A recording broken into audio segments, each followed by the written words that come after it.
Hey, what's up? Okay, so today I'm going to start off with a little bit of code practice. Um,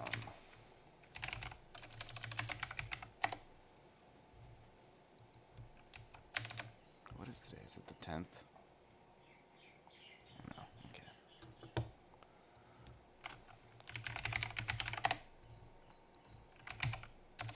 Just getting set up here.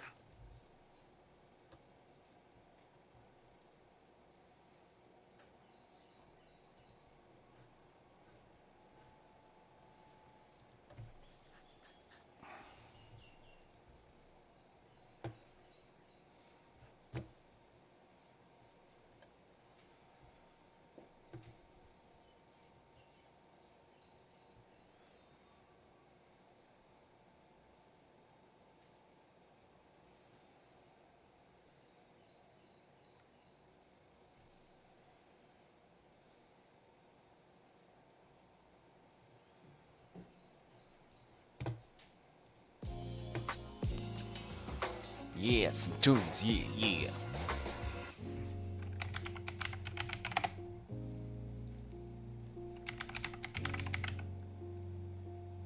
If someone's talking to me, I can't hear you. Okay, now I can.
I'm gonna record a video real fast.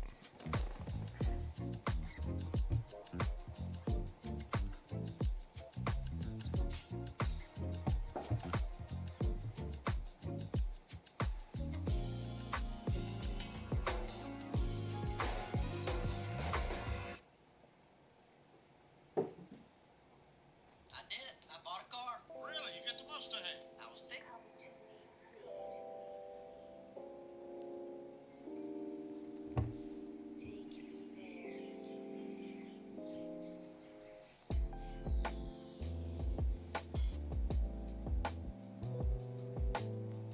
Hey, what's up, guys? This is Joe at Maui Game Studio. A lot of people ask me what they should do for their first game, and it doesn't really matter what you do. What matters is that you make your game really small.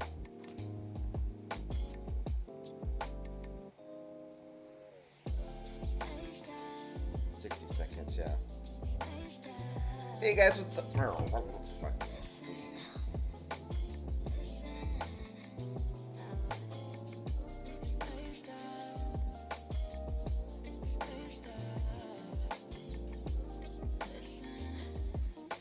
Hey guys, what's up? Joe over here at Maui Game Studio. A lot of people ask me what they should do for their first game, And all I gotta say is don't make a 3-year project your first project. Try to make your first game a week-long project. Do something super simple, the easiest thing you can possibly do. Pong recreations, Galaga, something like that, with the twist, nothing hard. It doesn't really matter what engine you use. It doesn't really matter what tools you use. What matters is that you make your scope small. Little tiny scope will mean finished game. Big long project means project you never finish and you never have anything to show for your work. That is what it will happen most likely almost every 99.99999% of the time. Okay, see you guys later. Happy game, Devin.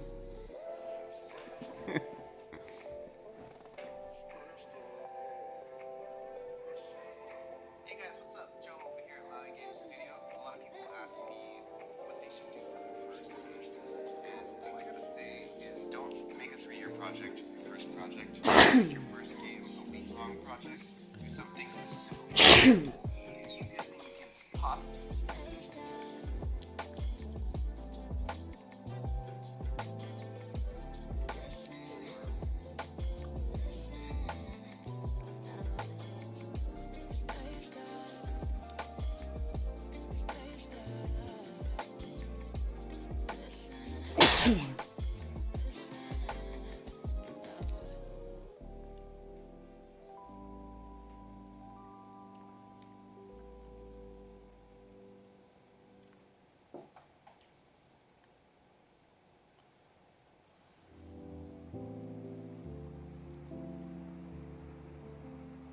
I did it. I bought a car. Really? You got the Mustang? I was fixing to, but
Irritating.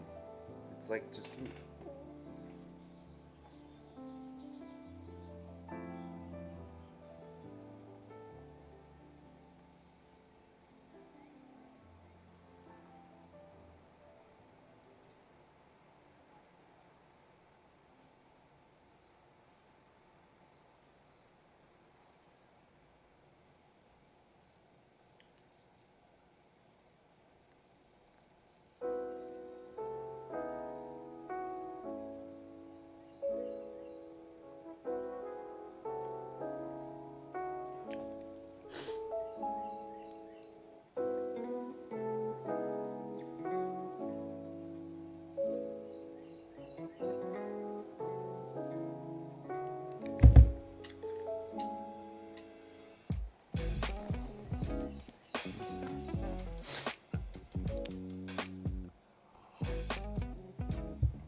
Okay, so I have to check these.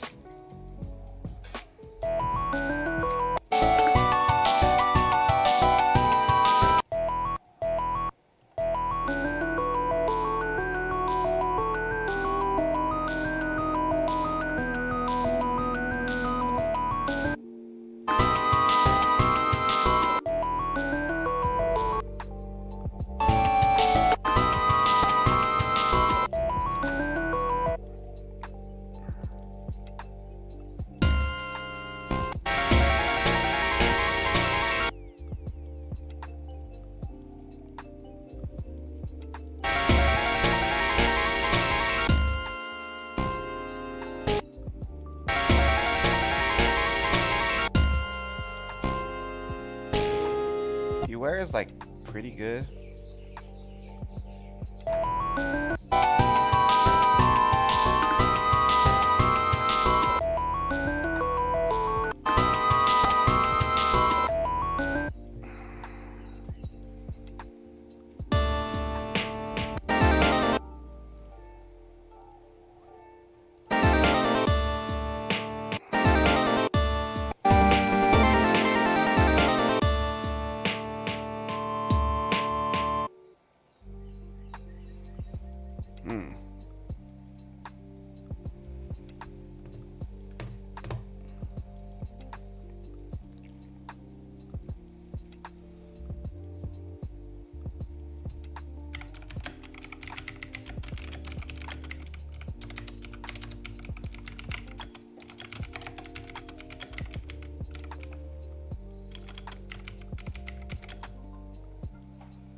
We put a quick break in.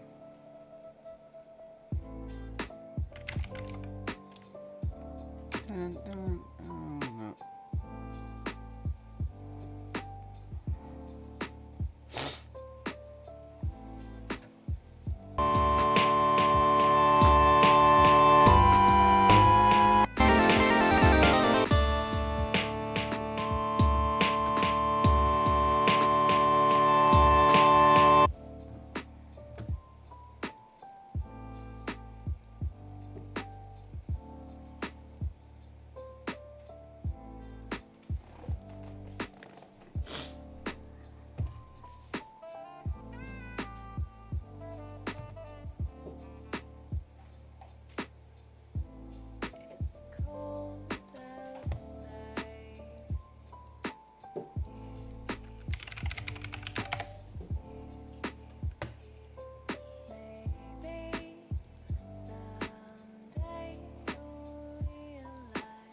Hey guys, what's up? Joe over here at Maui Game Studio. A lot of people ask me what they should do for their first game. And all I gotta say is don't make a 3-year project your first project. Try to make your first game a week-long project. Do something super simple. The easiest thing you can possibly do.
Mechanics of the game engine make it a bit tricky to have a consistent restart.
Hey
guys, what's up? Joe over here at Maui Game Studio. A lot of people ask me what they should do for their first game.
I'm gonna look at his sound brief real quick.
can't move. Can only aim your gun.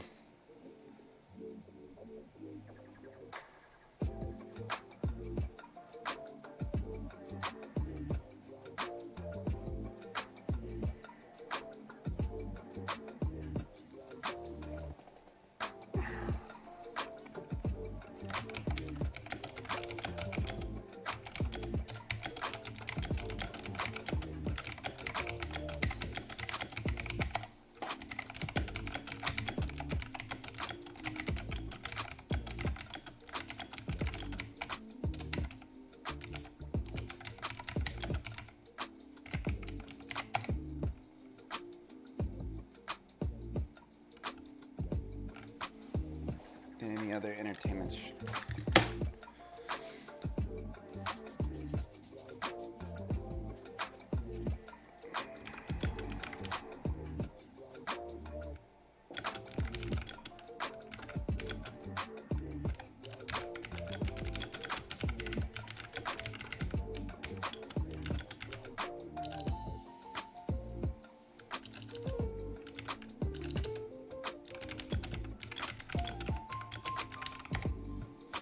So far, Mario has made over $1 trillion over the last 40 years.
Yeah, Mario could pay off the deficit, the U.S. deficit.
Itchy beard means someone is talking about me.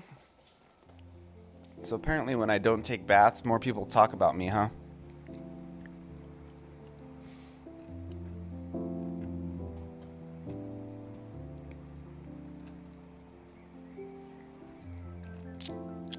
I mean, I take baths. I just didn't take a bath since yesterday. And that's when my beard is itchier. I'll probably take another one today. I just want to wait till the water gets warmer. We use like solar water heating. So in the morning, the water's not very warm.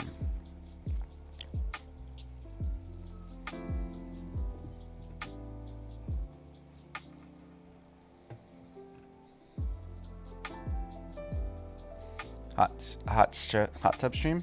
I wouldn't be opposed to it. 500 subs right away. Really? You think I could make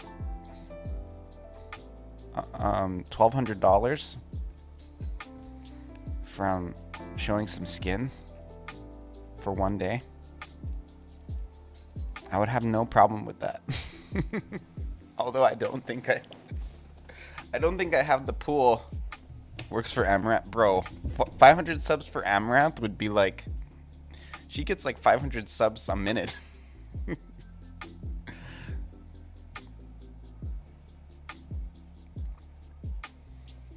She's one of the richest streamers on Twitch.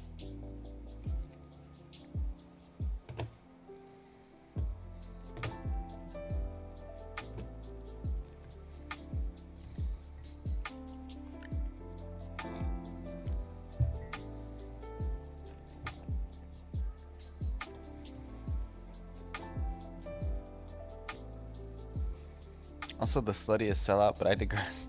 I mean, if she wants to do it, bro, she's an adult. This is or you're not a part of America, but it's like that's what it's all about, is being able to make your choices to do what you want to do, as long as you're not infringing on the rights of others. I mean, I don't think that being a basic, like, rated PG sex worker is like an honorable thing to do, but I mean, I don't really have any criticism. And I wouldn't call her slutty. She's monogamous. Up until recently, she is married, and she said she only had one partner.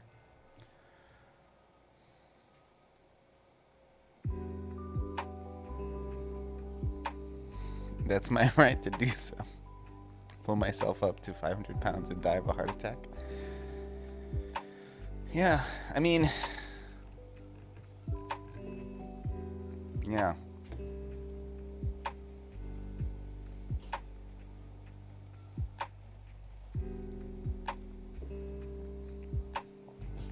I mean, there are lots of people I find the necessity to criticize. A girl who I would more be open to criticizing her fandom. Like, I don't really have, like, she's basically taking candy from a baby, you know? It's like, why would all of these people, like, invest so much money in this, like, para-social relationship that ultimately leaves you empty? She's taking advantage of virgin nerds. The virgin nerds have to take responsibility for their own life. Like, it's not like women are gonna, like, in the world, women will take advantage of you if you let them, in the same way that men will. Men aren't, the difference between men and women taking advantage of others is just that men happen to have more opportunities to do so. A lot of people think that women are inertly more morally superior than men. It's not. It's just that they just are less fortunate in the sense that they don't have the right to objectify people as much. But it's becoming more and more the case where they can do it too. And I don't know. If people are gonna survive in this era, you gotta take responsibility for your own being an incel. Always. My dad once told me women are like buses, always another one around the corner. to take advantage of her sexuality. Yeah, I mean, I would be friends with Amaranth because I think it's cool what she's been able to accomplish. I don't think I would want to like date Amaranth. So like the thing is, like if a woman sexualizes herself, it makes her unattractive to me if she's publicly sexualizing herself, you know? It makes her, like I still find her sexually attractive, but I no longer see her as a prospective like long-term partner. However, I would still be happy to be like friends with that person. I would be happy to be friends with a stripper or a porn star or whatever, you know, somebody who's in the sex industry. I'd be friends with a prostitute if it wasn't weird, you know.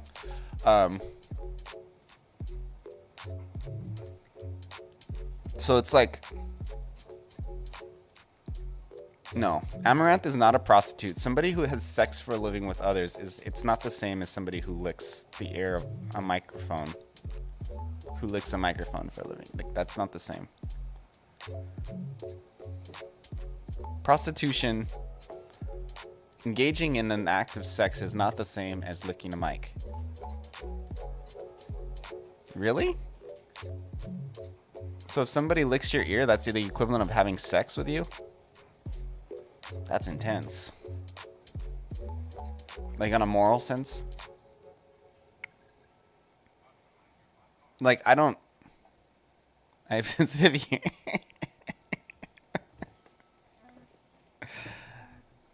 No, not.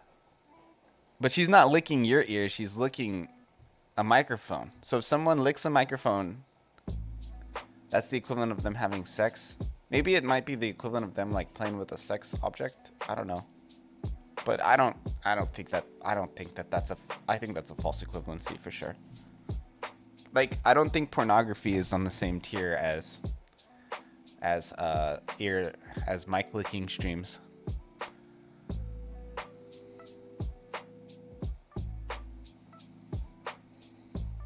I don't think there's anything wrong with doing sexual activities to make money on a moral level. No, a prostitute is somebody who you hire that you can put your pee inside of her. You can't do that with Amaranth. She's not selling sexual intercourse. She's selling visuals. That's not the same. False equivalency. Like a porn star, I could say you could make an argument, like an adult film star, you could make an argument, I think, that that's a form of prostitution. I would be with that, but if she's not engaging in the act of sex, I don't see it at the same level.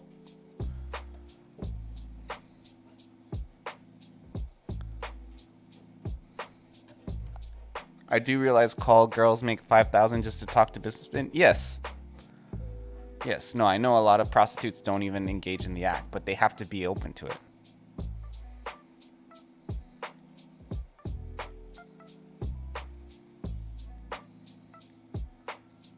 And honestly, they make more. There's some that make more than that, but yeah. But I still don't think a prostitute who goes in knowing that they might have sex with somebody, it's not the same as licking a mic. I don't think it's a small detail. Like if I'm dating a girl and she licks my ear or something versus me having sex with her, that's not equivocable. Not in any sense. No way. No way, no how. That's not the same. It's like saying a kiss is equivocable with the act of sex. It's not. I kiss my mom. Like they're not the same. It's what you're saying sounds like bonkers. Like you can't have a baby from licking a mic. You kissed my mom too? Yeah, see, it's not that big of a deal. But if you were having sex with her, that would be a little bit of a bigger deal. Clearly, I mean, maybe part of it is like culturally, to me, like bikini tops and low cut tops is not a big deal because I live in Hawaii and everybody wears that here because it's the tropics. So like to me, that doesn't matter. For you as like a Canadian, that probably seems like a bigger deal. Like I don't I've never watched Amaranth ever, but I do think like her story is interesting. Like I think what she's done is interesting. I have no desire to watch like her content because for me it's like you might as well just watch pornography. You know, if you're gonna watch it, like why bother? But I do respect your right to do it, and I do respect her.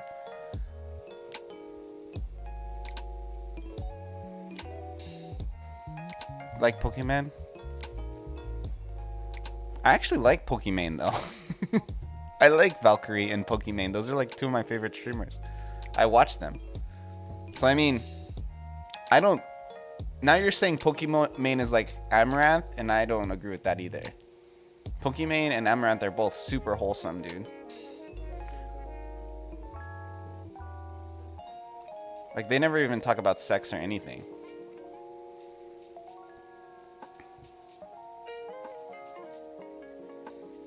Sometimes when Amaranth is in like when Pokemon or Valkyrie are in streams with like other people, the other people talk about like adult content. But Pokemon and Valkyrie are pretty wholesome.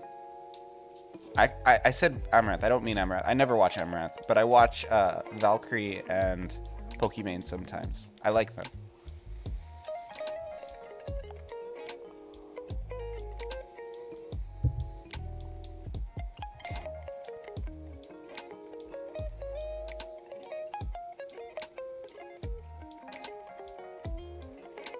Well, they rose to prominence because it's nice. They're very beautiful girls, and they're not annoying. Like, finding women who can talk for long periods of time and are not annoying, that's like that's a rare, amazing thing. And, I mean, they're both beautiful, like Pokemon, and I like Valkyrie more. Like, I think Valkyrie is like the most beautiful streamer of all streamers. But I mean, as far as they are beautiful, but they're also just like not stupid and annoying, you know?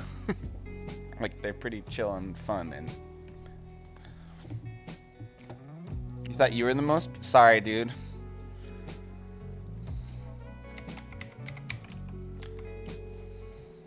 I mean, look at her, dude. She's gorgeous. This is my fave.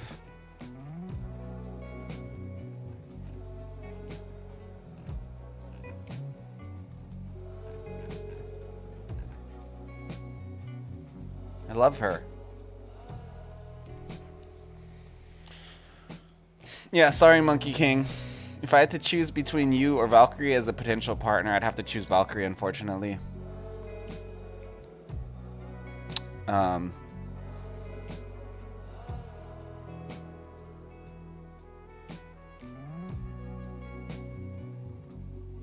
Bro, Lemon, what you're saying is like so wrong. So you're saying if you lower your top, you get more viewers? Like, that's true to an extent. But all of the big streamers are men.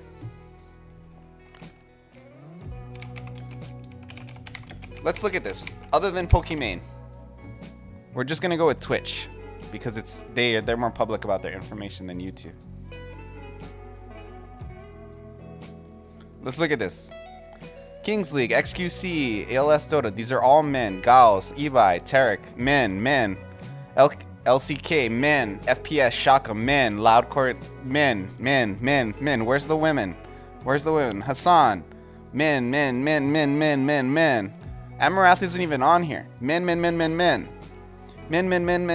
No women. Not one woman so far. Top 40. Not one fucking woman. Men. Men. All men. Top 50. So this idea that women can like lower their top and make money on Twitch, it's not true. It's total bullshit. By the way, even these guys are not even like this guy who's like in 50. Let's see how many so let's say, so he has 185 million views for that month. With that amount of views, he probably made like $2,000 or $3,000. So he made like the equivalent of like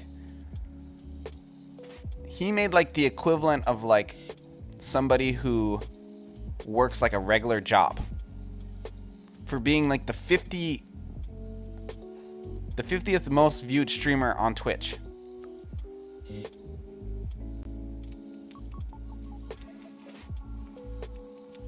They probably have 50 viewers. You have 8. Dude, Lemon, you gotta stop with that incel talk. Just not the most popular. So, Evan, you're saying that you can have, like, medium success? Yeah, I don't know. I don't like the whole, like, anti-titty streamer rhetoric. I want to see boobs, so... I don't know. It's like that's not something I'm mad about. Like I'm okay with it. I don't feel jealous of them. Like I don't want to be them. Like I don't want to cut off my pee and have a boob job, so I'm happy. I'd rather be me than them. So I don't see why I would criticize a bunch of women for showing their boobs. And it's interesting. What do you mean by success? So, like, if somebody makes like $3,000 a month streaming, would you consider that like a success? To me, that's like the equivalent of working at like McDonald's if you do some overtime.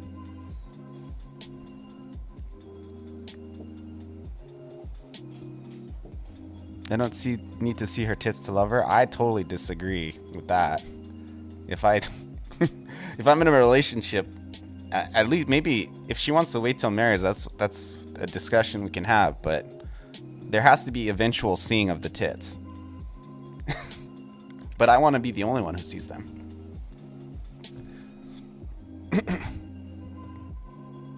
Like I'm totally fine with women showing their bodies as much as they want. Like, I mean, I'm not gonna go after them.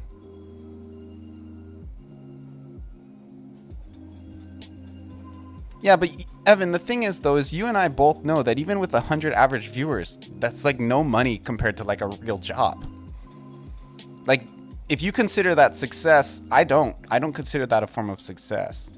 Like to me, that's the difference between 10 viewers and 100 is like not a big deal to me. Like that doesn't seem like a significant amount as far as the income that it generates.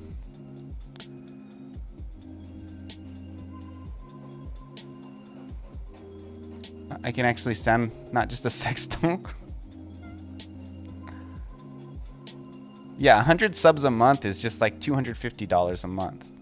That's like nothing. It's even less than that, kind of.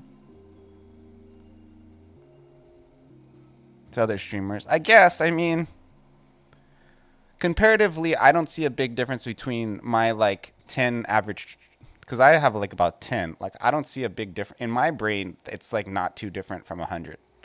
If it was like 1,000, you know, and maybe I was averaging, you know, 500 subs a month, that becomes a more significant amount of. That's a bigger difference. I don't really care about the numbers at least in that perspective. I care more about them in the sense of like promoting my project. So if I had like, say for example, like 1,000 viewers and I didn't get like the plays on one of my projects, I wouldn't really care. I mean, I would use it. If I did it, I would move on it and I'd probably clip and use it for more content to generate more sales. But ultimately, it's always about the projects for me. Like, I probably have less viewers now than when I started. And I'm still going, and it's because I don't care about that.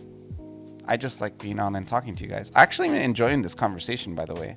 I appreciate your contributions, Evan and Euphoric, because you both have like, in many ways, your view is valid. It's just different than mine.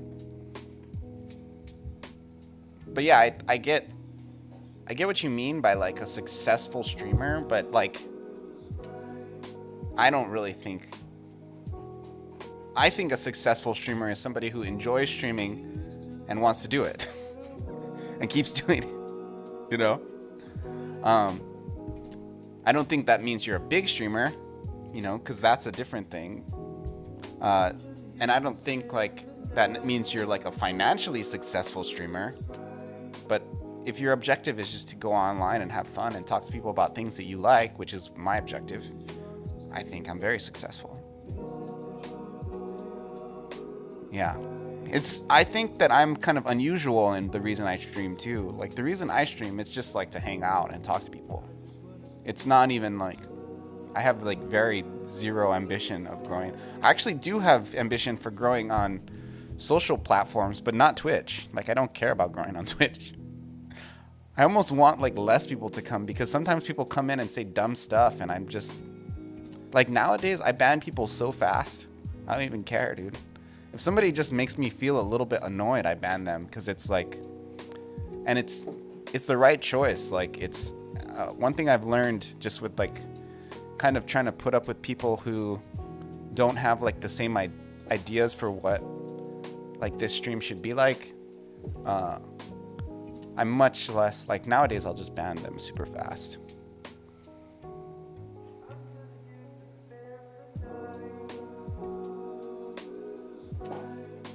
Virgin nerds in general love to see female streamers. I mean, bro, it's not like you don't have to make it into this whole like intensely intellectual conversation. If you put boobs on a screen, men will watch. Like, it's not complicated. Now, is that I'm not so much like saying they shouldn't do it because it's immoral. Maybe they might not find it fulfilling and it might be something that's not good for them in the long run. And I think that that's a conversation that you can have, but saying that like it's not fair because they have boobs, I would never want to be a woman and feel like that was like my form of income is to, I would never want to, like I would never trade places with that person. So if I'm going to tell them that it's not fair, then I have to also admit that I have all these advantages. Like I'd never want to be them.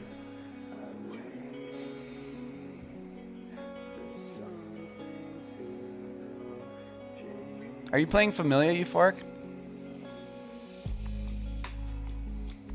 You guys need to think with the wrong head. Yeah, but like even for me now, like Amaranth is super rich, right? I wouldn't want to be her. Like I would way rather be me. It might be cool to like reverse aging and like gain 20 more years on my life. That'd be cool. Like that's something that I would want from somebody, is to steal their youth, like a vampire or something. But as far as like switching places with them, no, hell no.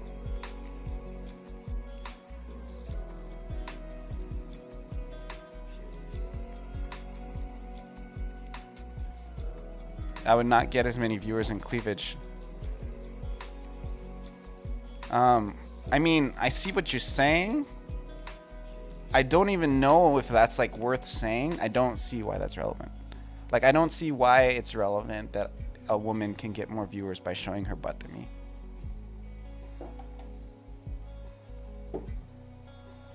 What do you have to offer as a male streamer? Yeah, no, exactly. I agree with that, Evan. And I'm into that. So he's saying it doesn't seem fun to have your Twitch chat only care about your looks. I agree. Like, I don't think it's awesome. So, but even more so, it's not like I feel envious of them being able to do that, because it doesn't seem like even if I had tits and an ass, it's not something I would do. So I don't feel like, oh, it's not fair that they can do that and get away with it, you know? Like, because I'm like, I wouldn't do that, so I wouldn't want to do that even if I was them. It is relevant. Females can use their asses to sell a stream. Yeah, but they can if they want. I mean, they're adults. They can do what they want. And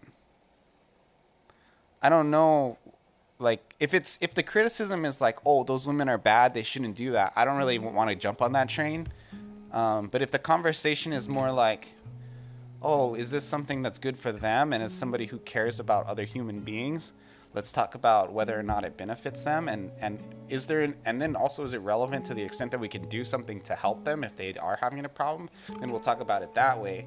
But if it turns into like, let's throw the stone at Mary, you know, like how all the people in the Bible wanted to throw stones at the prostitute, like I don't really want to be I'm not on board with that. No stone throwing. I feel like you're kind of doing the stone throwing because more of your rhetoric is more like, oh, you know, it's not fair that they can do that. You know, I can't do that. Why can't they do that? And I'm not with that. Like, I'm not on board with that. I'm on board with, oh, is this the best thing for them? You know, maybe we should talk about that. Or maybe we should talk about the men. Like, is this good for them to have this parasocial relationship that's like ultimately going to leave them empty? I'll talk about that. I don't think it is. You know, but if it turns into something where it's like, oh, those women are really wrecking our society or something, I'm like, oh, okay, bro. I don't know.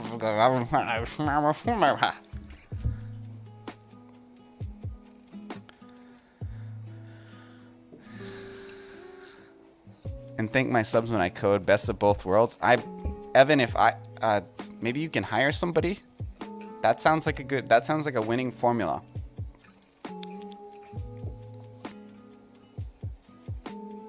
Toe that line of cam girl, and I don't think that is what Twitch should be. Yeah, so you're coming at it from an angle, Monkey King, where you're like, I don't think this is the kind of community I want. Yeah, I can see that, and it's like, let's figure out how to do this. Desired State says the alternative to free market is essentially orchestrated market. Let's say the simp, and I'll get something. And I'll get on with something productive.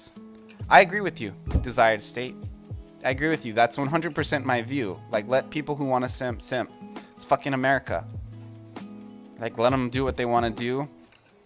And, you know, this is not a conversation I usually have or something I even really think about because I don't care about what Amaranth is doing. I don't care about her stream. I do care about what she's doing in the sense where I care about the marketing aspect of it and the financial aspect because that's interesting to me. But as far as like, you know, her and seeing her boobs, there's lots of boobs on the internet. I don't really find hers especially enticing. Social Darwinism, really. The guys participating in this market aren't likely to reproduce. I don't know about that. That's hard to say, but I know what you mean. Like, I don't know about that in like 100% true, but I think there is some truth in there. I agree with you, Monkey. These women have created a community based on their sexuality and they're exploiting the ignorance of their viewers. Okay, so again, these are grown adults that are subscribing to her. I'm not on board with that rhetoric about saying it's the woman. You know, she shouldn't do this. She's bad. Like, it's going into that realm, and I'm not on board with that. When you start saying that she's exploiting others for their ignorance and their views, I think you're not giving enough credit to the men who view and sub. Like, they gotta be big boys and be grown-ups. You know, like it's their responsibility. If they want to give her money and do all this, it's like they're grown-ups. You know.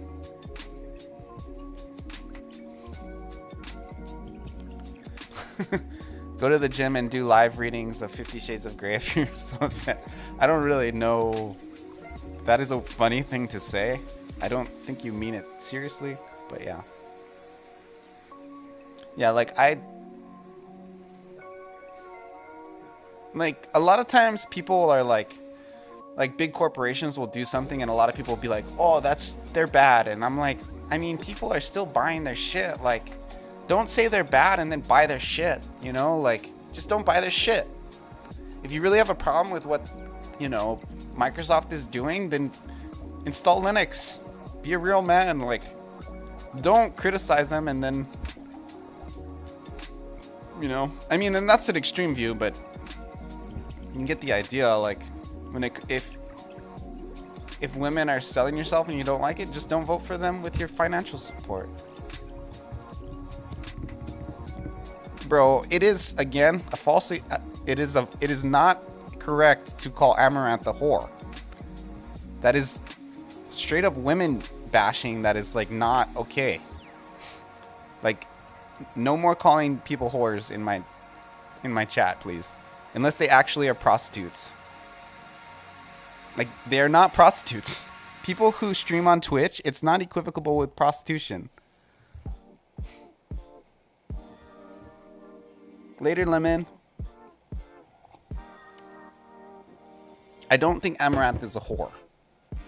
She's not selling her body. It's just not accurate. I mean, maybe she is, but that's not something we know about. I don't know about it. Maybe you guys can fill me in. I'm not a big fan. But as far as I know, she just licks mics and shows her butt.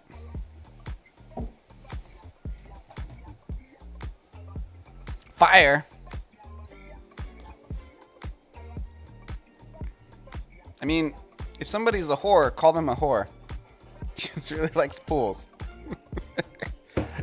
If they're not, though, don't call them a whore. Like, don't call just everyday women, you know? Don't call women whores. I'm not into all that incel stuff. Like, I'm not into bashing women. Like, on my YouTube, I always get, like, those, like, Tate, like, things, you know? And it's like... it's weird that it brings this up for me because I'm not like an incel. Like, a lot of the stuff they're saying, it's just like, come on, dude. Like, this is so bad for men. All this red pill stuff. Like, they're going to think that they just start thinking in a way where, you know, it's basically just going to drive them down a portal of doom.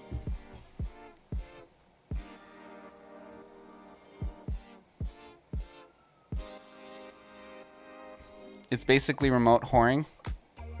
I don't know, bro. Like, maybe I'm old-fashioned, but I don't see like a cam. Even if she was a cam girl who was actually showing like her vagina, that to me is still not equivalent to doing the deed. So maybe I'm old-fashioned in that sense, but doing the deed is doing the deed.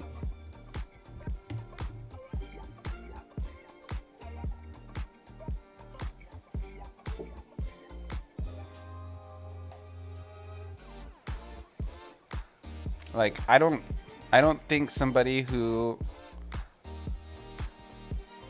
I don't know. I think it's just, you got to be careful when you're calling women whores. Like, that's not good.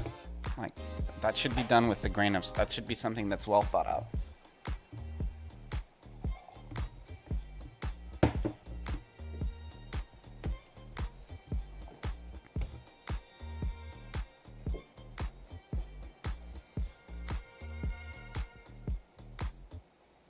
Yeah, no, Evan, I'm with you. I don't see how it negatively affects us. He's my friend. I'll probably message him later and make sure he's okay. The thing is as men, dude, we have so many more advantages. Like, it's like, yeah, like, you could probably make money as a female streamer and get kind of started quickly. I'm not denying that, you know, because you show some boobs and you'll get you can get an initial small following quickly. It's not anything I would ever even want. And I love my PP. Like, it's one of my favorite things. I would not trade it for, you know, being the biggest content creator in the world. Like, every time I take a shower, I look down and it's like my best friend. So I'm happy that I have it, and no woman, they don't have it, you know? They have something else, and theirs is cool too, not to down, but I like mine better. I'd rather have mine. So whatever they have, any kind of perceived advantage any woman has over me, I always have my PP. So to me, that trumps everything. So as far as I go through life, I'm like, you know, that's cool that you can, you know, show your boobs and get a couple bucks, but I have a PP, so I win, you know? As a man, we win. That's not to be mean, but that's my worldview. God, I love that thing.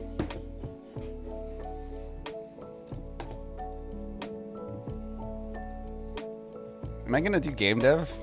This was a game dev channel.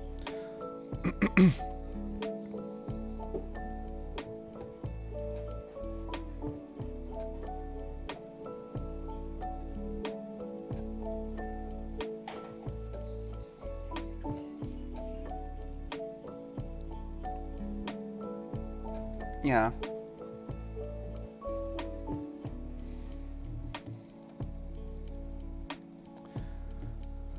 Whew, what a fun stream, huh?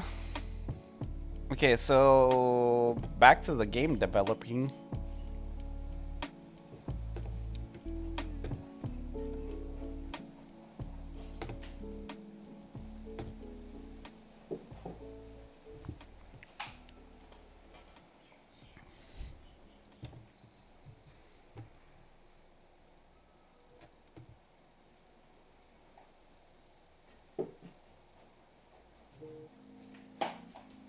Biz gave me some more art, which is good.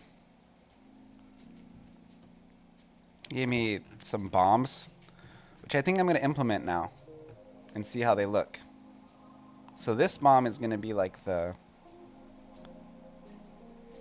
other bomb. So I'll grab this right now.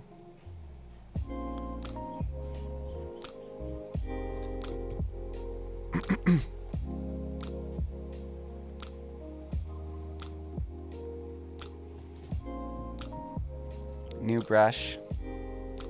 What did I show up to? Conduct 93. We were just talking about female streamers and how they can show their butt and get more viewers. And generally people's kind of thought process, I think a lot of people on Twitch deeply loves his PP. I do. I love that thing. I'll always protect it. But it's just that there's this general idea where it's like a lot of people like to have this rhetoric where they bash female streamers that are sexualizing themselves. And I'm just not on board with that. You know what I mean? I'm just not on board with that.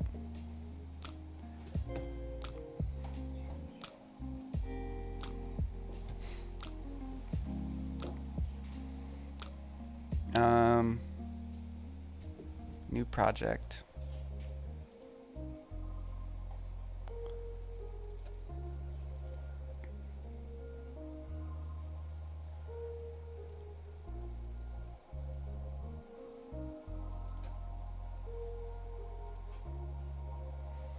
The game's coming along good. I'm about to add a new enemy. I'm just gonna drop the sprite and see how it goes. I'm gonna have to set up the collisions again in a second, but we'll put it in for now. So now we have the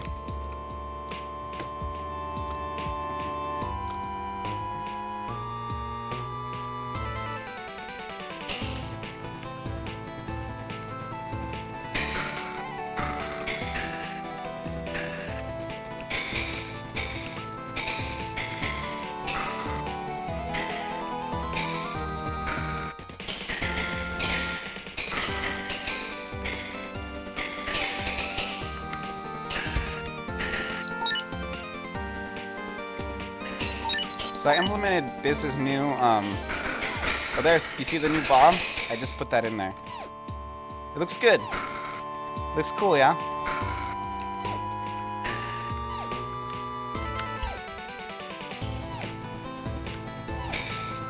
The green one, you see it? I gotta fix the collisions. And then you see how the sword looks a little different? It looks like an actual sword now.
I like playing this game.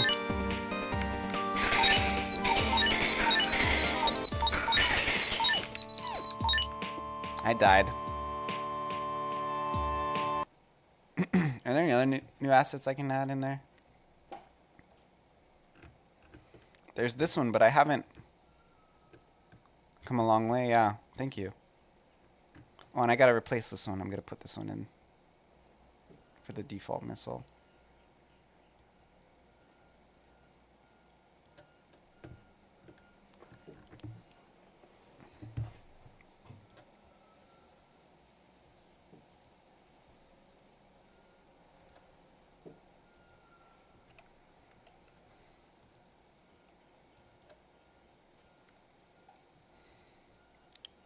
I'm gonna make it, so the way I'm kind of doing it is it's gonna be a free game with microtransactions.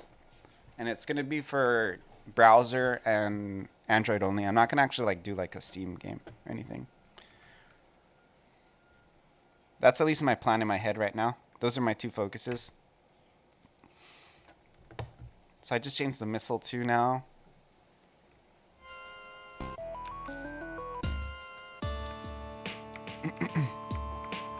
RPG Maker Unite.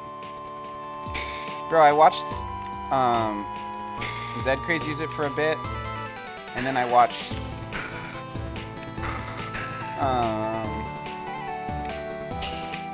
some random dude video. It just doesn't seem that cool. I'm just like not interested in it at all. Like, I think it's kind of a waste of a map. Like, why did they make that? That's kind of how I feel about it. If I was going to use Unity, I would just create the systems within Unity. It's like, why? I still don't get it. Like, I don't understand the appeal.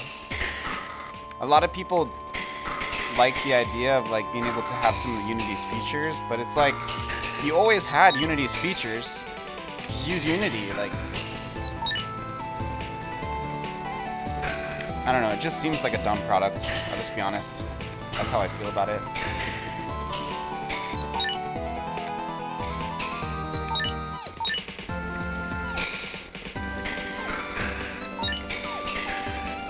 Make some videos about it, dude. I'm telling you, it's a content goldmine. Like, a lot of people are gonna want to talk about it, even if they're not even gonna use it. Like, I would watch RPG Maker Unite content, but I don't want to use RPG Maker Unite. I think the whole thing is interesting.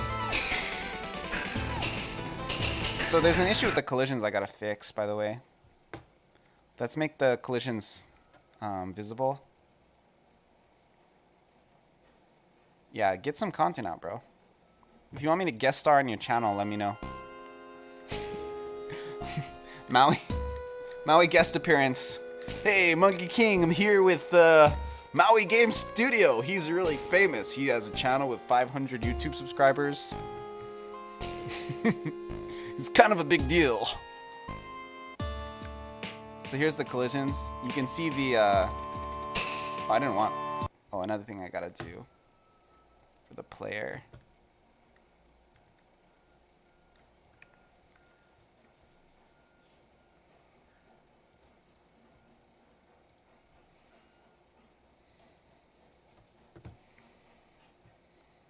I gotta hide the bullet by default. Oh no, it's under ability. So you gotta make this hidden by default. And now when I play, it won't like have this little glitchy thing on this side. It's still there, the collision is. It's kind of broken because technically I can kill people with it. Maybe I can't. Oh, that's good. It's not supposed to, the collision's not supposed to be there. The bullet's collision is very, like, forgiving. But that's, I wanted to see.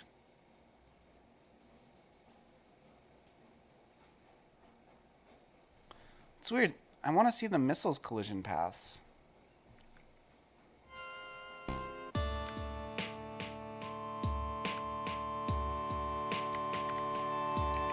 It's not showing me them. But they're clearly there. Maybe I turned off like a certain layer.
It's weird that I can't see the enemy collisions.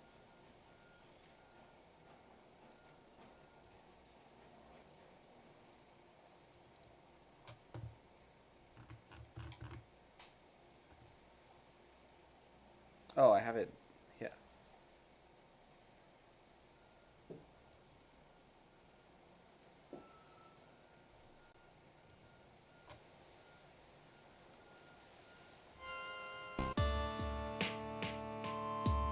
There we go. So these are broken. If you look at them, they're like the same from all angles. See that? So I have to change the hierarchy so that they rotate. So like you look now, I can like hit stuff without actually hitting it.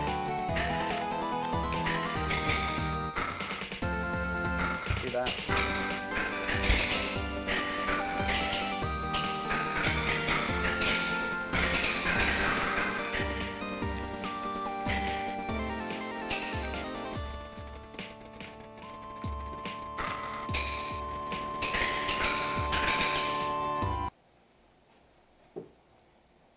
So it is, what's rotating? Let me look at my code.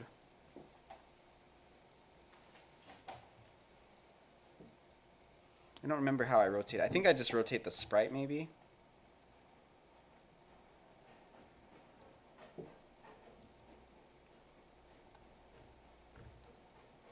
Oh, it looks like the sprite is instantiated after. So bad I forget how to do this stuff.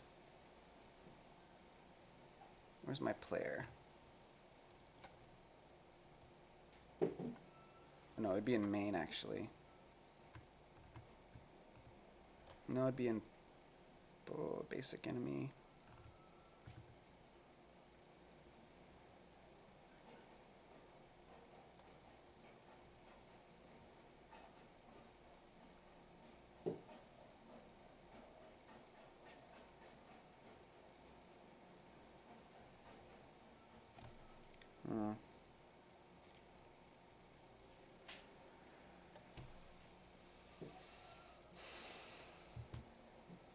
I don't remember how I rotated the enemy. That's what I gotta figure out.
Okay, so for whatever reason, this rotates, but the collision doesn't. It's so weird. There must be something rotating the visuals. I forget how I did this.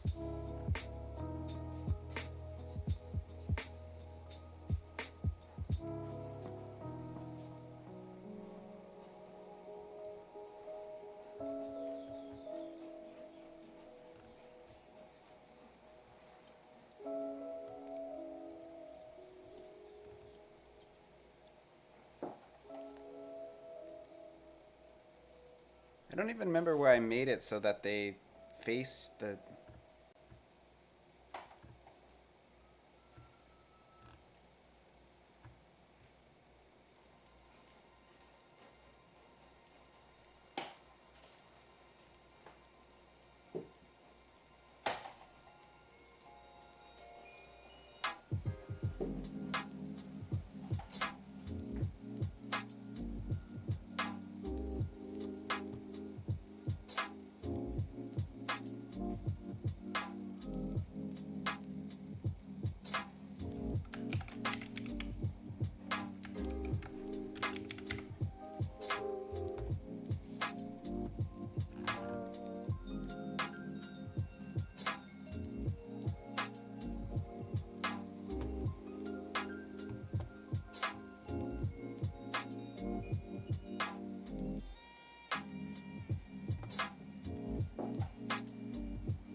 There it is.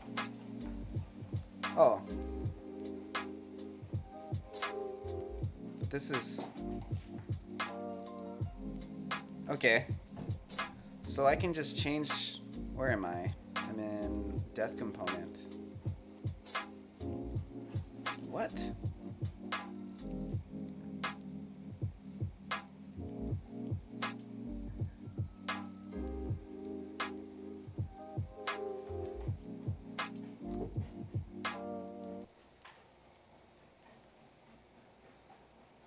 So I guess I can just change it to...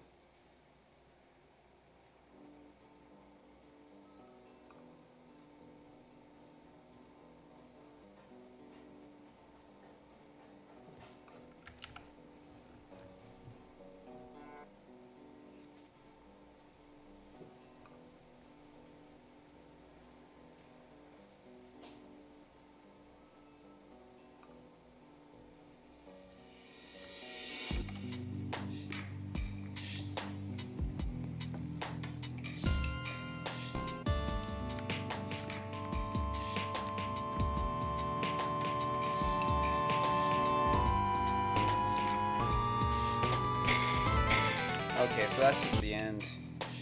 That doesn't matter. Okay. That's why it's in the death component. That makes sense.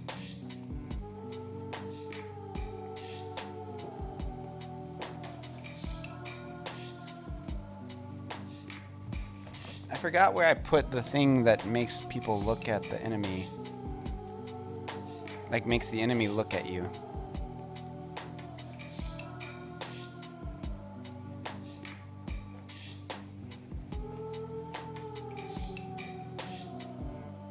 It might be in player somewhere.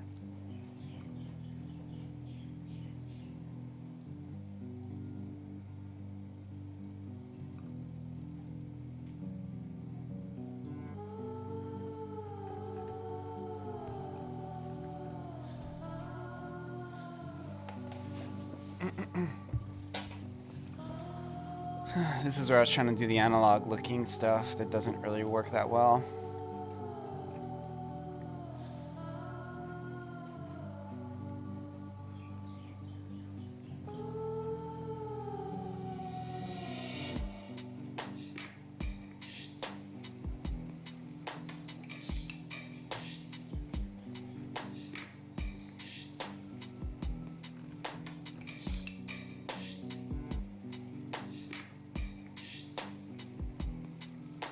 Yeah, that's not it. He's in Maine somewhere.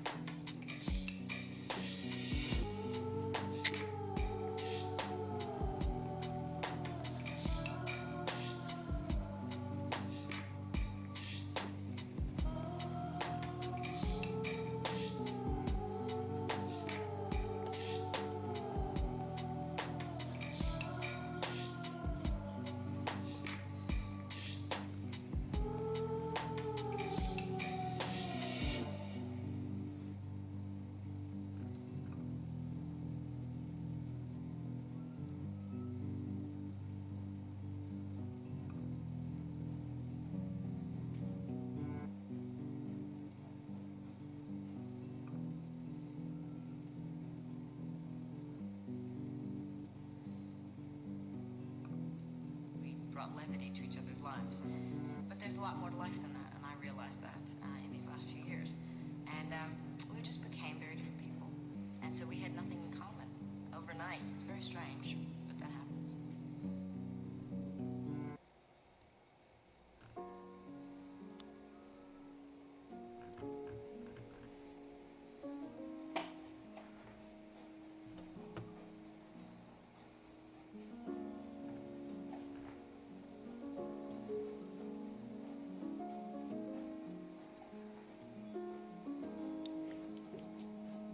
Gotta find the thing that turns the enemy. I can't believe I can't find it. I'm like losing my mind.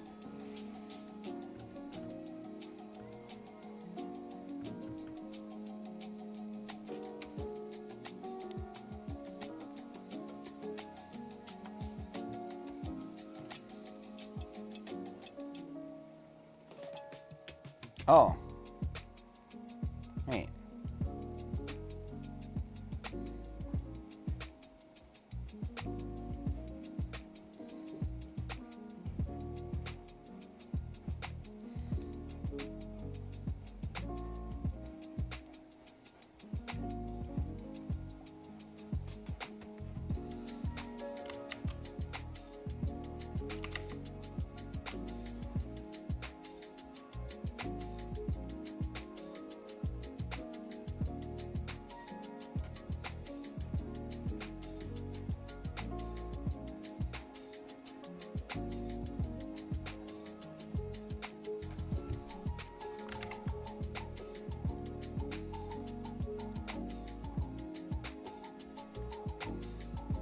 Kind of refactor this a little while I'm at it, because that code I was just looking at does nothing, so.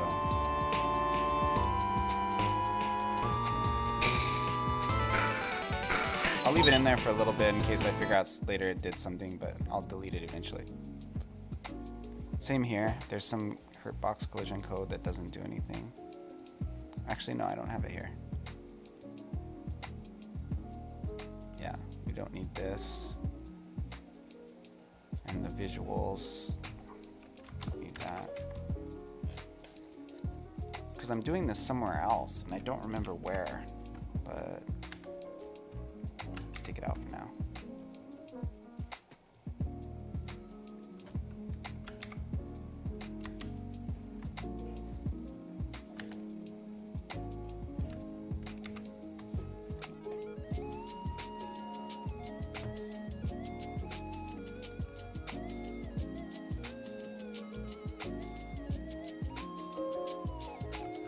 Is there a component maybe in here? Or a script that I'm pulling to? Let me try this one. Grounded. No.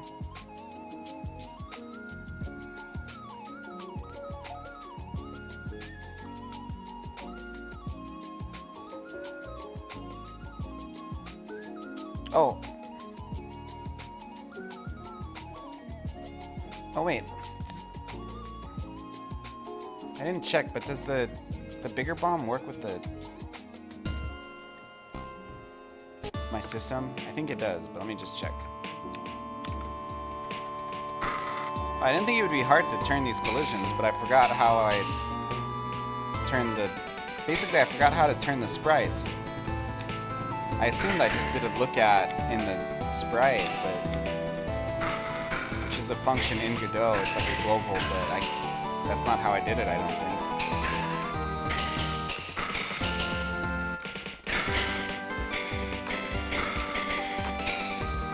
of wasting time. Okay, so these big ones.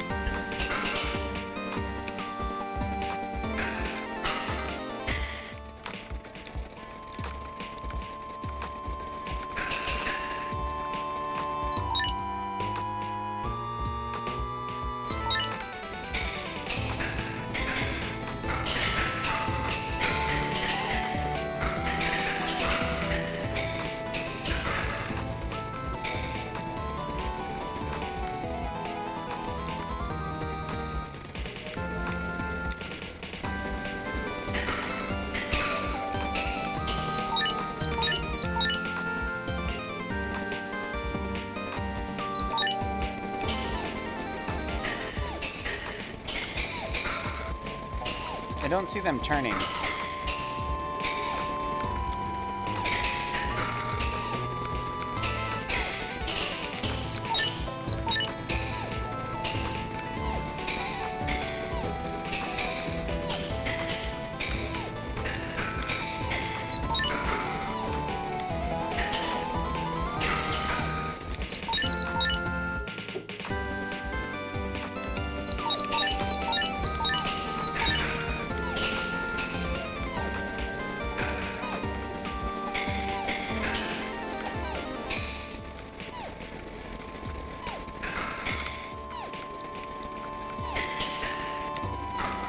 Yeah, they don't turn. They like take forever to kill, but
no, it works, yeah.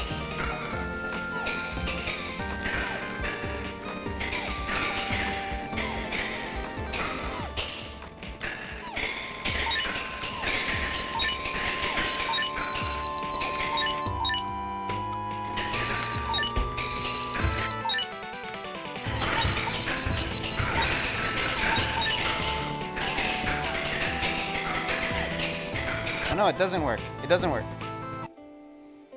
It doesn't work.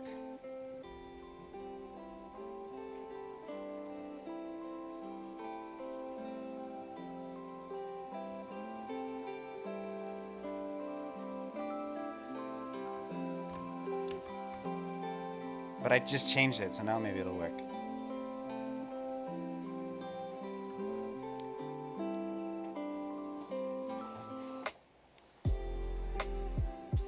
Yeah, I have a way I can test if it works. Go to death component here, and then we're gonna change it to a different sprite just to see.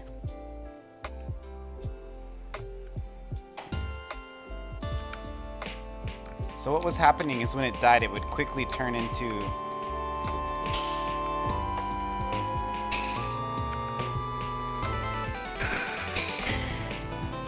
okay, that didn't change anything.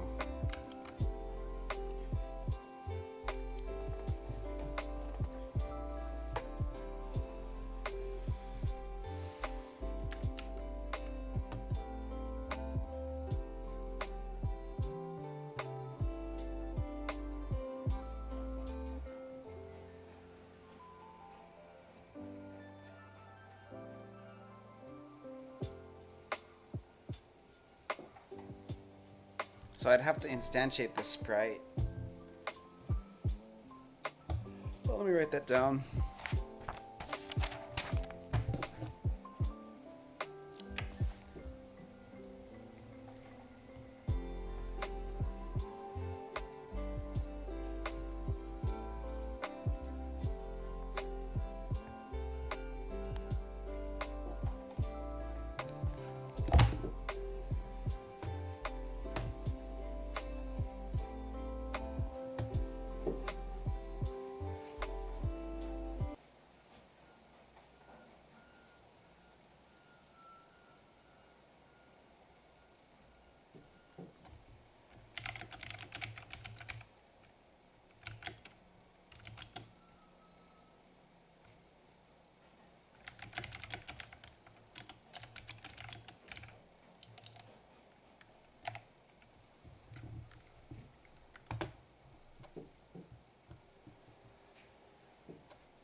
Here it is.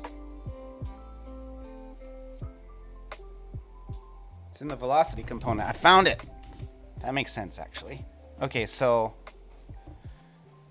what I have to do is I have to make it so it doesn't just turn the sprite, but it also turns the collision boxes. So let's look at the enemy. So it's visuals. So I have to turn the hurt box component and the collision shape.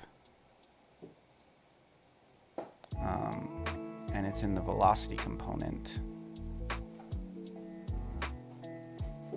So I can actually just edit that right here. So what we'll do is we'll just add this hurt box and collision shape. Tab those over. We can just easy done. It actually makes sense that it's in the velocity component. That's probably the best place for it. I was smart, I just didn't really. So now we're gonna see if these shapes turn.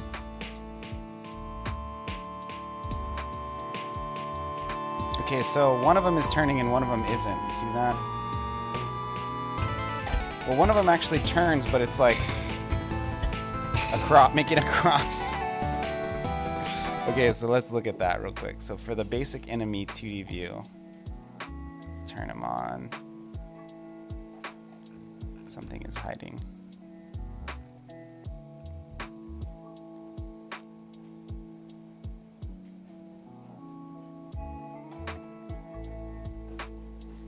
So which one is it? And then I could just make it turn plus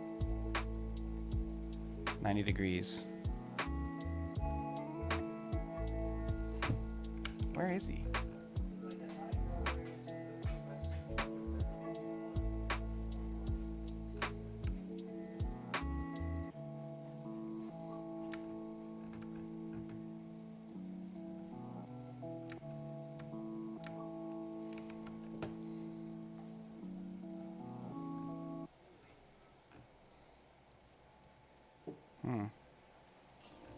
How come I don't see him?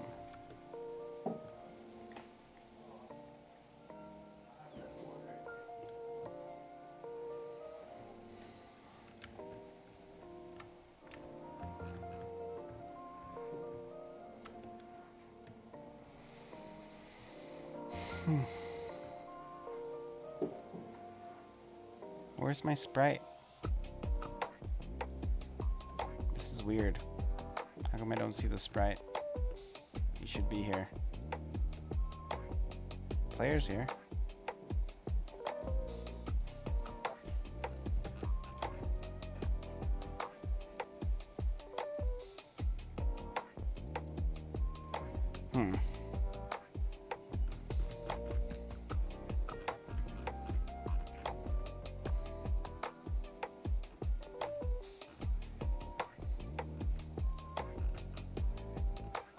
Visible's on. What is happening?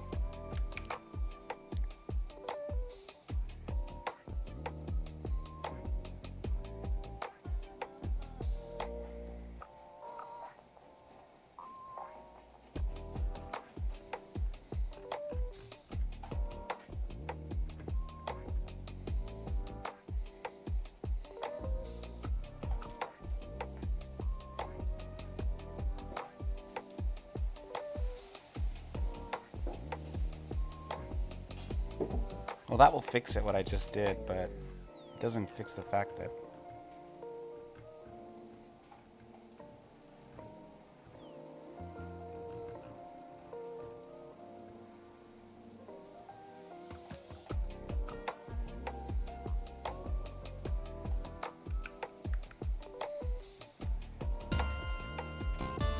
It might not fix it, actually.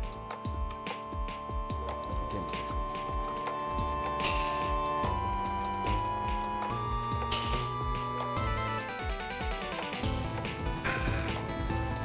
Looks like that's their collision. Yeah, it's their collision.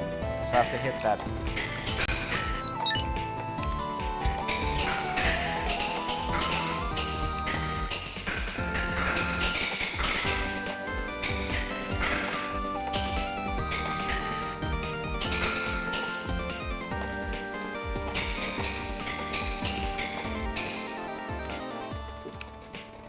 It's a cross for both of them.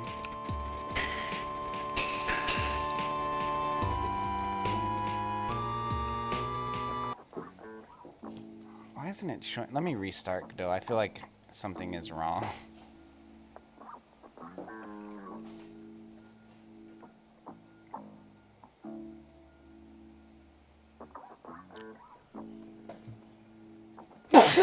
Excuse me.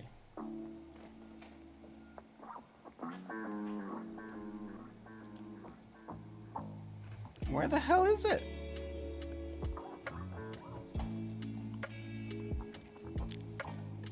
Where's my guy?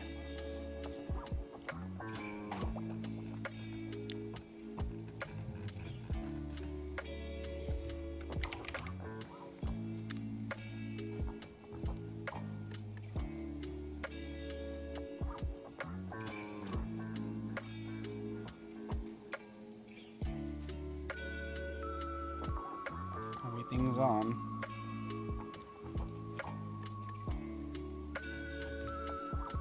And this is so weird. I'm super confused.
Dreams.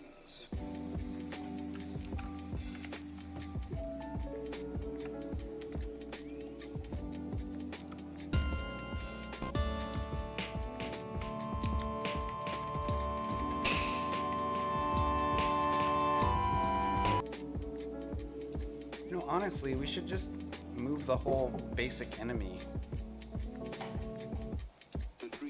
Let's try that.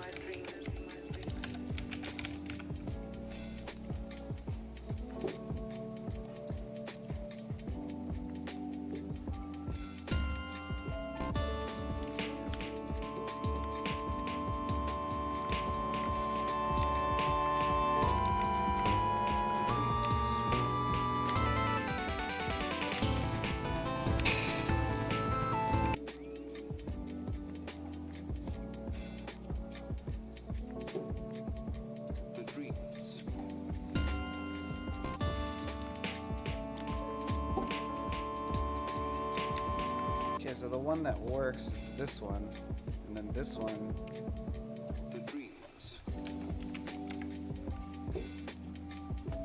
This one is the one that doesn't work.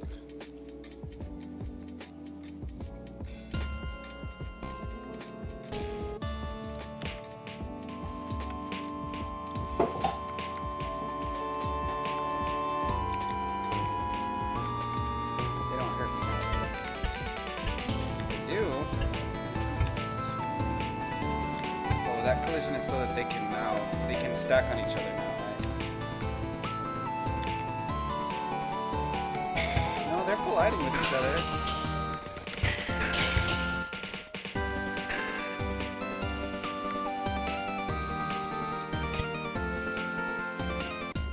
What is the point of that other collision then?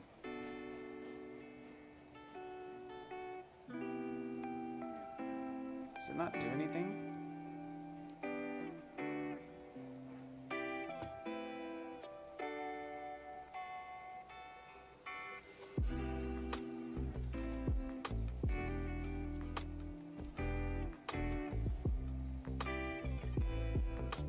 Wait, did I wasn't able to kill anything, that's what it is.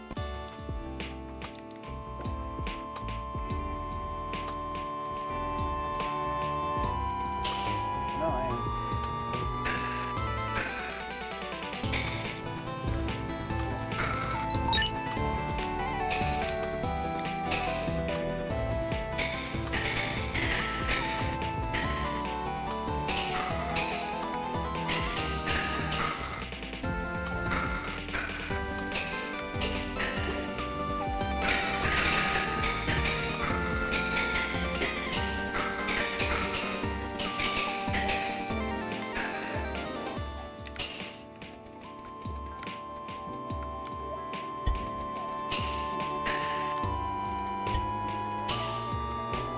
So I guess I just have to make it so the collision has the 90 rotation in it. And then this inherits it, so.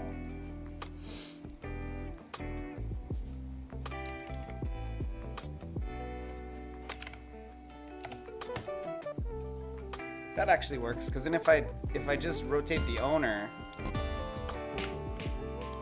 everything rotates. Yeah, there we go. Now there is an issue now with the rotation of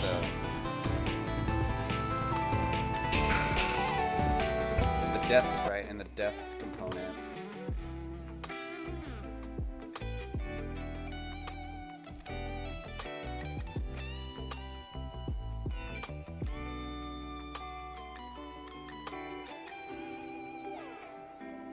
I don't see why that would break here.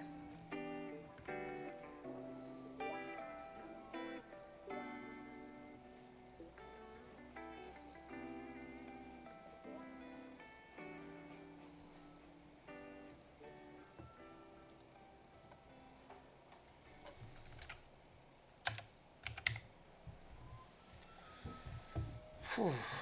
What is going on?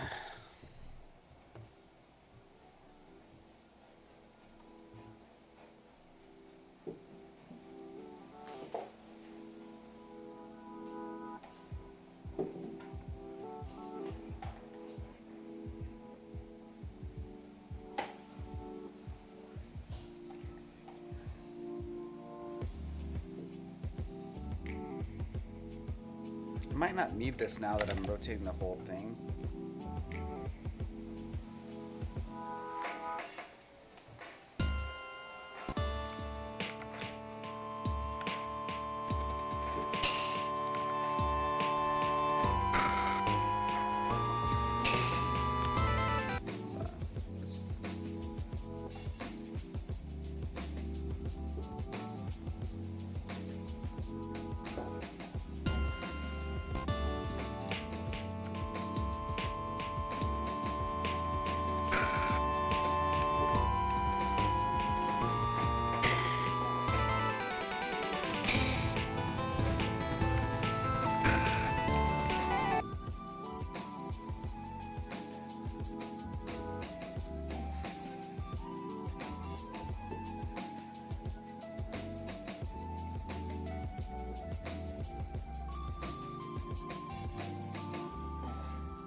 turn down the health of the other the wizard.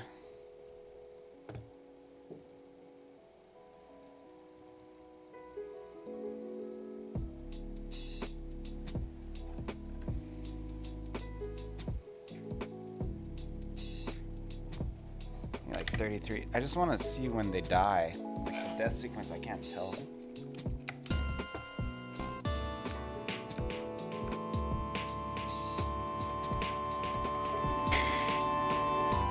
See, these ones, they move to the side, they face the right when they die.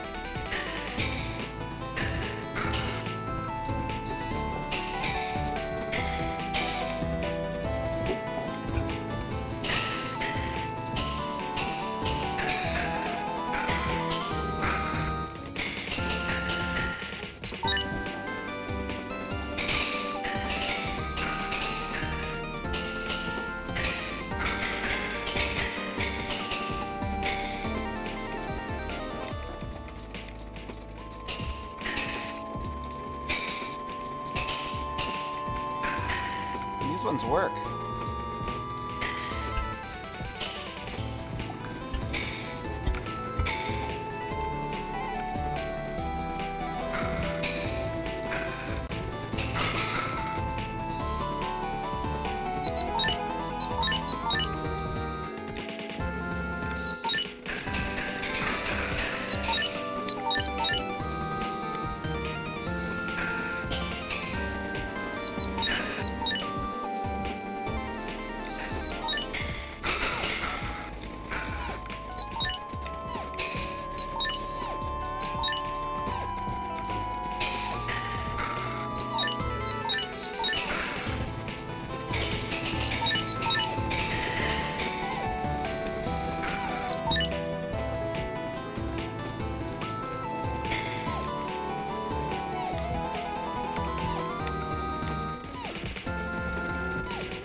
See, like, before I just used the same sprite for every missile, now I have different ones, and it's good, it looks cool, but yeah, I gotta turn their health down even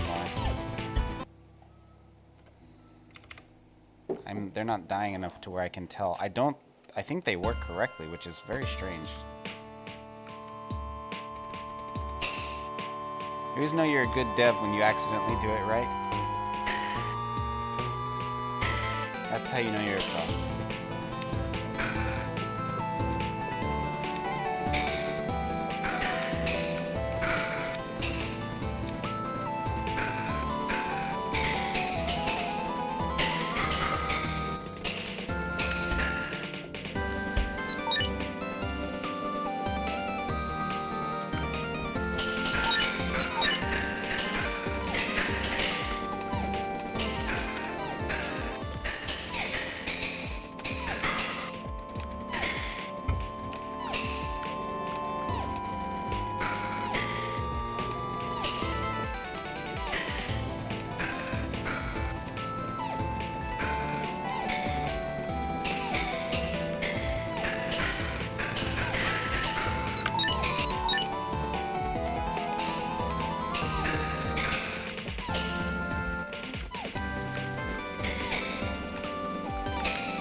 They seem to be working correctly, which is odd because the other ones aren't.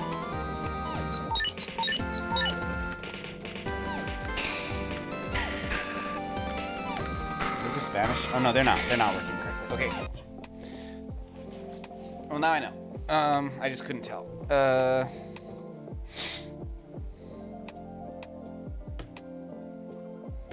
It's so weird because it was working before and now it's not. It's like, wait, what happened, dude?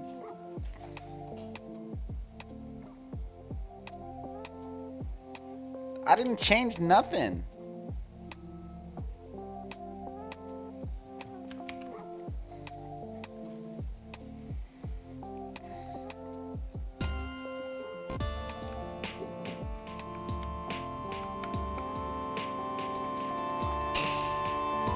Yeah, why are you rotating now? Fuck, man.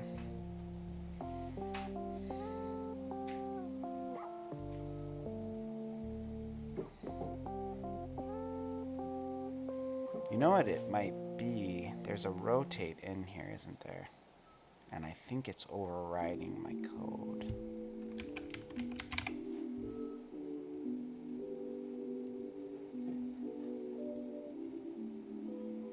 Yeah, that's gotta be it, because now I'm rotating the whole enemy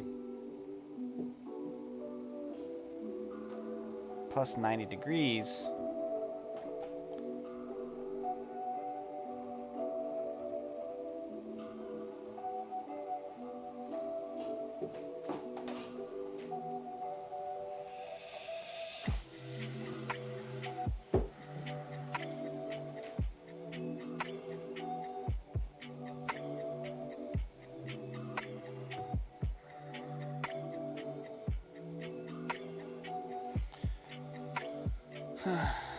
This is weird. Like, this should do it. This should do it by itself. I shouldn't have to do anything. But you know what? Maybe now, after the accelerate the player is not on.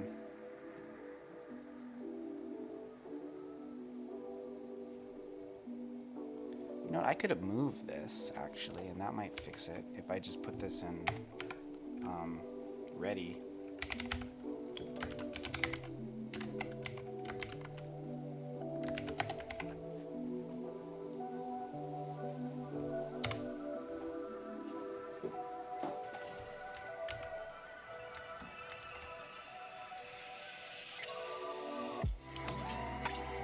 Where's player declared?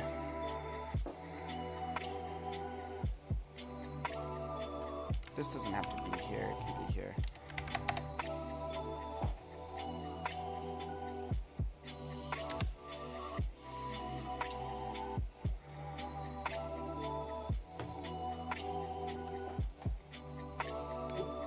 Refactor, refactor.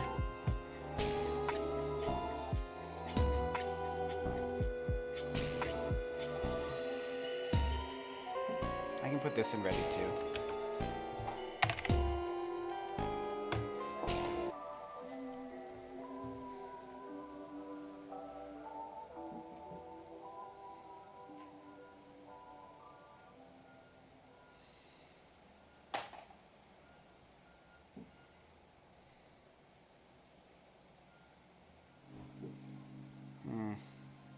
It doesn't like my code.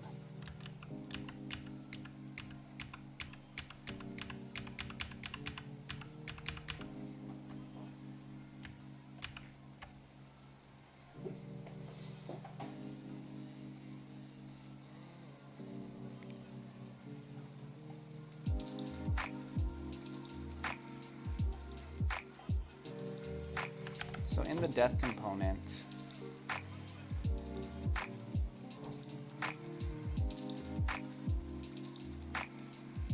you should be able to just do this. Do I have a player? Oh, I think I understand. So there's no player declared here.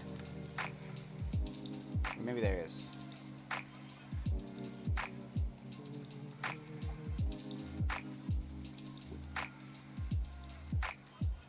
Here it is, get tree and node.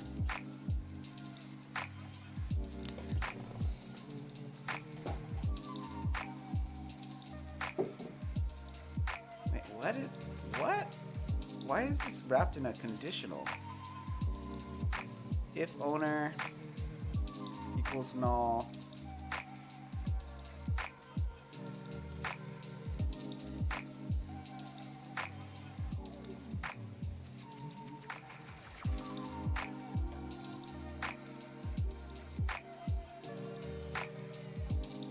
If player is not null.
These should all be stopped too.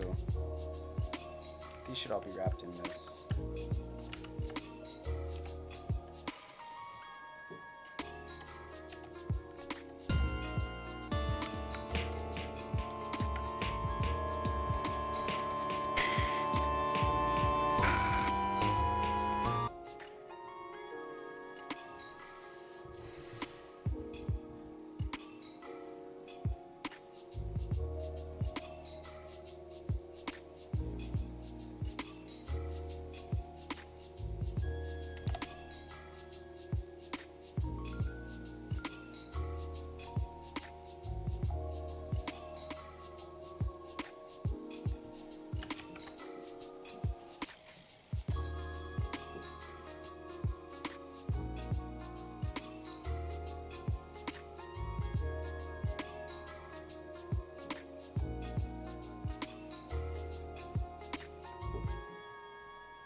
Follow Vic, thanks.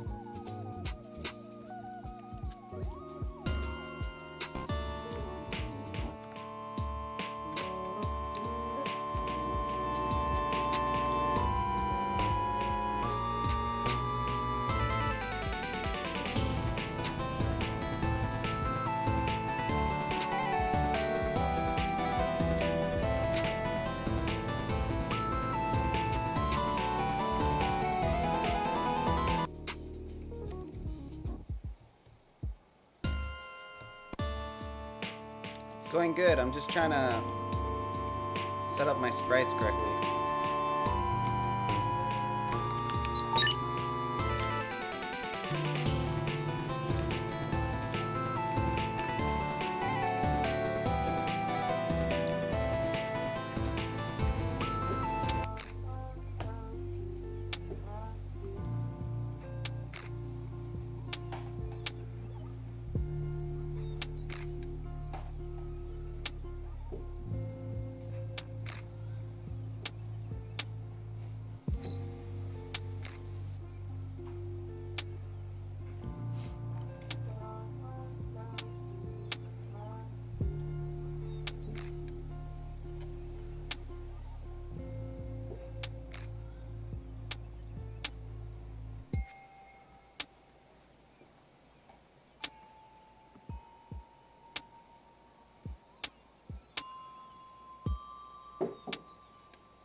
Working on this game all by myself, sorta.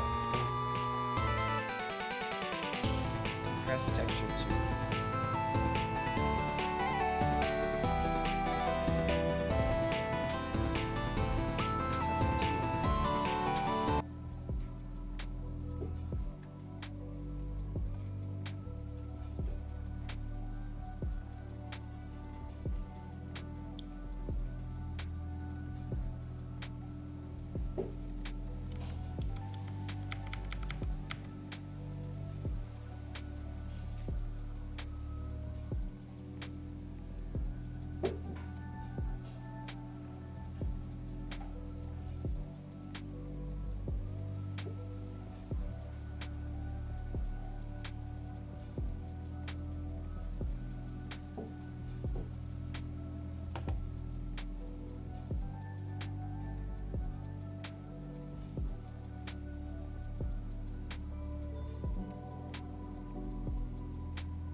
kind of frustrated because I wasn't expecting this to be so hard.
Okay, basically it works.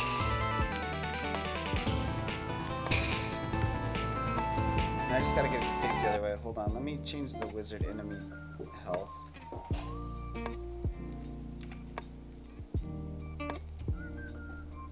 See if this one rotates too.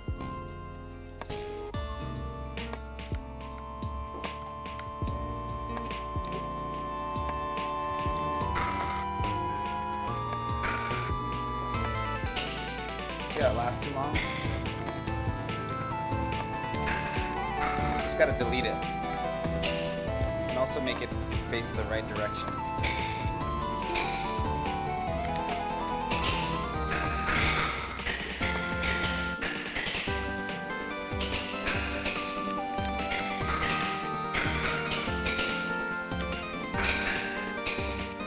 Okay, so those cool, it works. You see how it keeps the same sprite? That's what I want. Okay, great. So, now that that works,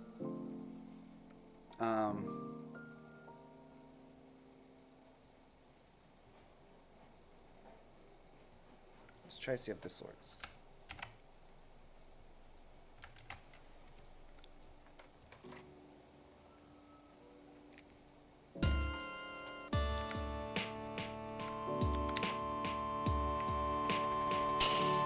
Nope.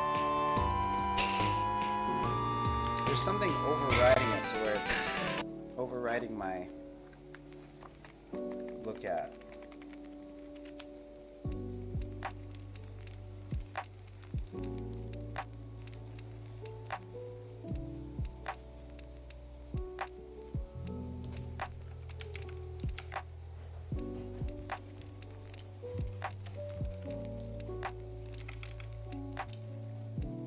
Okay, so my guess is that it's not loading in the player correctly.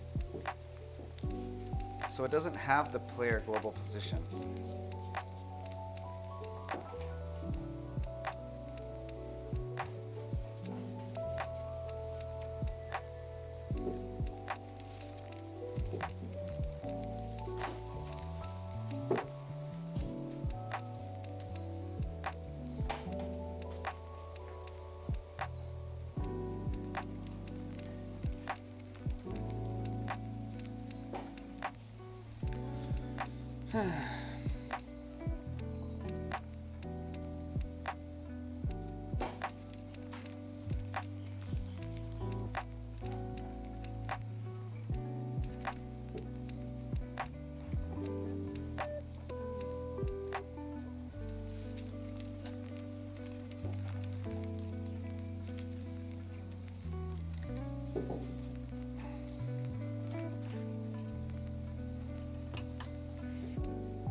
So this one I'm doing owner look at global position.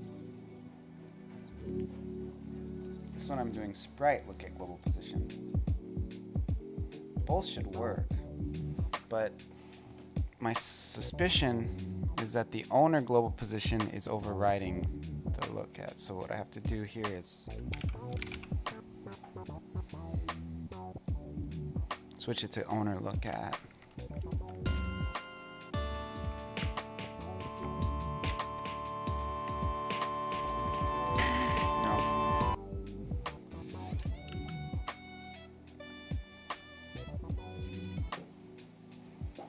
It also could be that the texture is working separately, so I could possibly just do texture look at, because now that I'm pulling the texture, it might be on like a separate thing.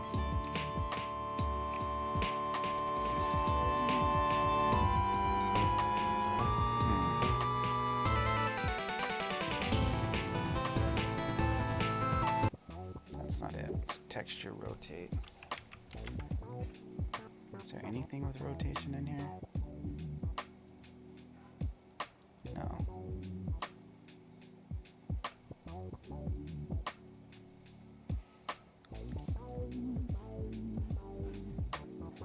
Try the self.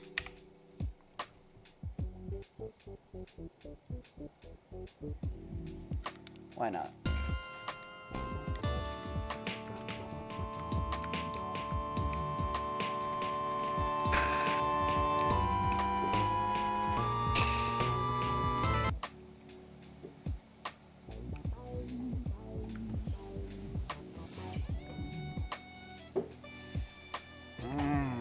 What do I do?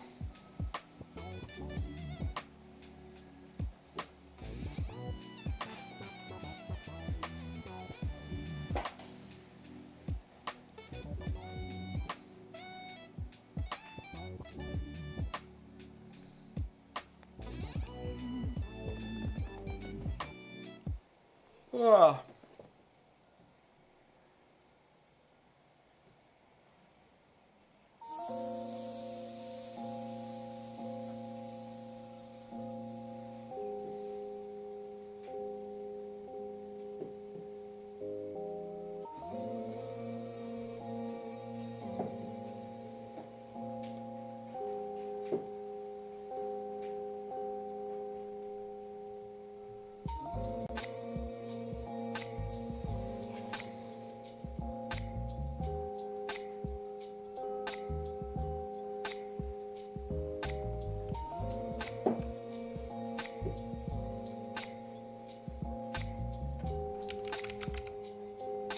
So I have a rotation on the collision shape and the collision 2D, and that's it.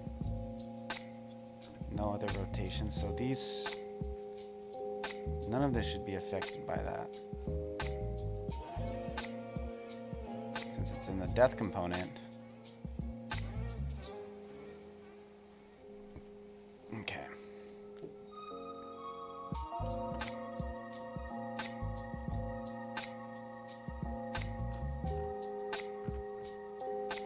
So in the death component, I'm grabbing the player node.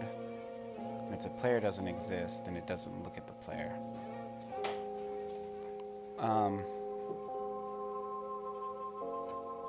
For the enemies, I'm doing a look at, right? It's in the velocity component. Look at player global position. So this should work the same here. Get player global position. So what am I doing that makes the global position work in one?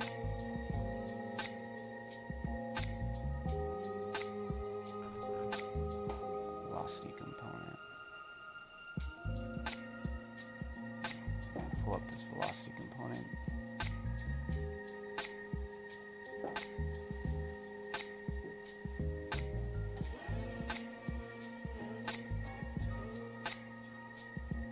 Our direction. Get tree node player. Yeah, this is all the same shit.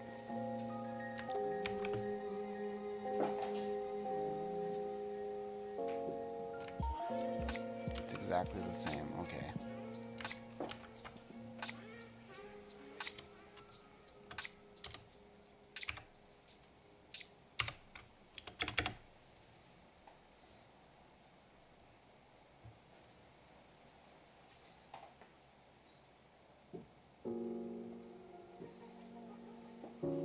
If players null, then death component looks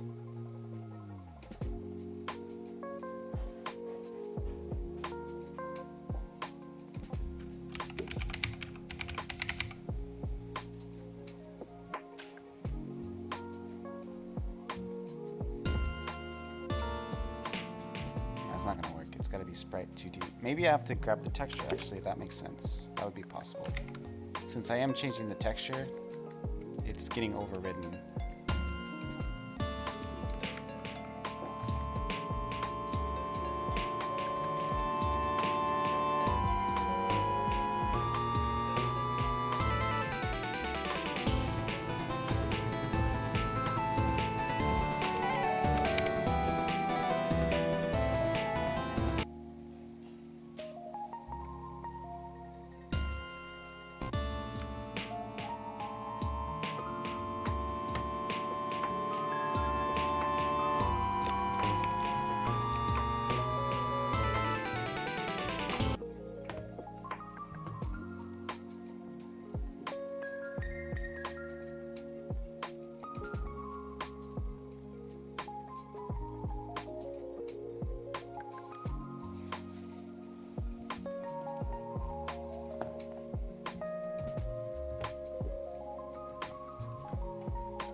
Sprite 2D doesn't have a rotate?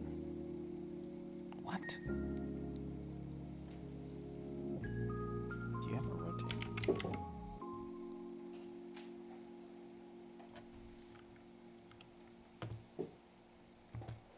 That's not gonna work.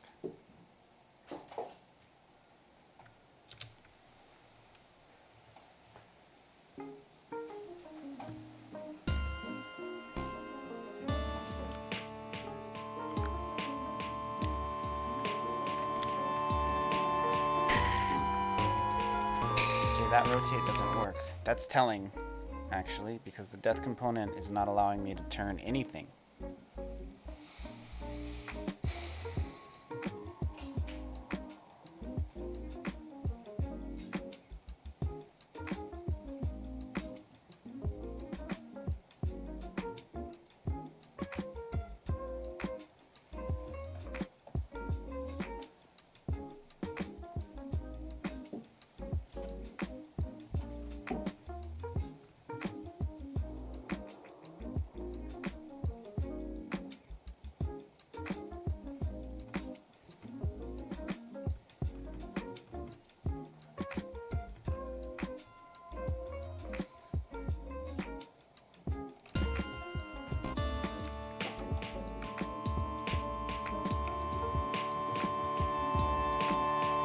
They're invisible.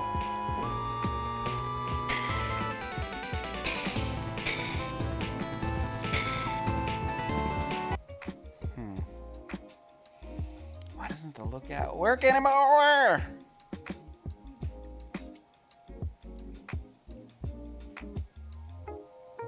Space Pirates, hey Chapter Ray, what's up, dude? Fuck. Why isn't this working? I'm so mad. I'm making me so mad. I just can't. I'm so mad.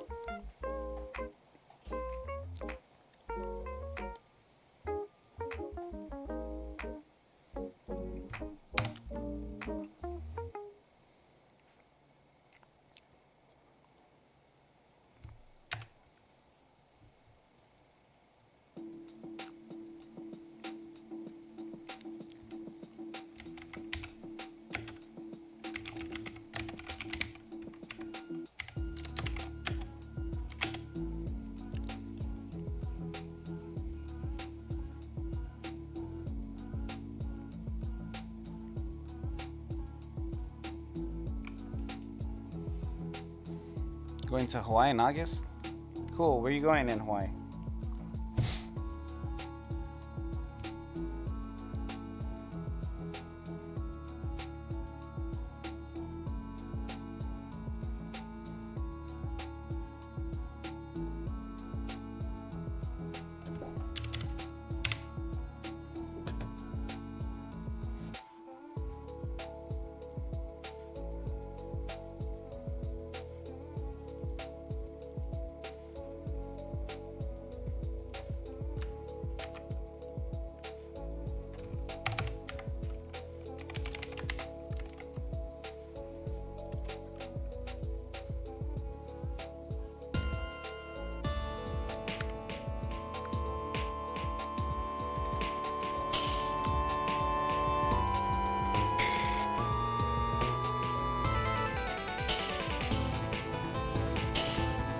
Okay, that's working. The print look global position is working.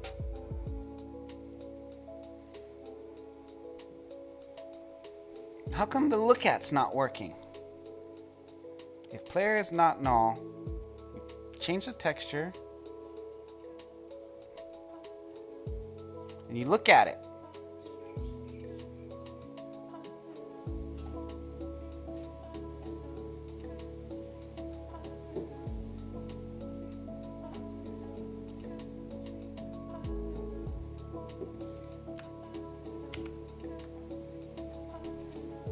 Put it down here. When in doubt, move shit around.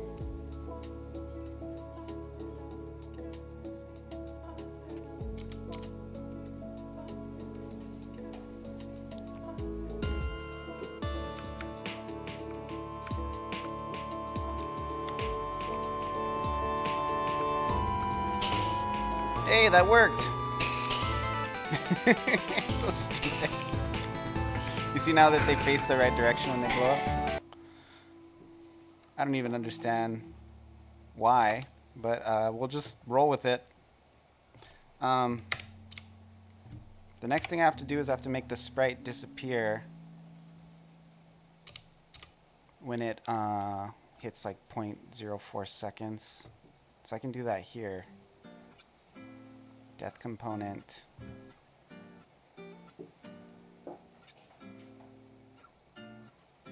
I can do sprite 2D.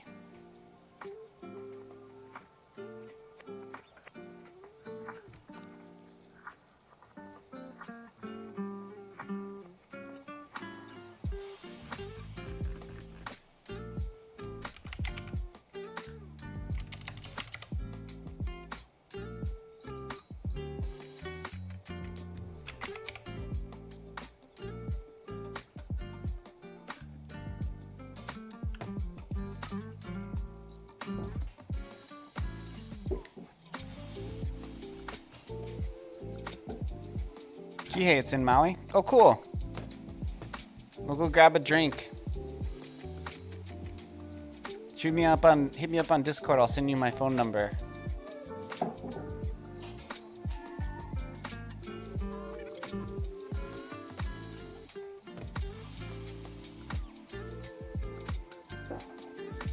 I live like 10 minutes from Kihei. Like, be careful, I might be a serial killer. You never know on the internet these days. Or you might be a serial killer.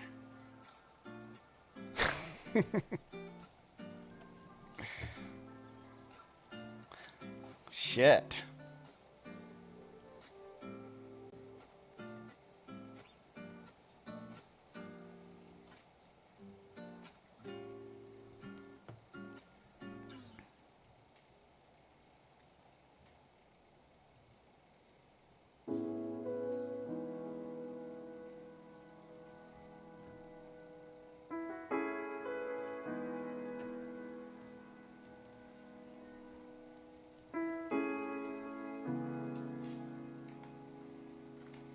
Nah, I'm friendly. I'm not that person. Yeah, feel free to hit me up. I'll come meet you for a coffee or something if you want. Or we could do a hike in the forest where no one can hear you.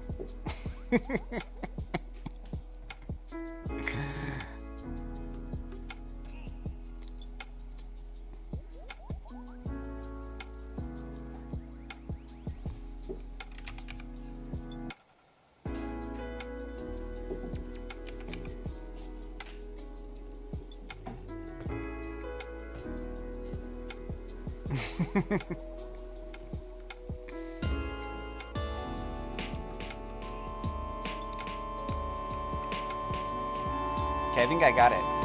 Watch, it's gonna disappear during the explosion.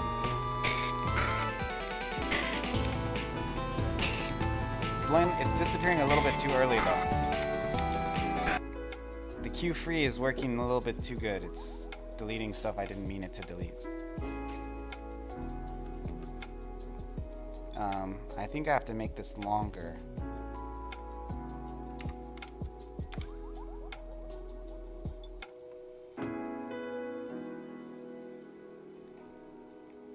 Hey, Code Red Games, how's life, my friend?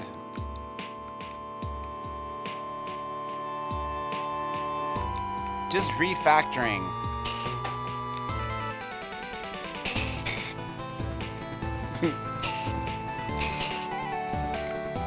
Okay, that's not right. So this Q free is affecting stuff I didn't intend for it to affect.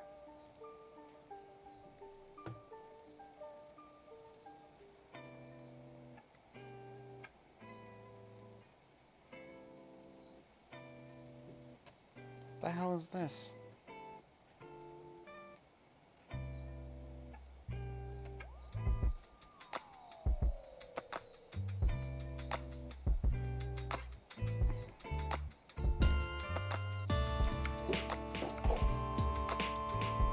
Wait, this I gotta delete this. So I gotta add a track. call method. Sprite 2D. Insert key. So the reason why queue free.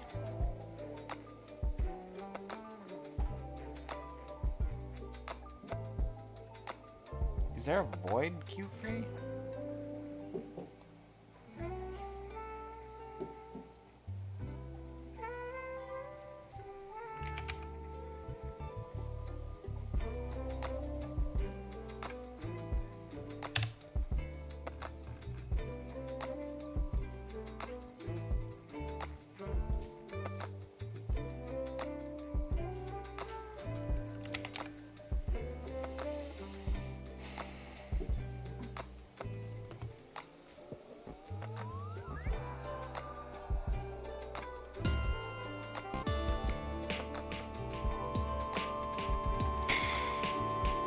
It kind of worked. Sort of.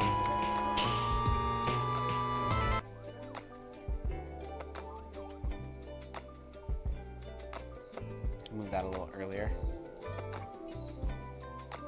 So basically, I'm just making it delete itself as soon as the explosion happens. Godot is less good about automating your trash cleanup than Unity is. Oh, there you go. That looks great. Beautiful. And this is actually much more optimized than what I had before. And also you'll see the other guys come in a little bit, and now they will keep their same sprite. Because before I was only using one sprite, so I could do it differently. Now now I got these bigger bombs.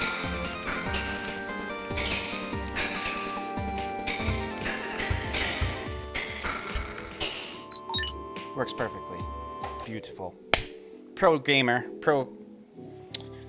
Yeah, Biz gave me more sprites, so I implemented them. You see how there was like a different looking bomb? There's gonna be one more bomb.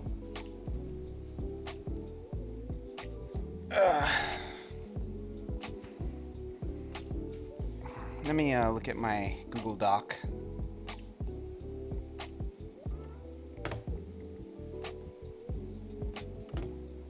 So I kind of got the local leaderboard not totally done. I did this where you can change the blunderbuss damage. That works 100%.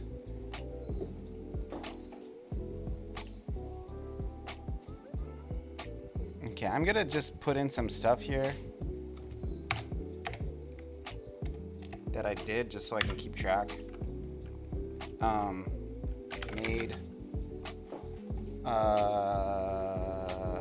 Made death component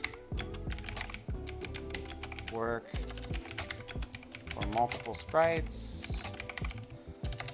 I also made it so, let's just put this on a new page. Stuff I did. This is just me patting myself on the back. It's important.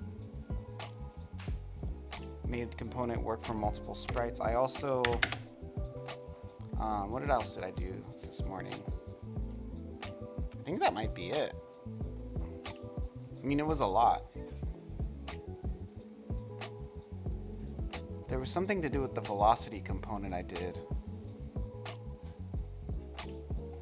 Oh, I fixed the collisions to rotate properly.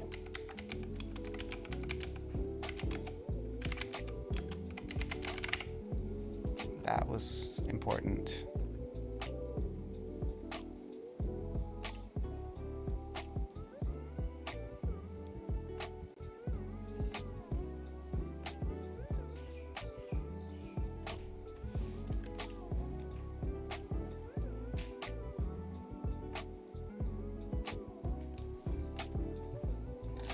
Okay.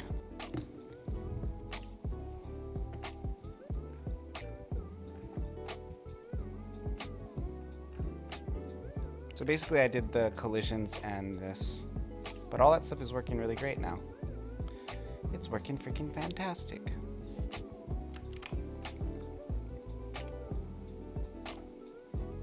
Okay, I think I am 3 hours in and I did all this. I'm due for a break I'm gonna probably take 15, 20 minutes, maybe a little longer.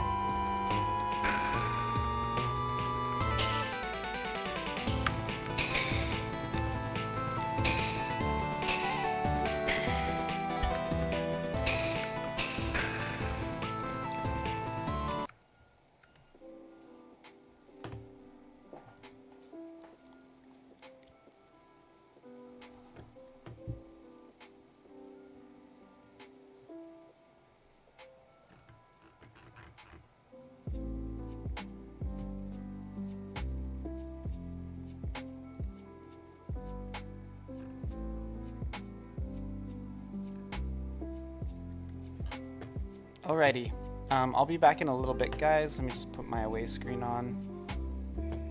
And yeah, see you all soon.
Listen to the melodies of the birds and trees.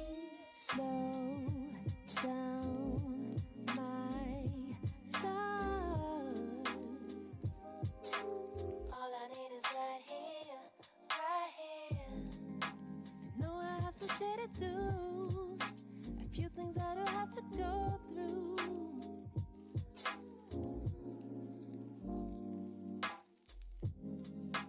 But for now I let it flow, and I stay right here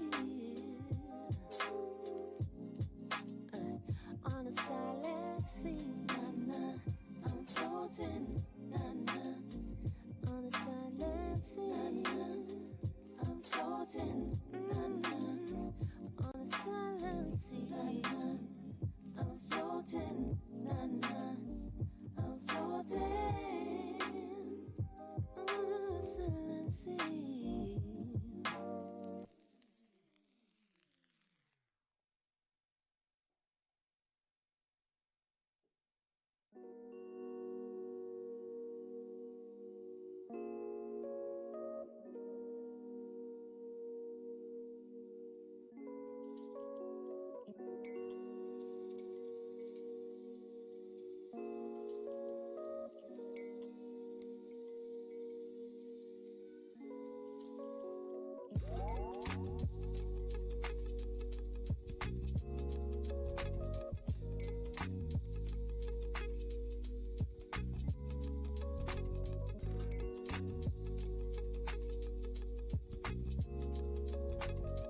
Yo, Risey, sorry I'm not there. I'll be back in a second. I'm almost ready.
Yo, I'm back.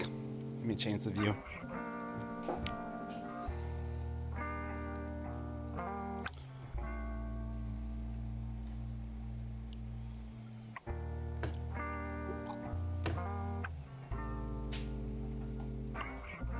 Okay.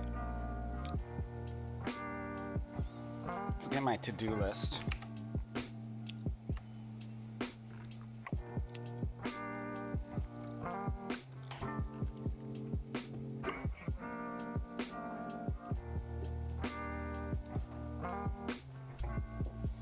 Okay, local leaderboard. I kind of have that ready. I'll add that later. This later. Oh.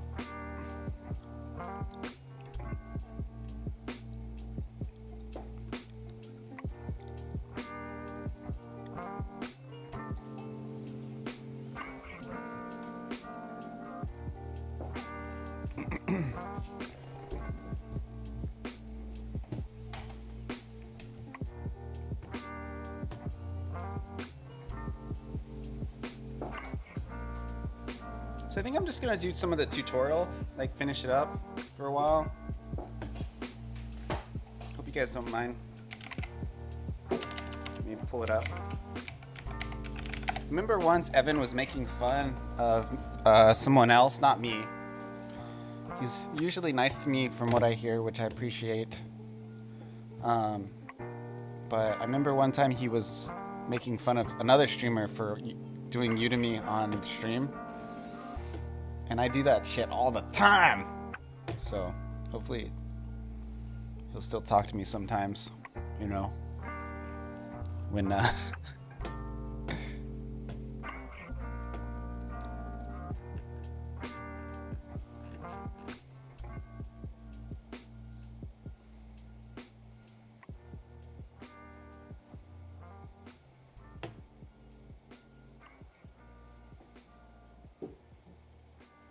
I'm going to watch this video. I'm going to illegally restream and then we're going this. to make an options menu, and then we're going to make a pause menu.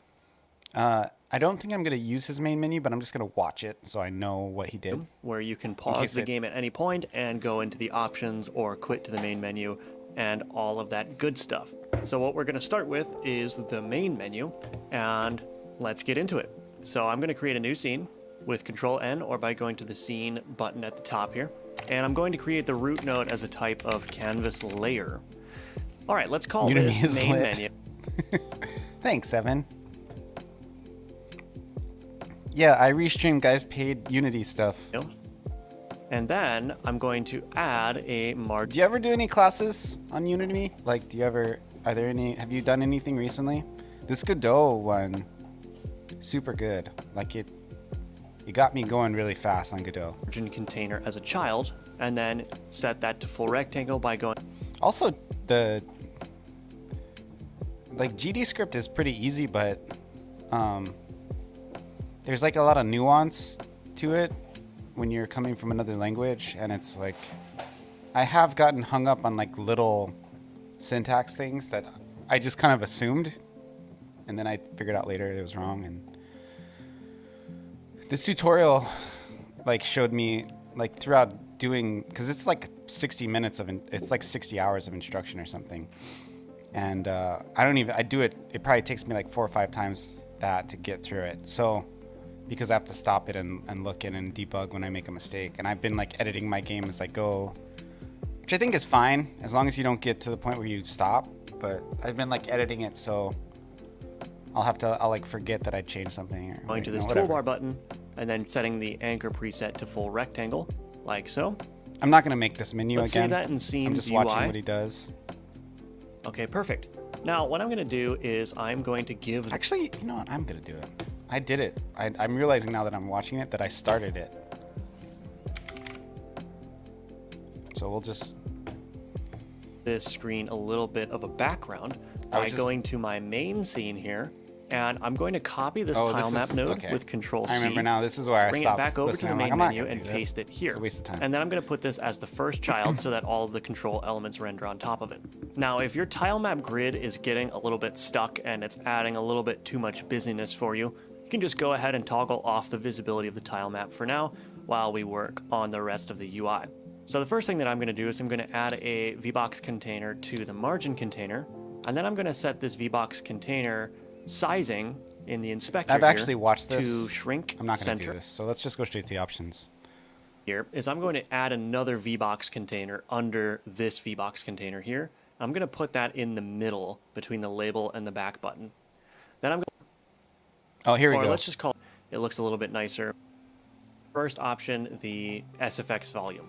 And we are going to use another VBox container for this. So we're nesting a bunch of VBox containers for layout purposes. So I'm going to do this. I'm just going to recreate it the best I can. So did I create an options? No. So we'll do scene, new scene. It looks like this is a canvas layer scene. And then within that, he has a margin container. And I'm assuming, I don't know this, but I'm assuming he took the margin container and made it, what do you call, full rect. And then he has a panel container.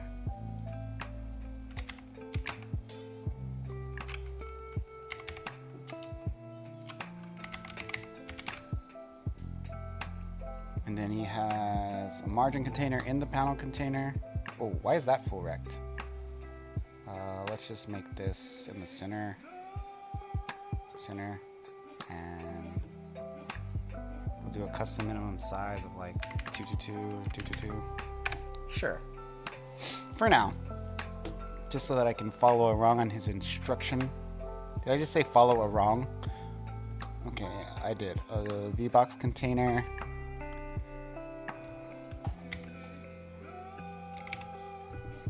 And then within that, there is a label and another VBox container. Now let's fill in this label. Options. We can make this bigger just for now. The size property, we'll make it 32. And with its container, we can add a little bit of margin. Actually, let's put it on here. We'll do like 12. Where's my margin left, bro?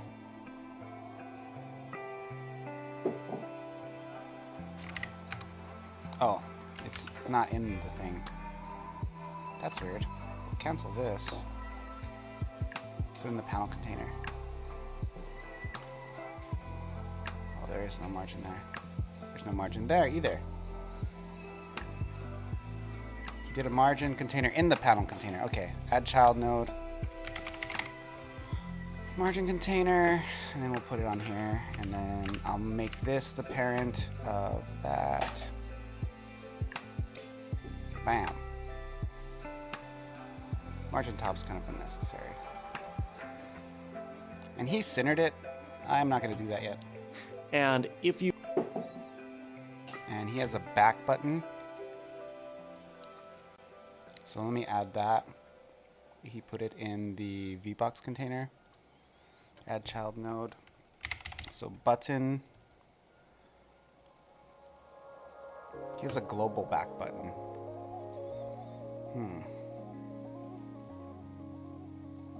Did he make that in his main menu? I'm not going to do a global back button, okay? I don't want to do no global back button business. Where did my scene go? Let's get rid of this. So this we need to save as. We're going to call it canvas layer.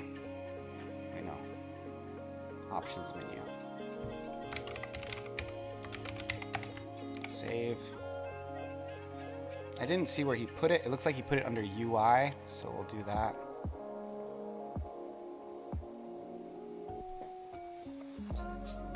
Scene. Options. He didn't attach a script yet.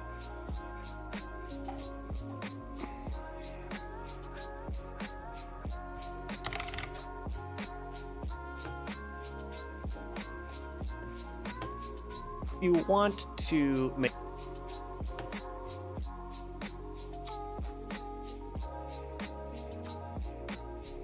He has another VBox container here.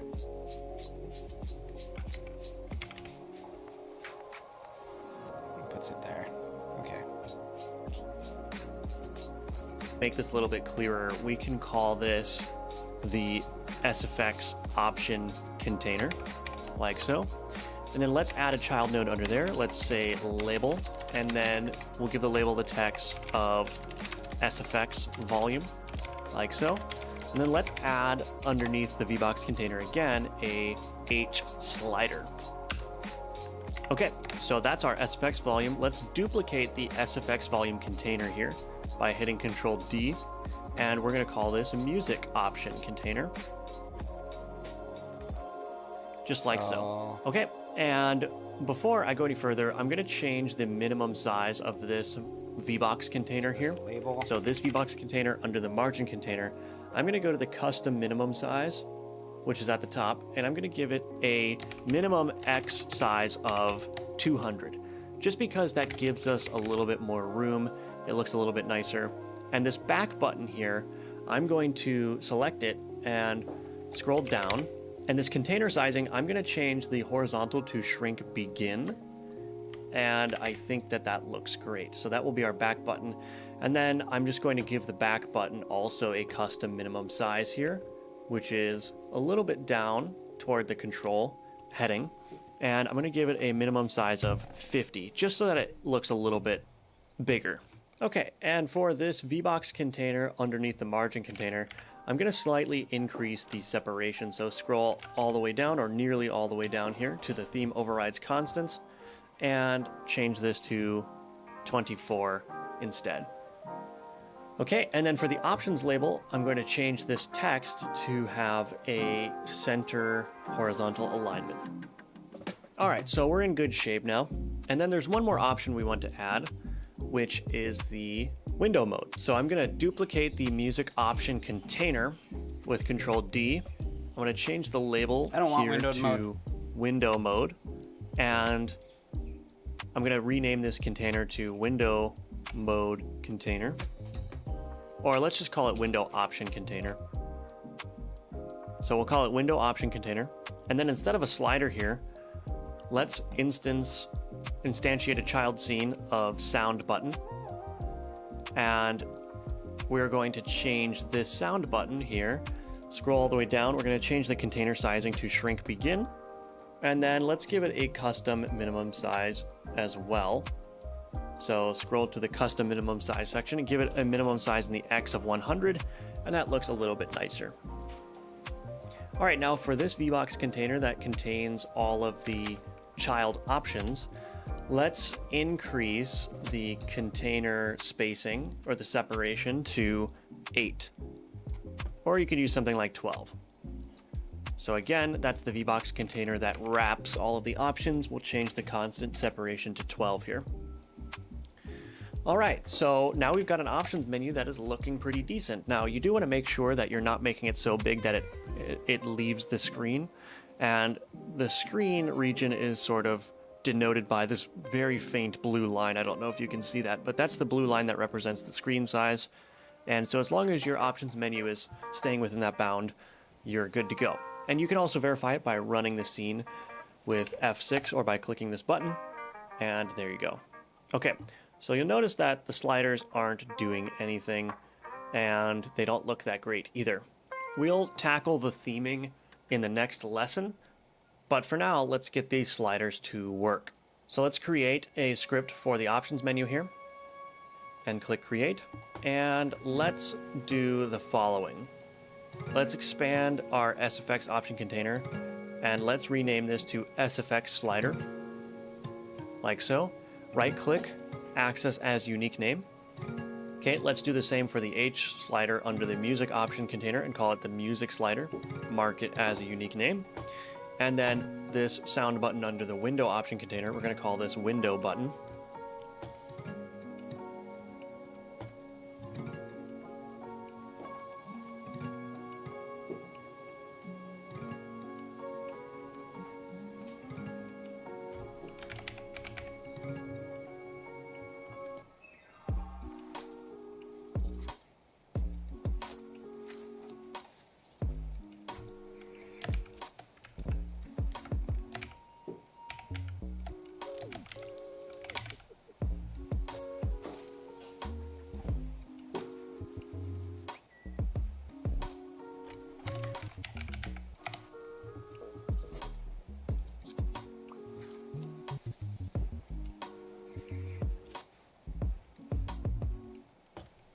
And right click and access as unique name. All right, so let's override the ready method in our options menu. And the first thing that we're gonna do is let's do the window mode.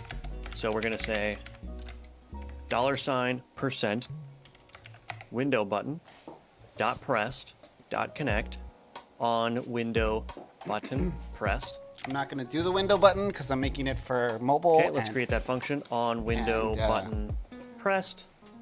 Web, so that's unnecessary. And then here we want to set the window mode. So we're going to reference the display server and we're going to get the current mode. So we're going to say var mode is equal to display server dot window get mode, and that will give us the mode that the window is in.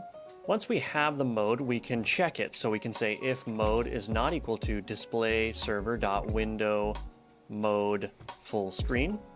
Then we're going to say mode window mode. Actually saying no, I don't want that. so I'm going to say button. Wow, he's spending a lot of time on this server windowed mode stuff. No. To a percent, which is perfect, and convert it to the buses, the SFX and the music bus. Okay, here we go. So here we go. This is what I want.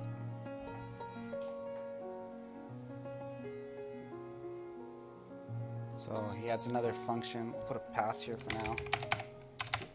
He adds another function called get bus volume %, and we'll put a pass now.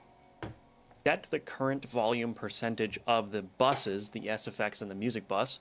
So these buses right here. And we need to convert that volume into a display value for the sliders, right? And then in the reverse way, we need to convert the percent of the sliders to the bus volume. And there is this handy function called dB to linear. And this is going to allow us to convert a dB value, like from our bus, to a percent, which is perfect. Bam. And then there's also a dB linear to dB, which Linear we can to use to go dB. the other way. And the reason we need to do this is because volume isn't linear, as noted in the docs. So back to our options menu script. So we want to get bus volume percent. The way that we get a bus is we can say audio server dot get bus index, and we're going to pass in the bus name. So let's assign the bus index to the result of this call. And what is our bus name? Well, we're going to have to pass in a bus name as part of this function's parameters. So we'll say bus name, and that's a type of string, like so. And then we'll pass in that bus name into the get bus index. All right, so now let's get the bus volume. Audio server dot get bus volume dB, and look, this takes a bus index, so we say bus index. And we'll assign that volume dB is equal to audio server get bus volume dB. Okay, and now we can return out of this function dB to linear volume dB. Okay, so now we can, in our update display, let's get a reference to the SFX slider and the music slider. And I'm going to do this by selecting both of these, dragging them over into the editor here, and then holding Control. And that will generate on-ready methods for the SFX slider and the music slider for us. Let me catch up. Var bus index var volume dB equals audio server get bus volume dB, bus name, bus index get volume percent. Oh, I don't have the, that's what it is. Bus name, and we set that as a string. Beautiful. So then in the update display method, I'm going to say SFX slider dot value is equal to get Okay, so I have to do this update display thing now. volume.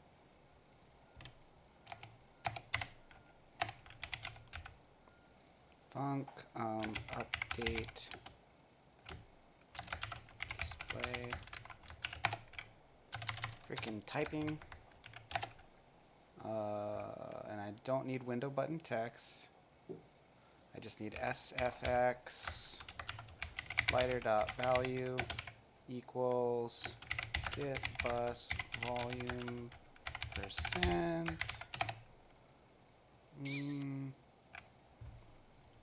And we're going to put in the name of our bus, which is, in quotes, SFX. And we can do the same for our music slider. So music slider dot value. Where did I set it? Oh, I set it to SFX in the other spot.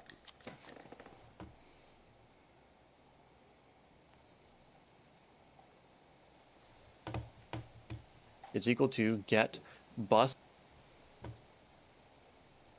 first off, this should go up here.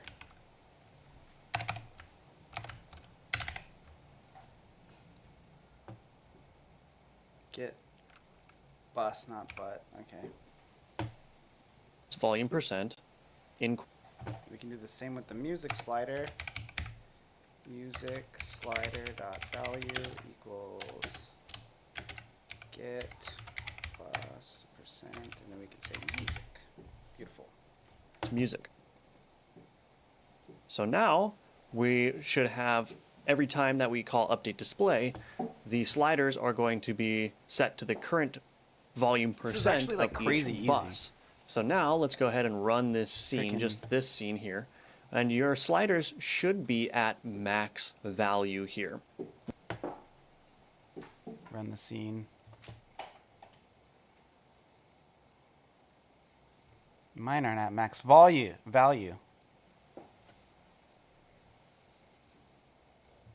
I missed something. It's not what they're set to by default, so that means that our code is working. But now we So need to mine's not working. here Let me end look at of his. each. See where I missed out. On window. Oh, I gotta connect the. Do I? Oh, I need to connect the update display on ready. That's why it's not working. Update display. Let's try now. Wait, not that button. Close you.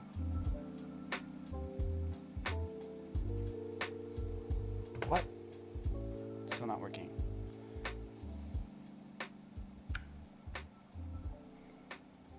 SFX.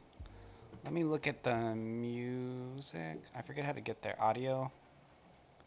Okay, those are the right names I gave. Get bus volume percent. Var bus index audio server. Is it bus name or bus index? Well, this one is bus name. Return dB to linear volume dB. Oh, on window pressed. Window get mode server. I don't need all that. Control.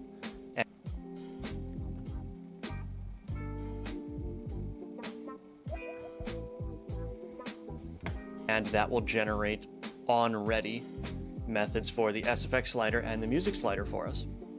So then in the update display method, I'm going to say SFX slider dot value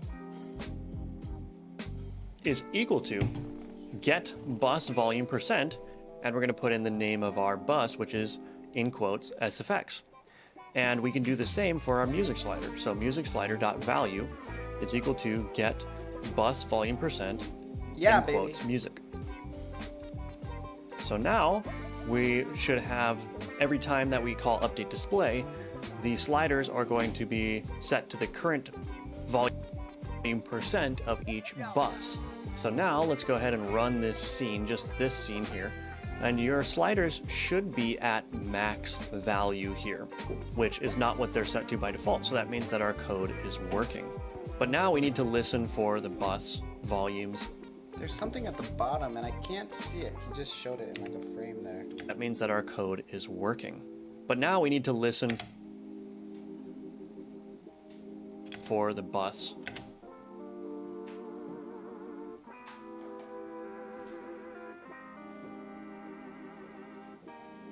No, yeah, that's not it.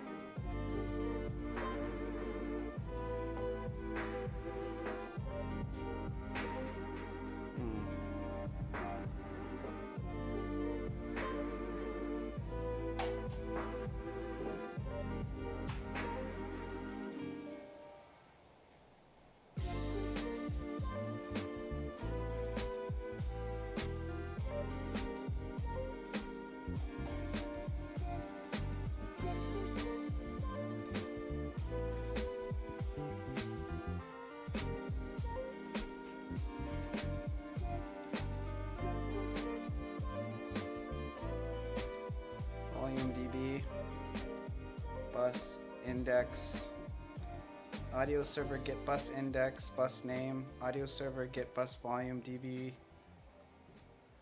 bus index.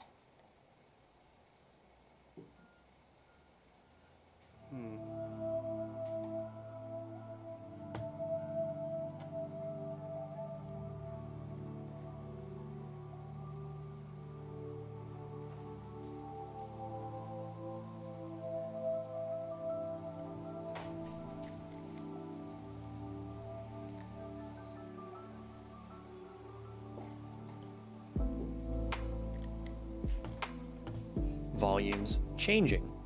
So if we go to our SFX slider and click on the node tab here, we can see that there's a changed signal underneath the range here. And so we can listen for the slider being changed and apply that change to the bus volume.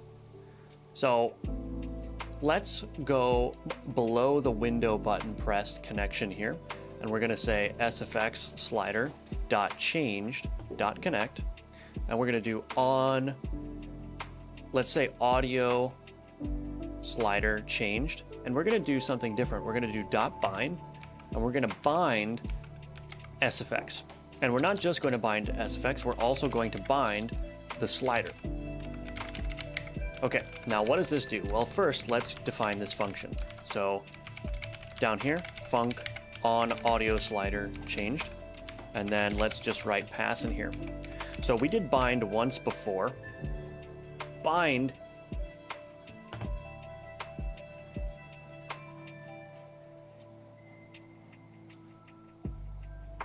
essentially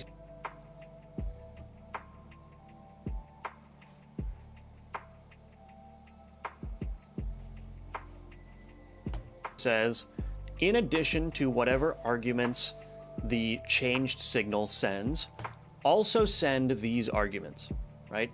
Now, in our case, the changed signal does not send any arguments, but we're saying send these two arguments in addition. And why are we doing that?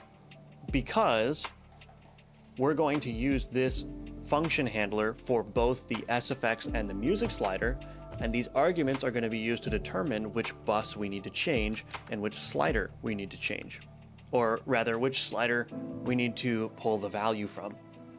So let's scroll down here, and I'm going to say slider, which is of type H slider, and then our second argument is going to be bus name, which is going to be of type string. Now, what are we going to do with this? Well, let's first write a method called setVolume%. So I'm just going to copy and paste this getBusVolume%, and we're going to call this setBusVolume%. And then our second argument is going to be bus name, which is going to be of type string.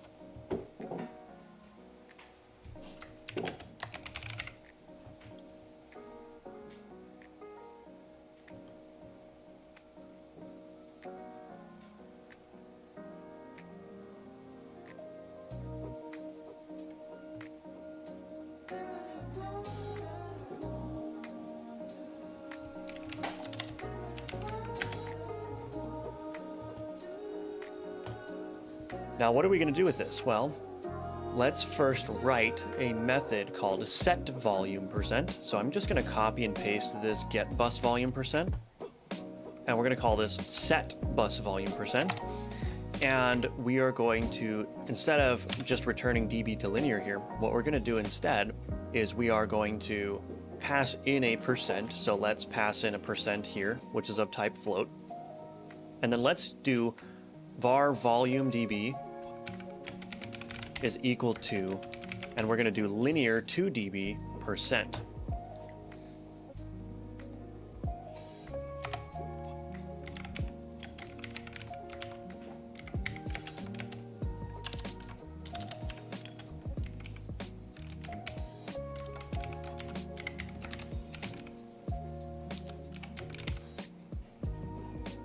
Okay.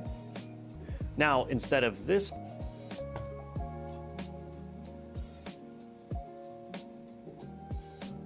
assignment here, we're going to get rid of that and keep the audio server getBusVolumeDB, except we're going to change it to setBusVolumeDB. And this method takes in the bus index as well as the volume dB is equal to, and we're going to do linear 2 dB percent. Okay. Now, instead of this assignment here, we're going to get rid of that and keep the audio server getBusVolumeDB, except we're going to change it to setBusVolumeDB. And this method takes in the bus index as well as the volume dB. So bus index is the first argument, and we're going to pass in that volume dB that we calculated. And then instead of returning something, we're just going to remove that and not return anything. So we're grabbing the bus index of the bus name that we're passing in. We're converting the percentage that we're passing in into a dB volume, and then we're setting that dB volume in our audio server at that bus index. And that means that on this audio slider change, we can simply do this. We can say set bus volume percent. We've got our bus name coming in this argument here, and we've got our slider coming in, so we can reference the slider dot value, which is going to be between 0 and 1. And so you can see that this SFX slider, when it's changed, we're passing in the SFX slider itself as well as the SFX bus. Let's copy this line and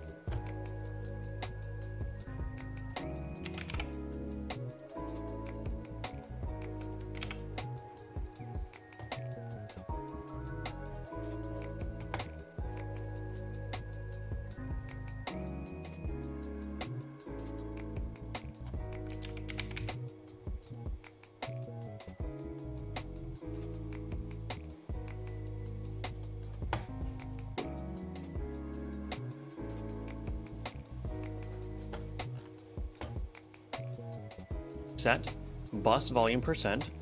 We've got our bus name coming in this argument here, and we've got our slider coming in, so we can reference the slider dot value, which is going to be between 0 and 1.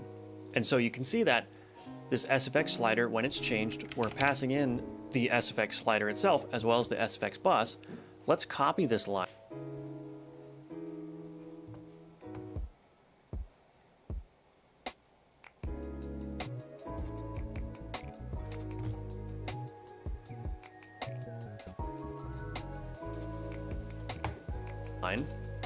And paste it underneath, but change this instead to music slider, and then bind music slider and the music bus name.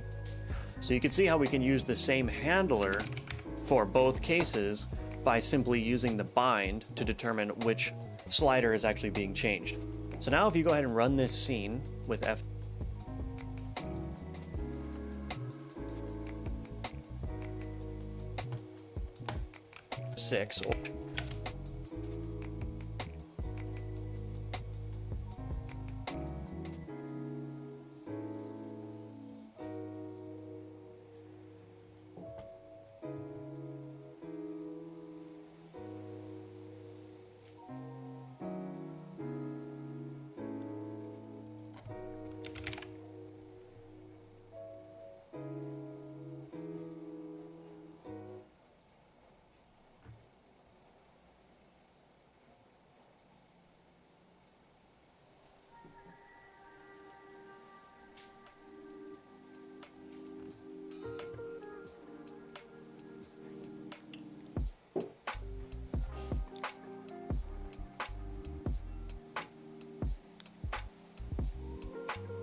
Oh, I see. Capitalization issue.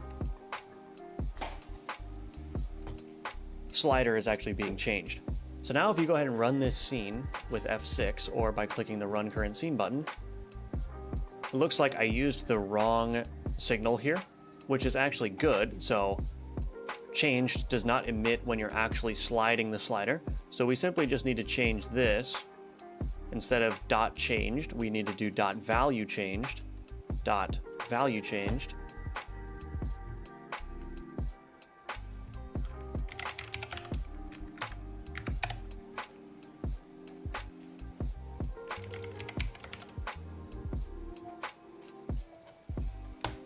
And the good news is that we don't need to pass in the slider anymore. We still do need to use the bind for the bus name, but we can get rid of the first argument in this dot bind for both. But what we need to do is we need to scroll down here and we need to change this first argument in on audio slider changed to value. And this is going to be a float. And then we'll pass the value in as the second argument here.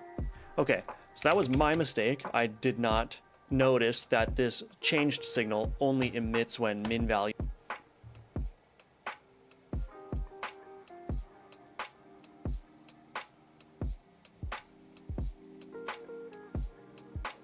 Bus name value.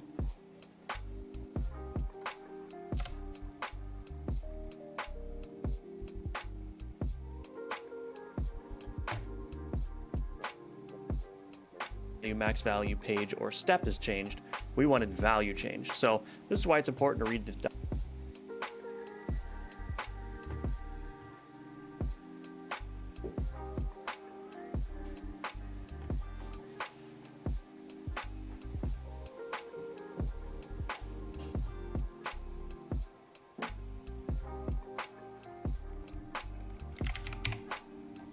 documentation, but luckily that was an easy fix. And so now with all that in place, let's run the scene and see if our music goes down when we slide the music slider. And what should happen is when you slide the music slider, that volume should go down and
Okay, so I see what's happening. The thing is automatically setting to 0 for some reason. I think it probably has to do.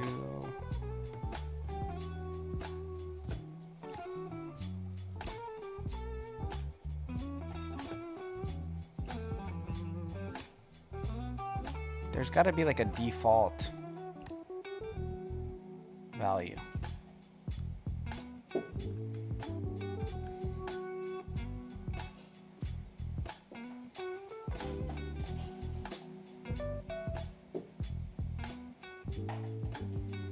Ticks are uniformly distributed value markers.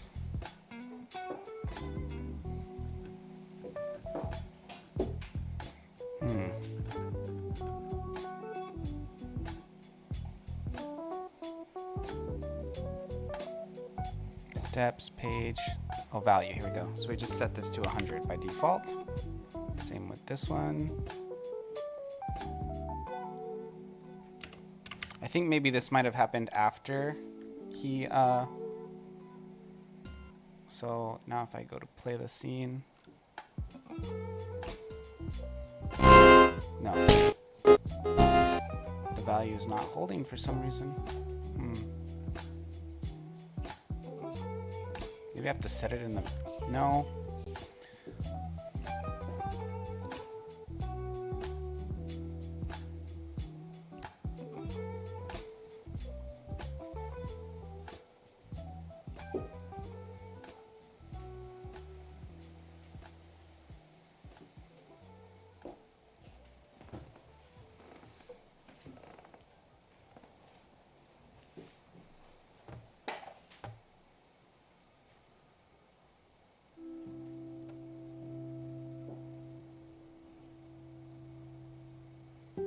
Okay, so here it's full by default.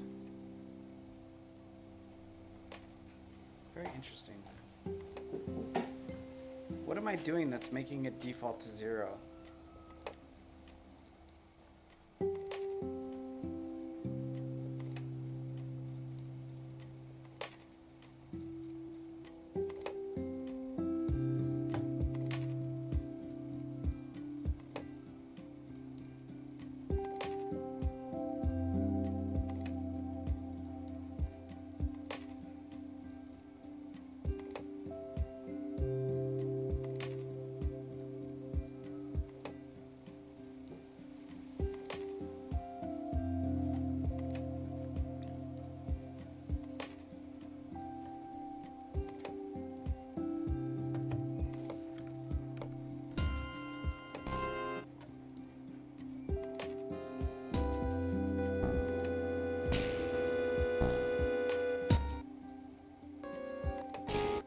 Wait, since it's a percent,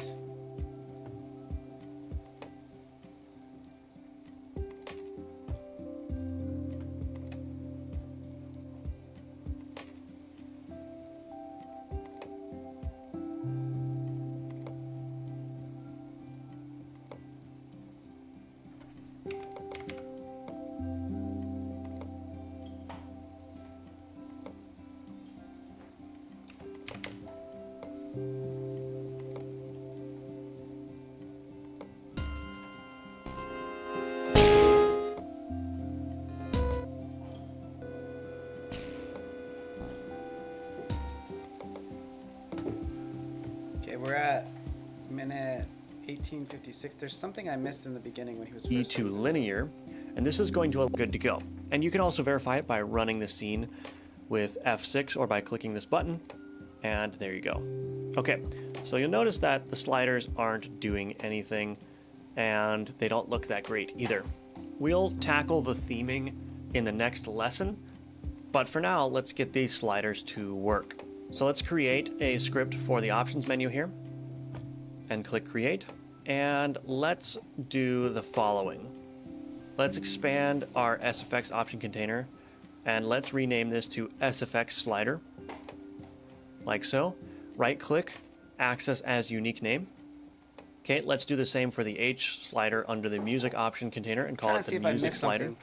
Mark it as a unique name. And then this sound button under the window option container, we're going to call this window button. And right click and access as unique name. All right, so let's override the ready method in our options menu. And the first thing that we're going to do is let's do the window mode. So we're going to say $.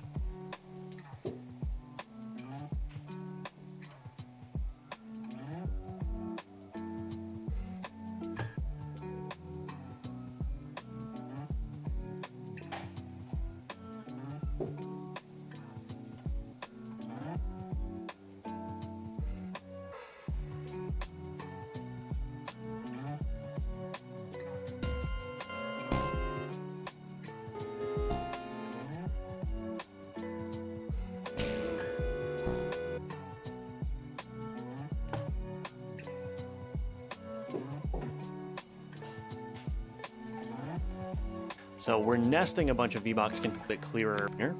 Like, we'll give it, and then okay, so that's our SFX volume. Let's duplicate the slider. Add underneath the VBox container again, a H slider. Okay.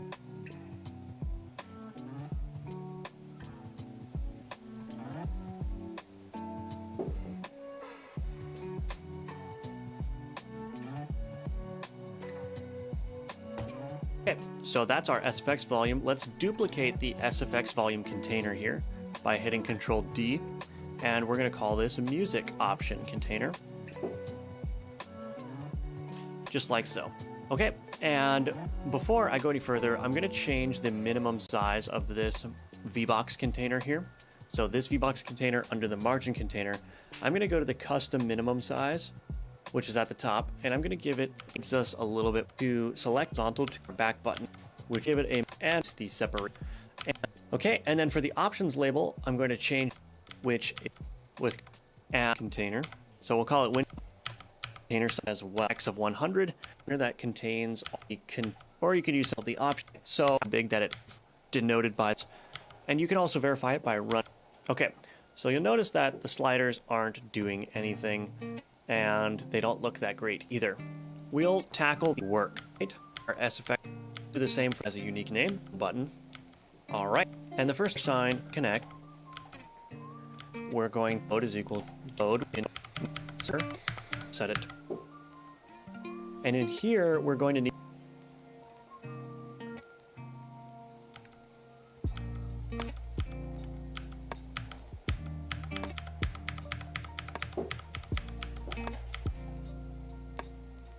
Oh, there it is.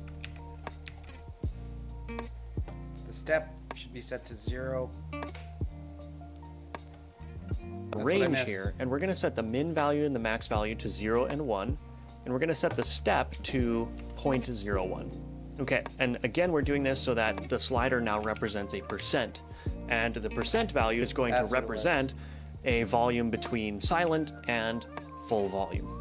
Okay, so the next thing we need to do is let's create a function. Okay, we're good. All good. Figured it out. Back to where we were. What happens when you skip around, man? Let me just double check that it works.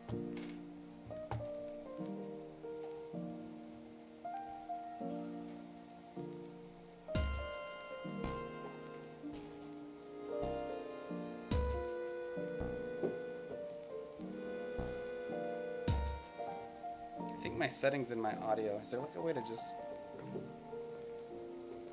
reset volume?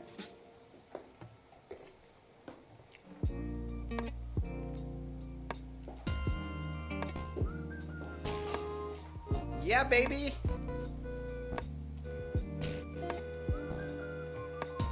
Awesome. Bus index is the first argument, and we're going to pass in that volume dB that we calculated. And then instead of returning something, we're just going to remove that and not return anything. So we're grabbing the bus index of the bus name that we're passing in.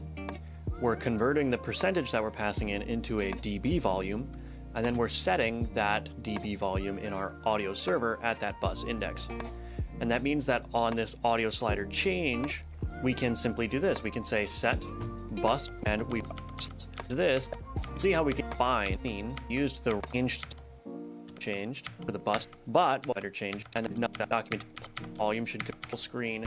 Your sound effects slider is working too, so slide this all the way down and see if you can hear the button click. Now, there's one obvious problem here, which is that this label is incorrect. So this SFX volume should say music volume. So I'm going to change that label so that it says the proper thing. Okay. So our options menu is just about done. We just need to make the back button work, and we need to hook it up to the main menu. And I know this lesson is going long, but we're almost done. So what we're going to do is we're going to create a custom signal on the options menu called signal back pressed.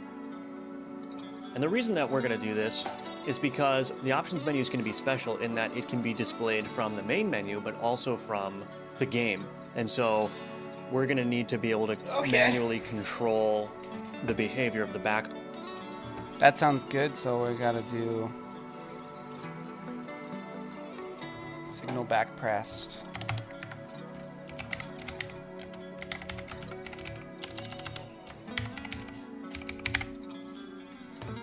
Button. So that's why we're saying back pressed. And let's grab a reference to the back button. OnReady var back button equals $% back button. Just like so. Now let's create a signal connection. So oh, this is getting kind of sticky now. We'll just create access a unique name.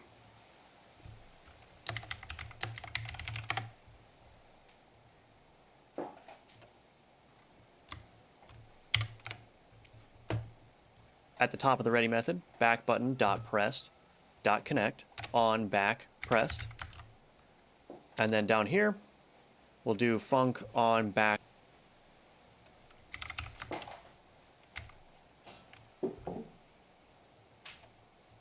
So at the top of the ready method, back button dot pressed dot connect on back pressed.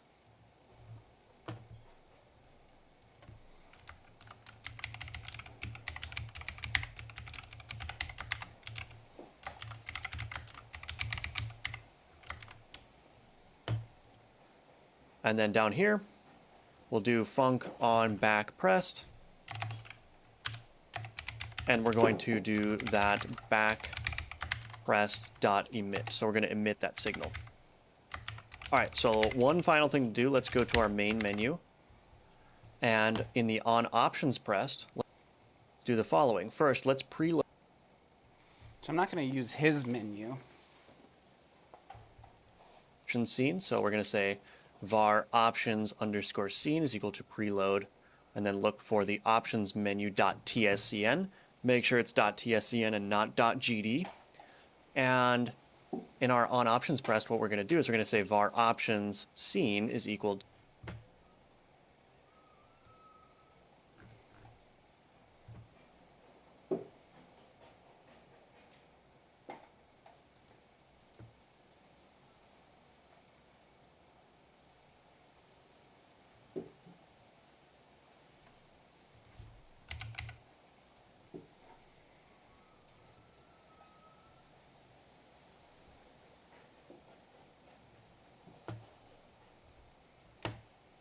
to or rather options instance is equal to options scene dot instantiate. Let's go ahead and add that as a child to the current scene. So we're putting it on top of the main menu, options instance. And then let's do options instance dot back pressed dot connect on options closed, and then let's do a new function on options closed. Let's write pass in here, and let's pass the options instance as a binding to on options closed. So dot bind options instance, just like so, and then we'll accept that in the on options closed. So options instanced of type node, just like so, and we're just going to simply do options instance, and I'm just going to call this instance instead of instanced, and options instance dot queue free. All right, so let's run the game. And now if I click on the options button, I should see options overlaid on top. So if I look at my scene tree here, we've got our main top. So if I look at my scene tree here, we've got our main menu, but then the options menu is on top with the exact same layout here, which is just fine. And then let's go back. I'm going to click back here, and I'm back to the main menu. So we're all good there, and I can click play and go. All right, so that's it. I'll be right back. I'm gonna use the restroom, and then I'm gonna come back and finish up this option menu. I like the way he did it, the way he instantiated it on an existing scene. I think it's very cool. I'm gonna do something similar in my main menu. I'm actually gonna have all of the everything up, and then I'm gonna make it so you can move the camera. I'm gonna use a 3D scene for my main menu. That's always been my plan, so should be pretty cool. But I'll be back. I'll be back.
It for our options menu setup.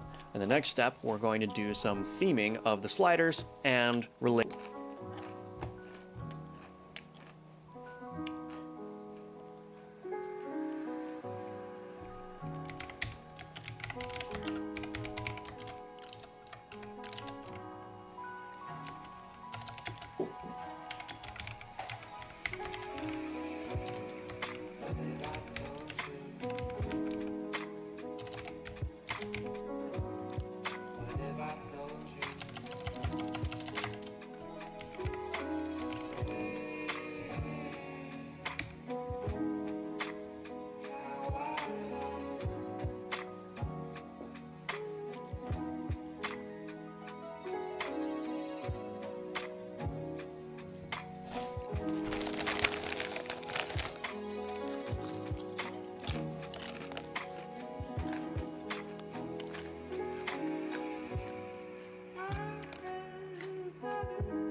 the hell just happened?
What did I do wrong here? Var options instance equals option scene instantiate.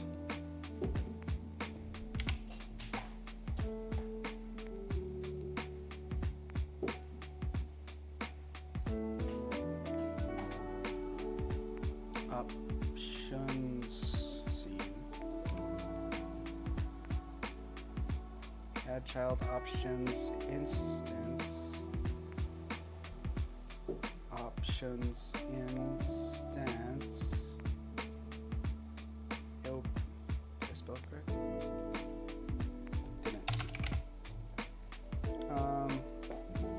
Options instance back press connect on options close bind options instance. Options instance identifier on options closed. On options closed. Here we go. Options instance identifier not declared.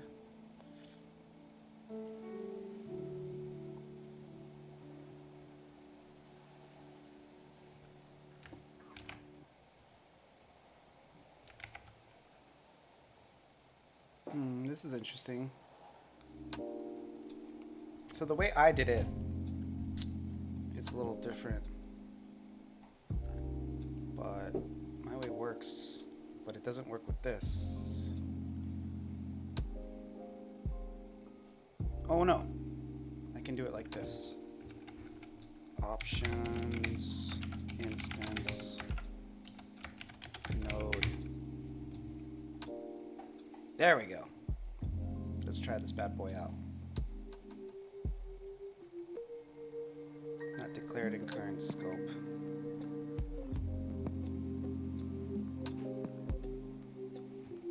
On back pressed, right? Oh, on back pressed. Okay. Try again. Back button not declared. Back underscore button. Next.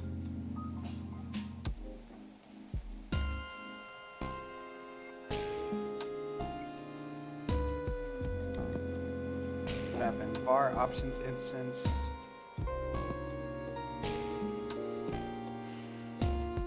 Options instance.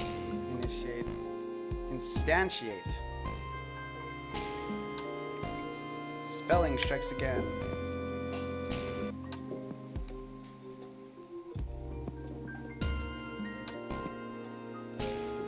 Non-existent function instantiate. What? That That is definitely a function.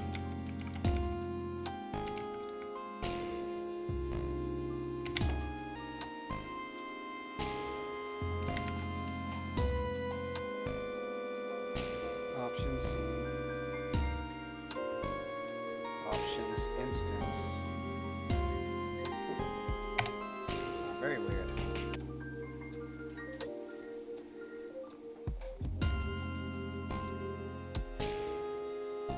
var options instance. Non-existent function instantiate.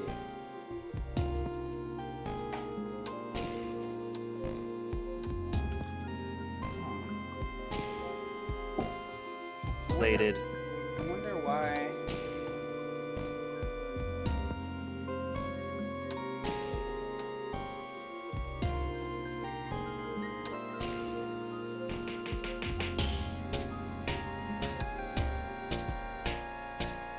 Instantiate is definitely a function.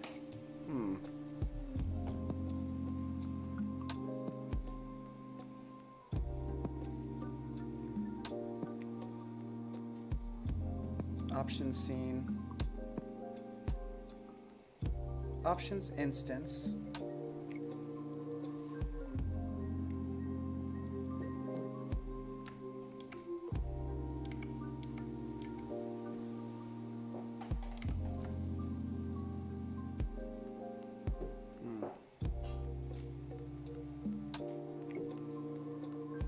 So he did it with code. I did it with this connect feature.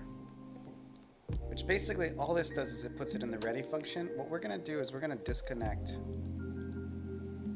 these, and I'm gonna create the ready feature like he had.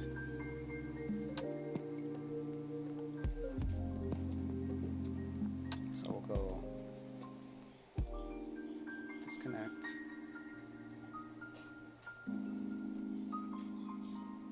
Disconnect.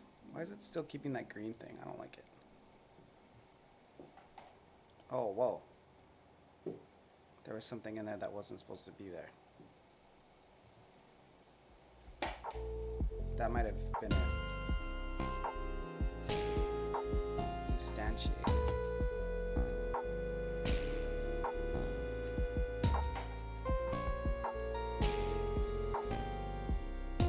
Is there a way to get rid of these things?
This is so weird.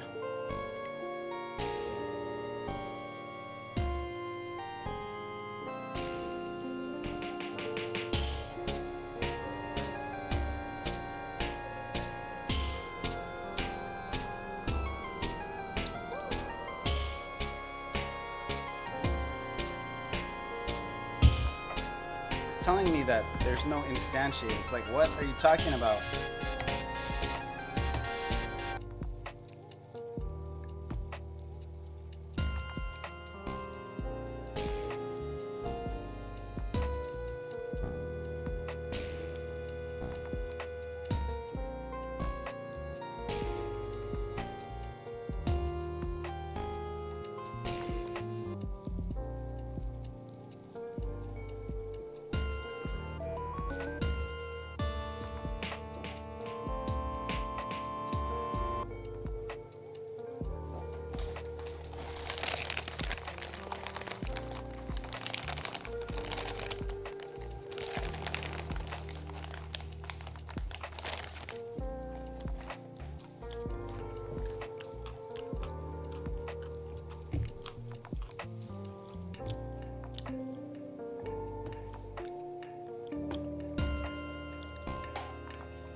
That's the one.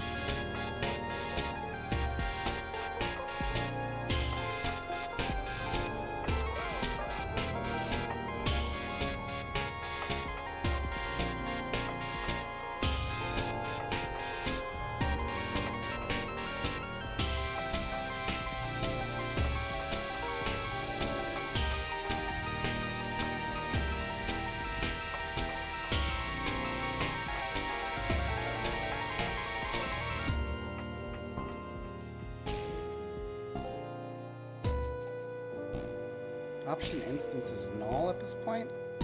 How?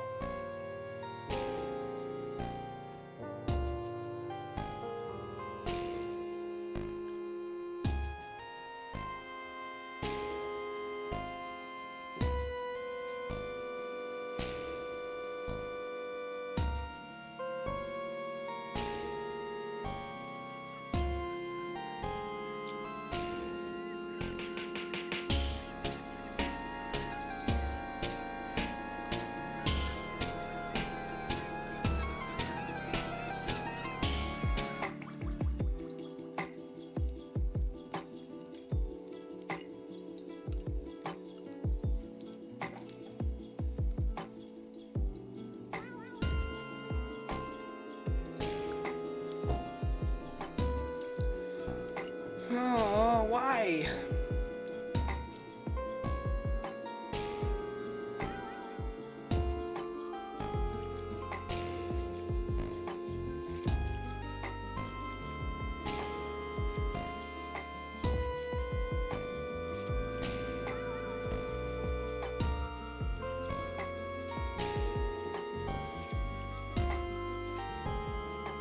Maybe there's an option instance thing in the other UI elements. And I'm going to say slider, which is we're going to use this function handler for both the SFX and the music slider, and these arguments are going to be used to determine which bus we need to change and which slider we need to change, or rather which slider we need to pull the value from. So let's scroll down here, and I'm going to say slider, which is of type H slider, and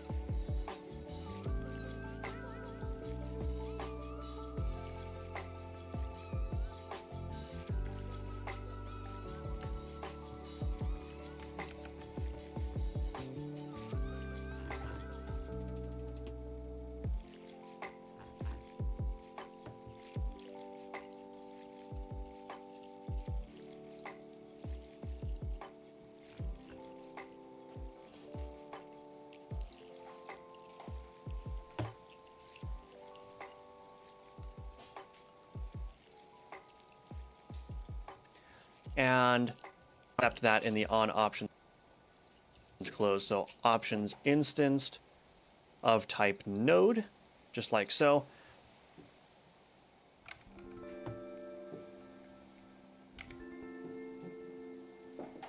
And we're just going to simply do options instance, and I'm just going to call this instance instead of instanced, and options instance.queueFree.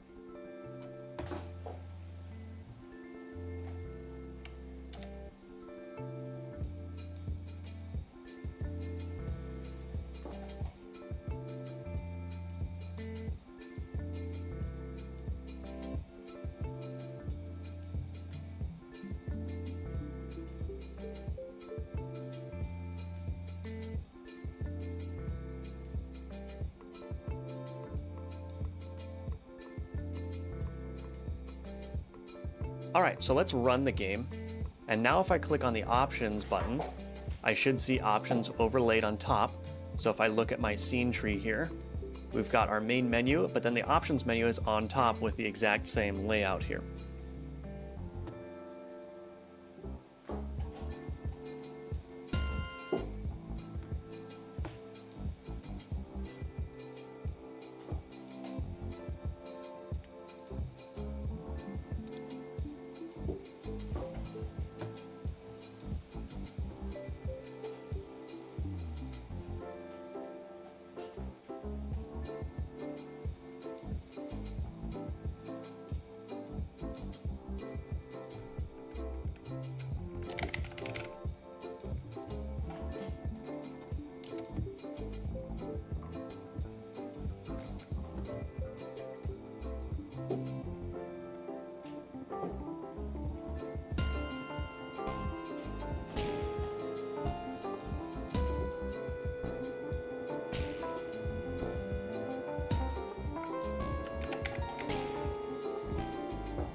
Back pressed, weird. dot connect, on options closed. And then let's do a new function on options closed. Let's write pass in here. And let's pass the options instance as a binding to on options closed. So dot bind options instance, just like so. On options closed. On options closed. Bind. Options instance. And then we'll accept that in the on options closed. So options instanced of type node, just like so. And we're just going to simply do options instance, and I'm just going to call this instance instead of instanced, and options instance.queueFree. Wait, is options a node? It's not a node.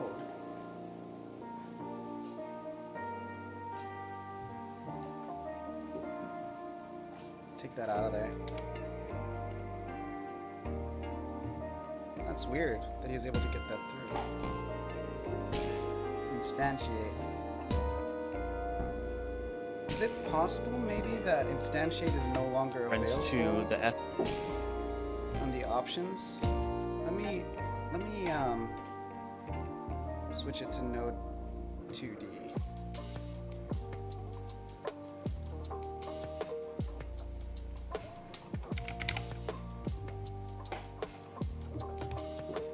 I'm gonna do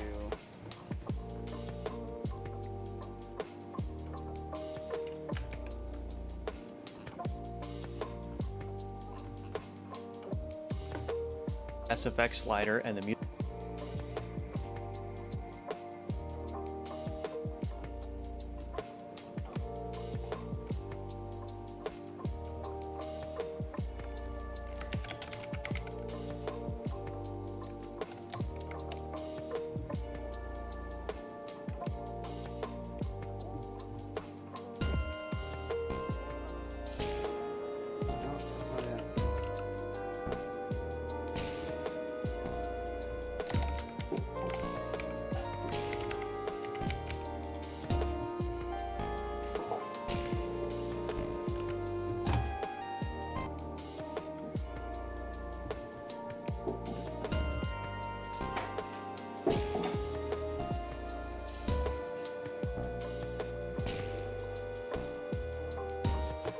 music slider.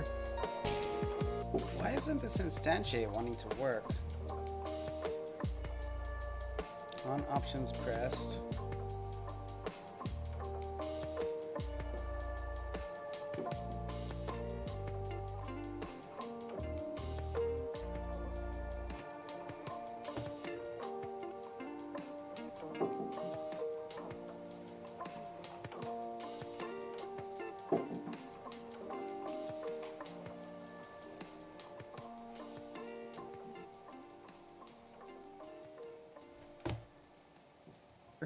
And I'm going to do this by selecting both of these.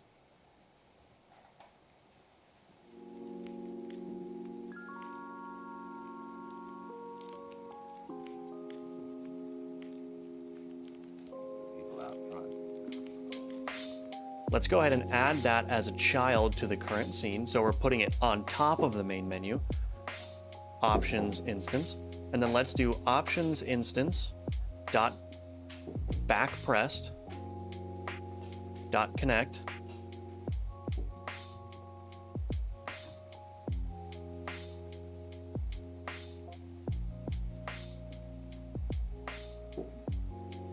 Back pressed.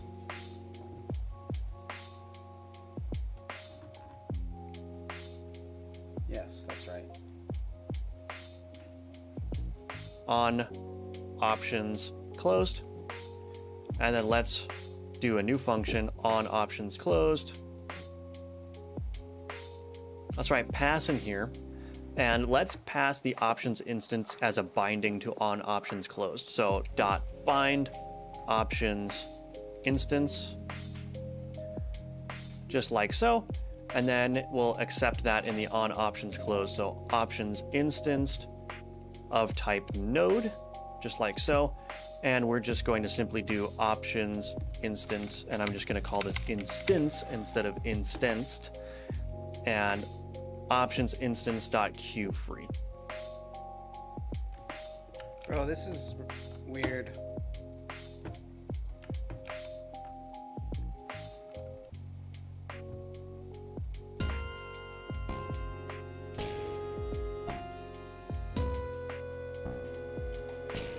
Instantiate in base GD script.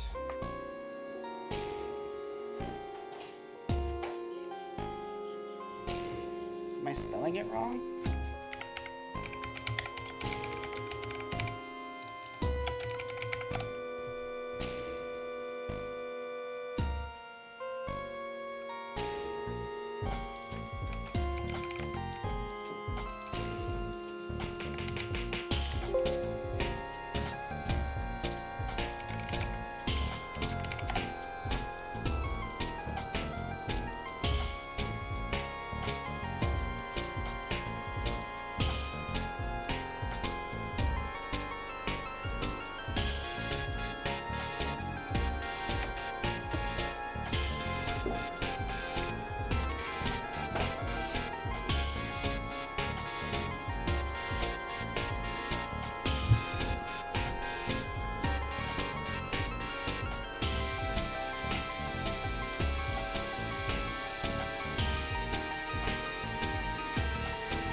What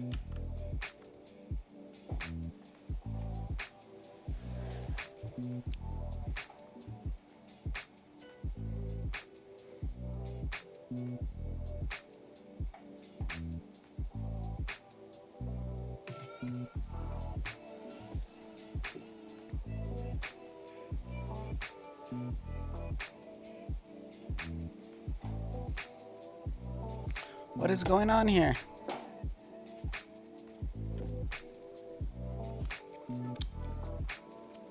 This is like super simple, but I'm lost. What is going on here? What's happening? I don't understand.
All right, so let's run.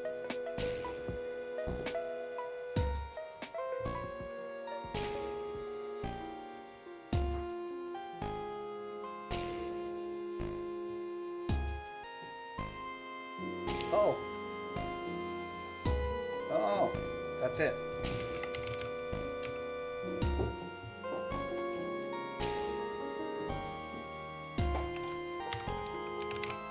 That's it.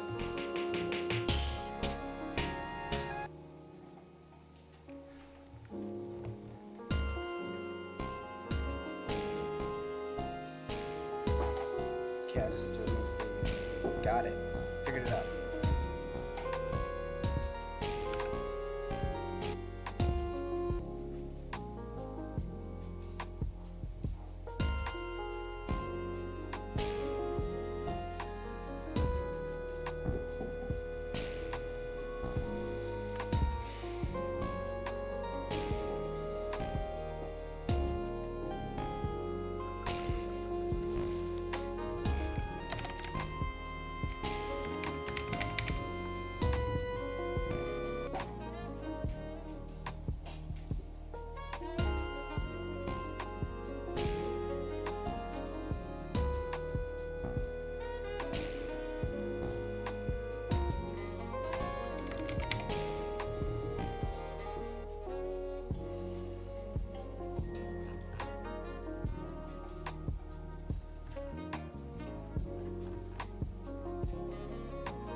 Oh, I see.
Oh my gosh. So I got it working. I did an X instead of a back button. I think it's cooler. I don't totally understand why it has that mouse over functionality. I think the aligned left might be different or something.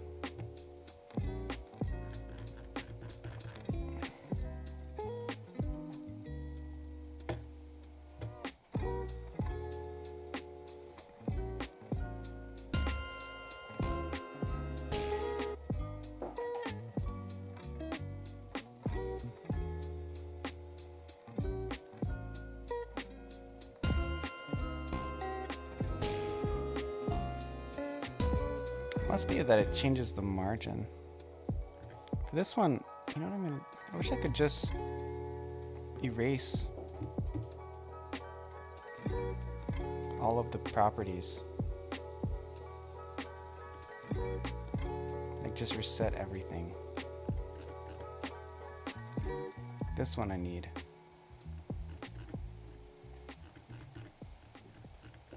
Anything else? Oh, that's it. But that won't do it.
I don't understand what's happening on the mouse over.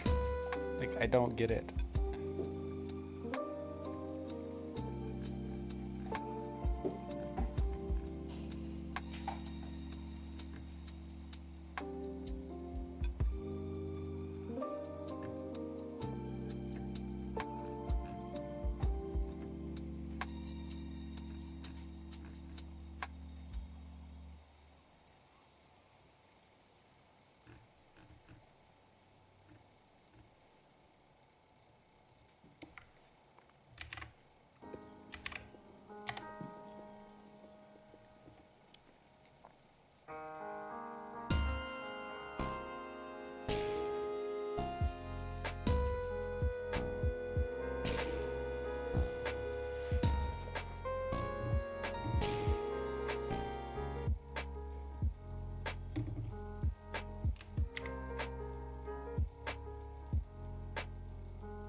Oh, cool. Thanks, man.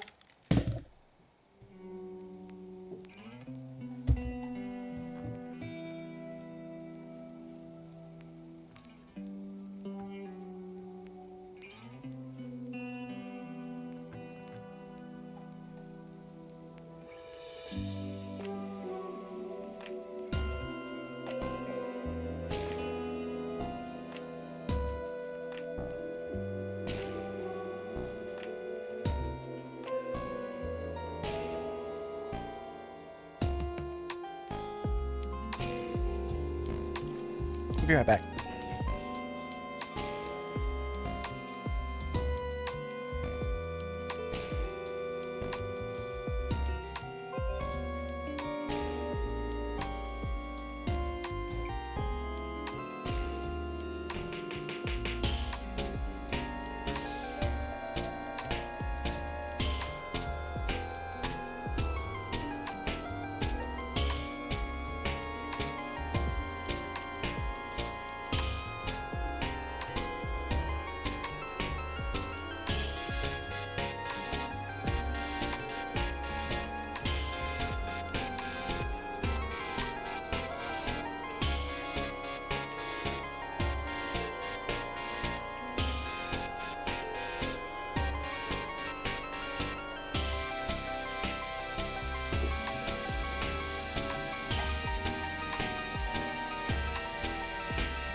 Go for reload currency.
Thank you for the follow, Lurkin Arts.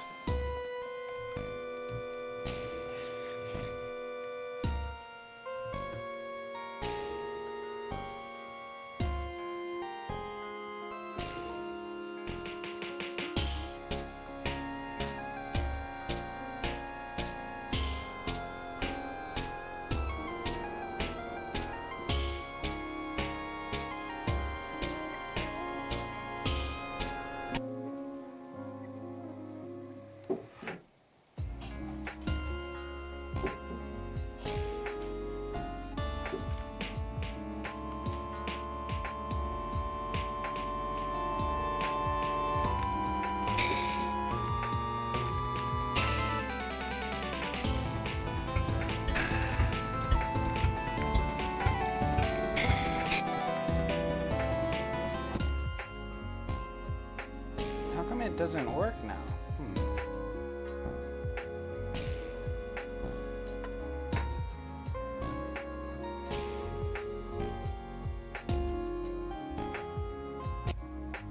Very odd.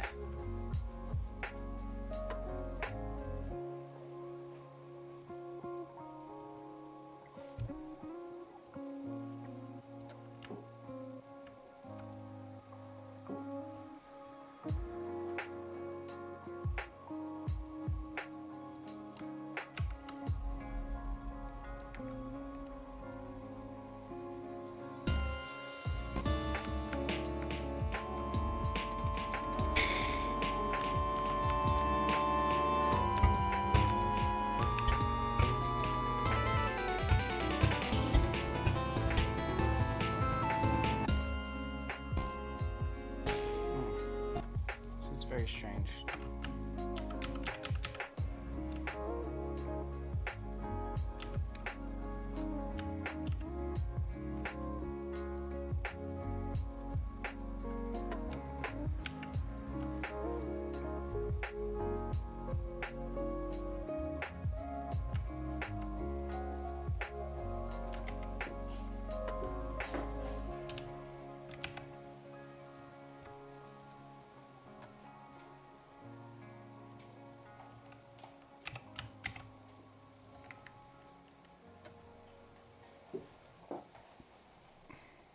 You have to make sure it's not paused. Oh, I see, because you have to turn off the pause or else it doesn't turn the processes back on. That makes sense.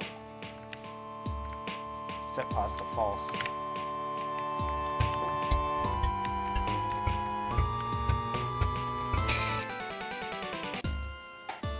Beautiful.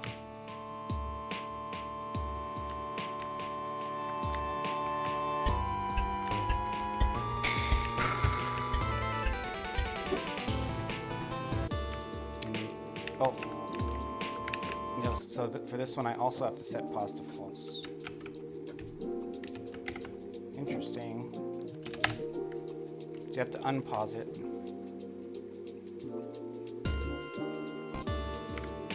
I have a pretty good idea of how the pausing screen will work now.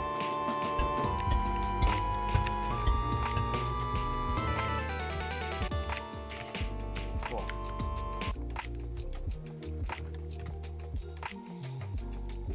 For this scene too, I'm gonna have to preload assets, but I'll do that later. Let me write that down.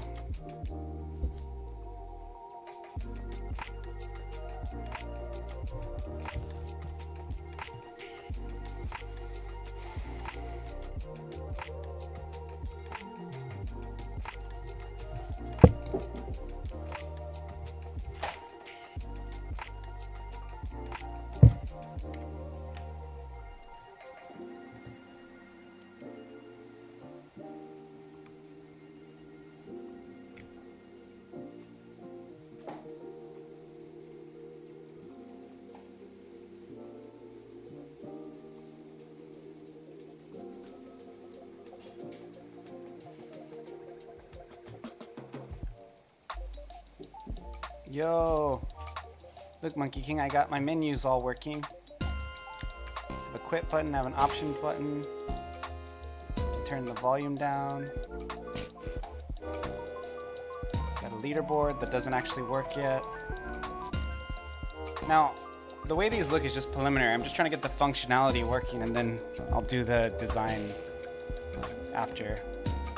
Like, I have anti-alias pixel and stuff, so it's not done at all, but figuring it out, you know.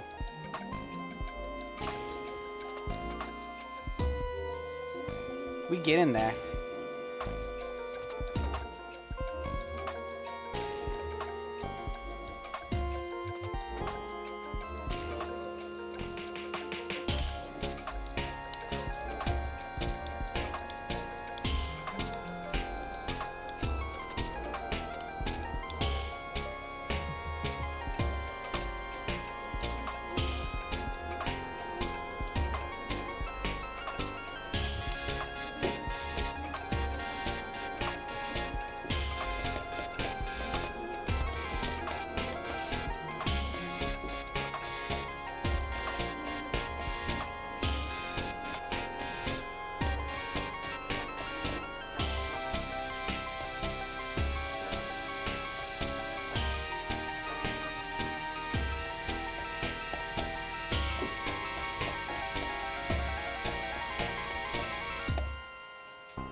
Background's not rotating.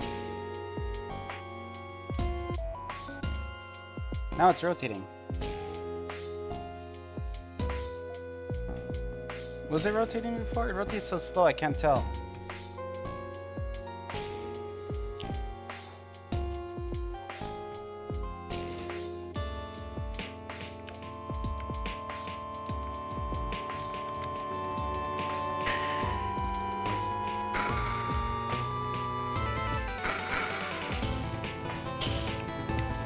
I kind of optimized the game a bit, and I haven't been able to get it to slow down again.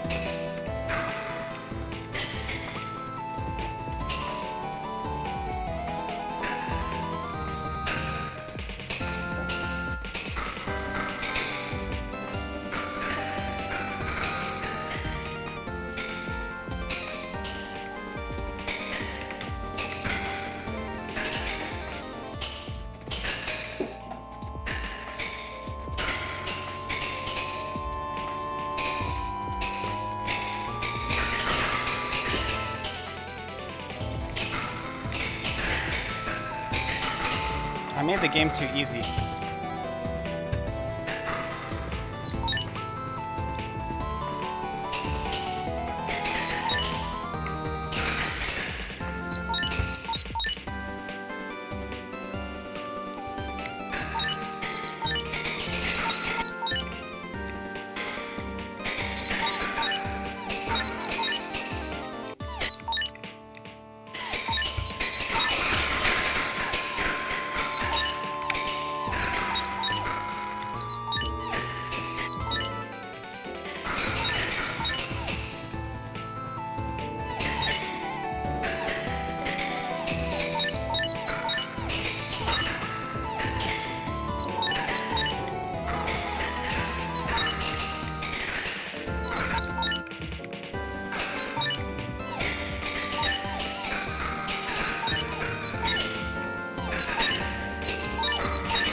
Did I lower the spawn rate? No, I decreased their health just for testing purposes because I was testing their death animations.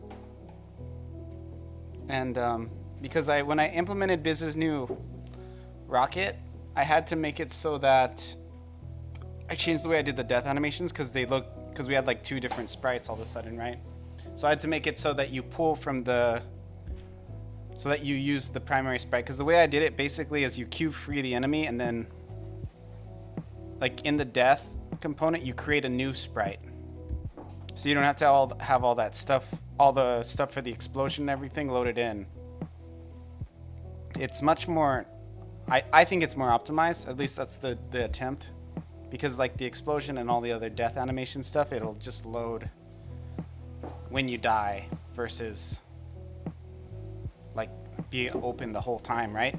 So I had to make it so it pulls the sprite from the existing enemy, like it grabs whatever texture they're using and then turns into that one. Because what happens is the missile when it dies, it stops moving and then it blows up. Well, it starts blowing up immediately, but it stops moving, and I made it so it replaces it with another sprite so that it doesn't like disappear, so that it like the explosion happens in the thing.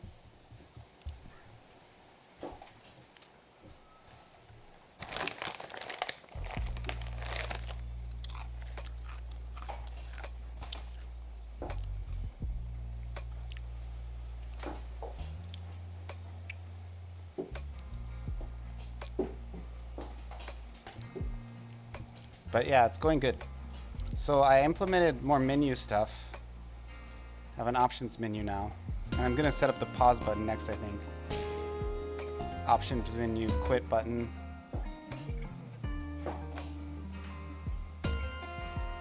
And the leaderboard still kind of doesn't work, but I'll do that later. I'm just gonna keep doing the tutorial.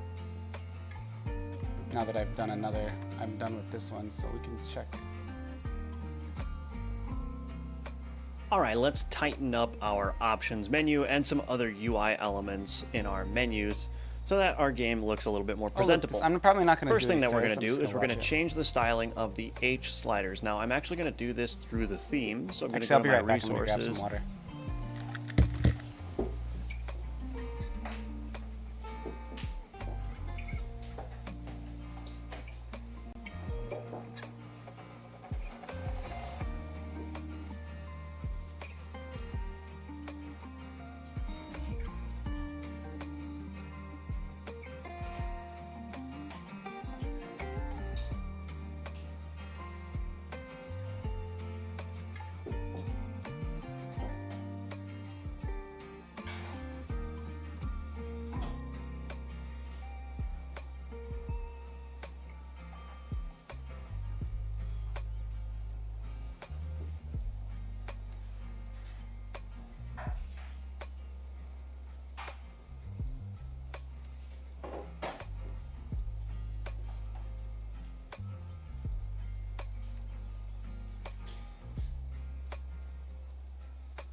I'm not sure about that, but I'll have to have it posted on the new calls as soon as possible.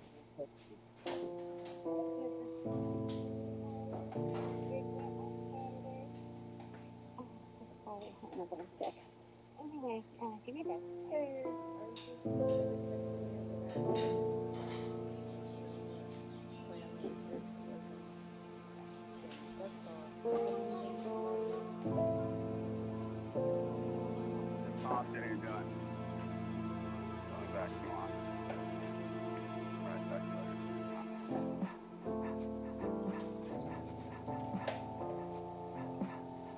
Been a few weeks since you worked on your Unity game?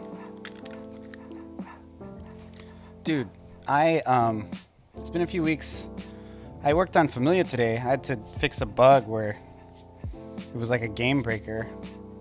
And it's been a long time since I've worked on that game.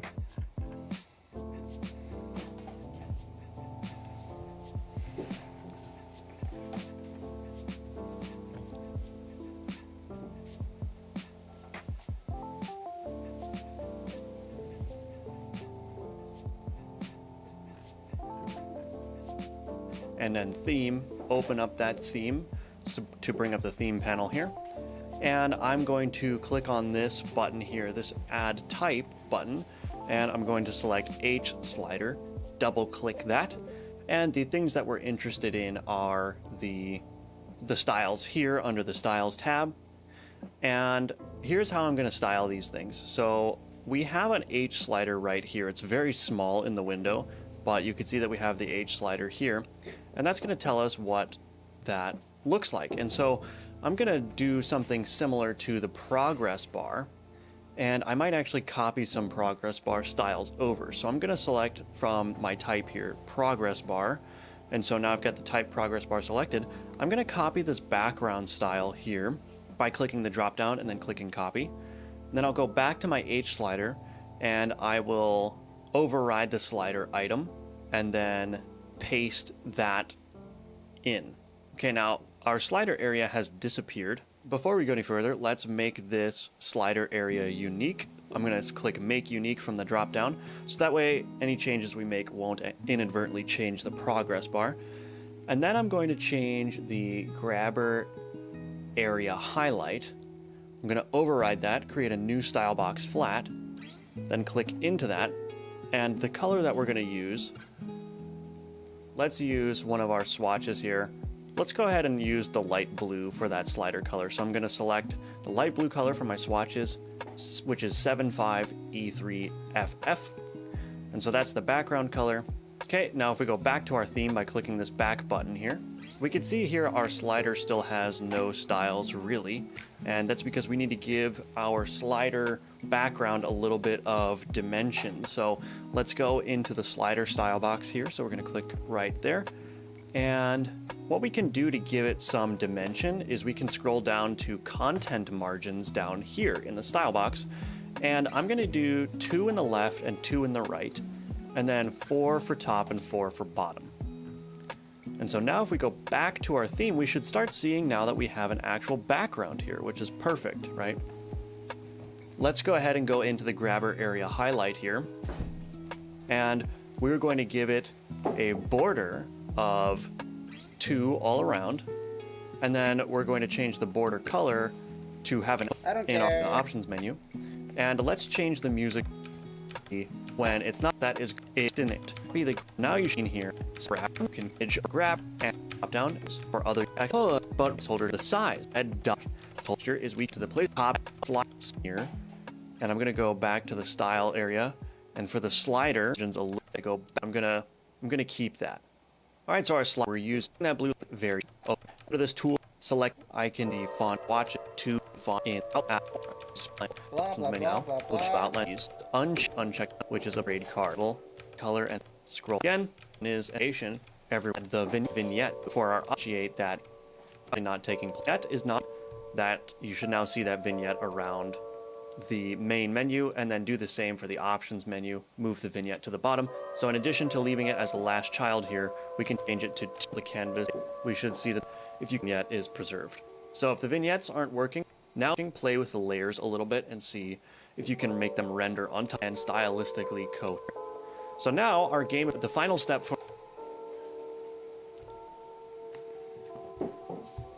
let's allow the player to pause the game and access the options from within the game itself, and also give the player an opportunity to quit to main menu and all of that good stuff. So we're going to be lazy, aka efficient again, and we're going to duplicate our main menu and use that as the basis of our pause menu. So let's go ahead and go to our scenes UI directory. Let's duplicate the main menu, and we're going to call this pause menu. All right, let's go ahead and open up the pause menu. Let's remove the script. Let's remove the tile map.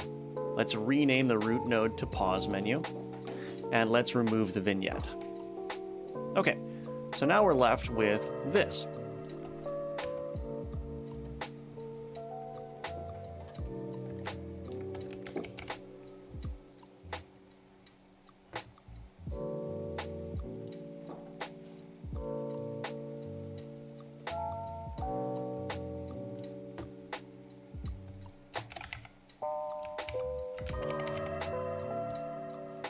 And what we can do here, let's change the label to paused. And you can make it all caps if you want, that might actually look better. So we can change that to paused. I'm going to change the VBox container's minimum size to something like 150, just to give it a little bit more width here. And then I'm going to take the label and change the horizontal alignment to center.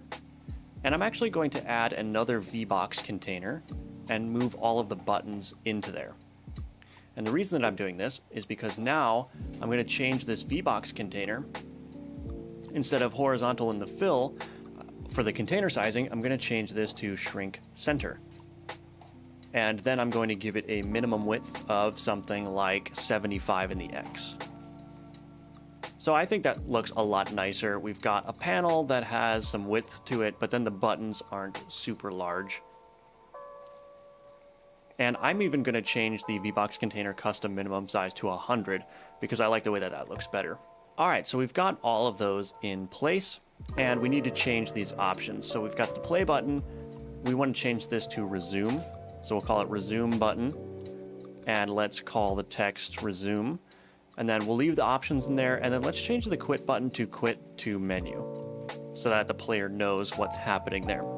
So this is what this pause screen should look like. Let's open up our upgrade screen, and we're going to copy this color rectangle here. So I'm going to just straight up Control-C, copy that color rectangle, and paste it in the pause menu. And I'll make it the first child of this node so that it sits over everything else. Okay, now let's create an animation player underneath this pause menu to animate this. You could use the planer, so I'm going to select the panel container, and that's mostly just like a workaround for a Godot limitation. Godot really doesn't like reality, so our resume button here, we're going to connect to that, and the options and the quit. So you can do just a straight up percent to reference the unique names like so. I do like to continue using the $ just because it's consistent with how you usually get the node in a shorthand fashion. So you can just use the percent if you want to, but I do prefer to do $% and we're going to connect to that pressed signal on the resume button like so, and then we'll say on resume pressed. Let's create that function. I'm not going to do it like this, but I see where he's going, and I'm going to do something similar. So for my pause menu, I'm going to just copy the options menu, basically like exactly everything in it.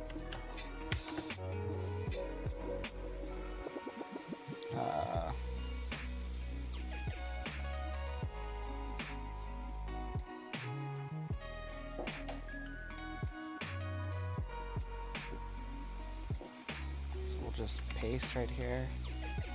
Just undo that. Let's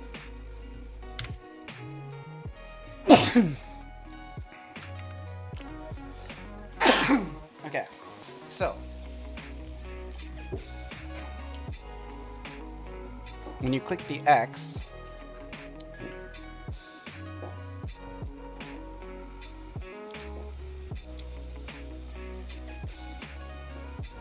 it should have an emit.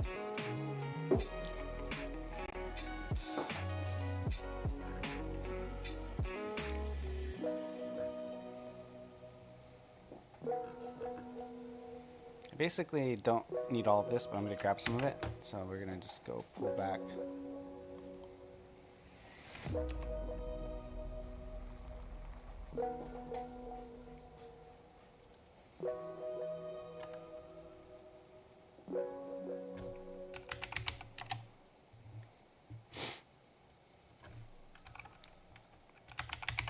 Okay, so the pause menu, I'm going to add a script. Pause menu, create. Drop all this in here. And the only thing I need from here is... Actually, I can keep all of this. It's kind of ghetto to copy all this code, but that's fine. But for the close menu, I'm going to have to come back. I'm not going to admit a signal. what I'm gonna do is I'm going to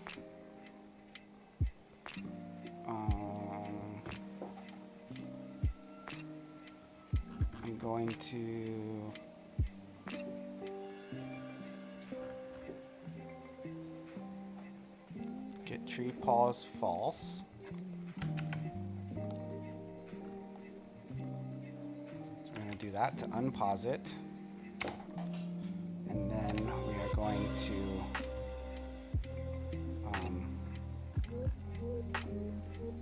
close. So that's going to get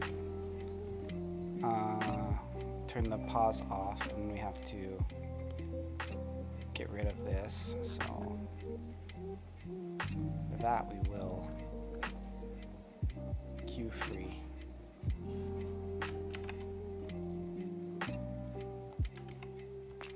We'll do the queue free. So don't have the options instance set up.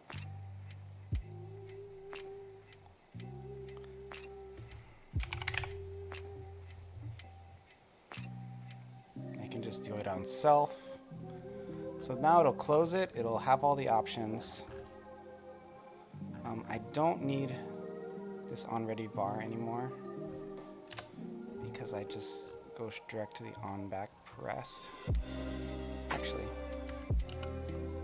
back button, press, connect. I don't need this.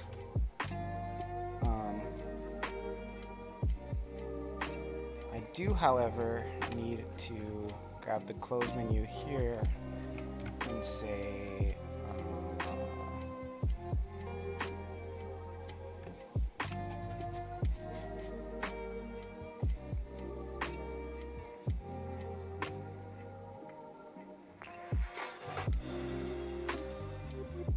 wait,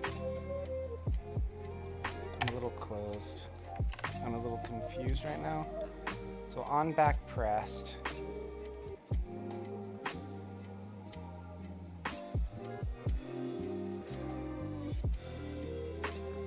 I have to connect that to the close menu.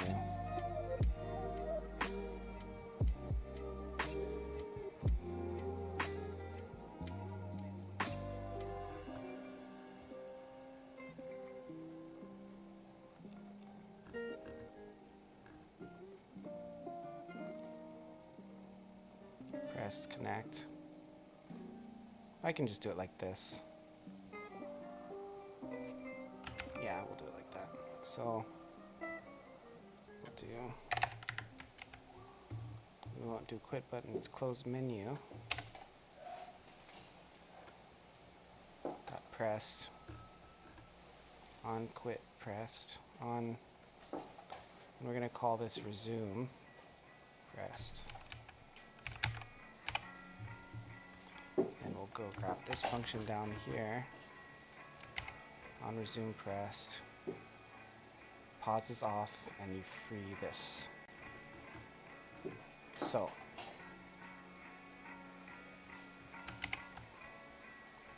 that's all good now. Okay, so now we have it so it'll come out of the menu. Now I just have to put it in the main scene where you can open the menu. I don't know how he's gonna do that. For now, let's just do if they push enter. So what I'm gonna do is on the main scene, if I'll put it in front, and then I'll do input, event,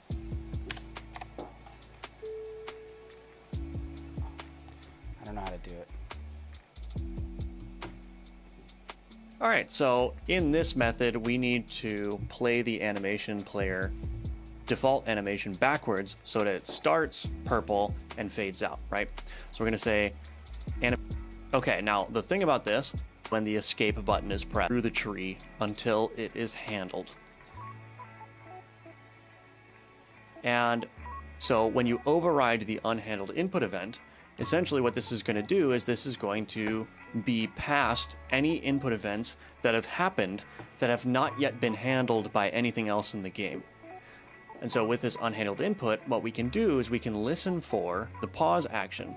So what we can do is we can say if event.isActionPressed pause, then we're going to instantiate that pause menu scene. So we're going to say add child pause menu scene dot instantiate. When you handle input in the unhandled input function, you need to tell Godot that the input has now been handled. And the way we tell Godot to set the input as handled so that it doesn't continue propagating up the tree is we need to do get tree dot root dot set input as handled.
Oh, it's a preload. My bad.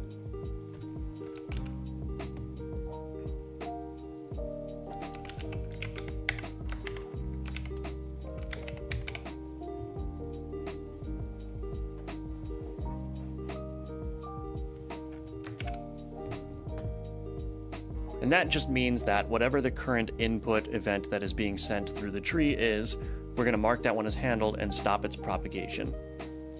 So nothing else will handle this event. There's one more thing that we need to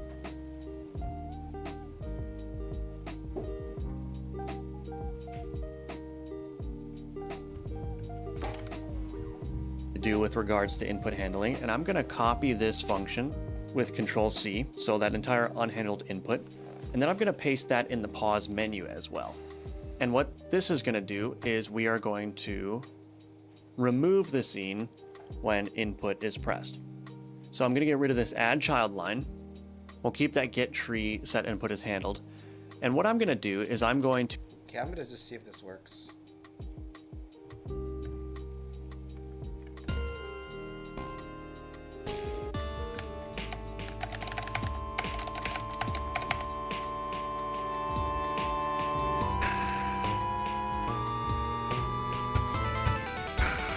create a function called input. Go to our project settings, input map, and then add a new action. Let's just call it escape. Or we can call it pause. Let's call it pause. And let's go ahead and under that action, let's click the add button and select this listening for input field and press escape. Then click OK, and then click add again under pause and do something like P, and you can add whatever other keys you want as well. So we've got escape and P, so we can go ahead and close that and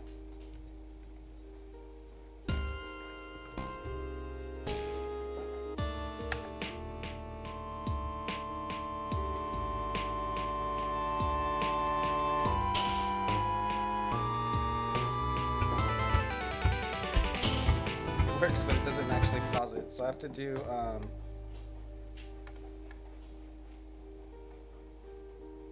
pause menu on ready.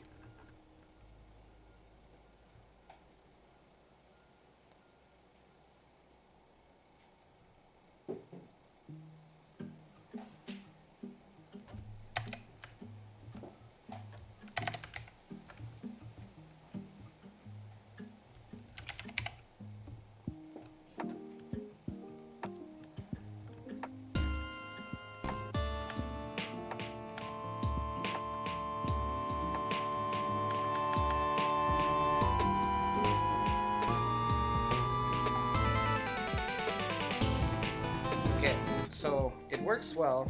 It works. I paused it. I have to make it so that the stuff in that menu doesn't require the process will keep going. So let's do that. For that, I think I can just do this. Click everything. Go to process. Always.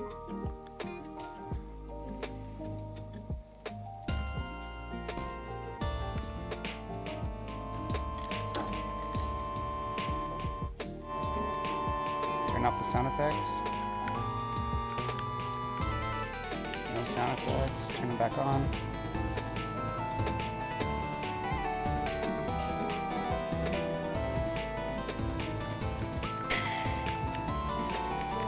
Turn off the sound effects.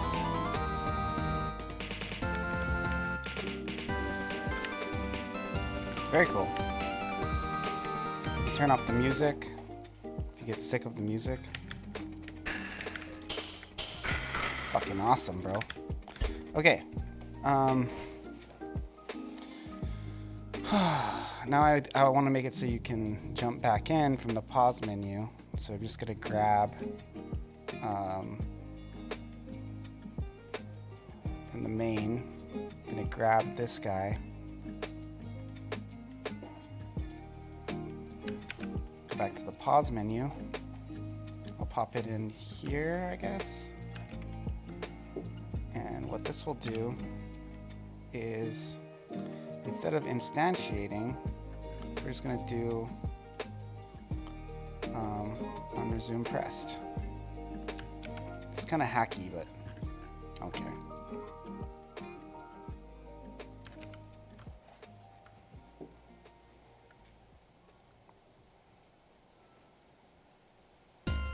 It's faster. Doesn't work.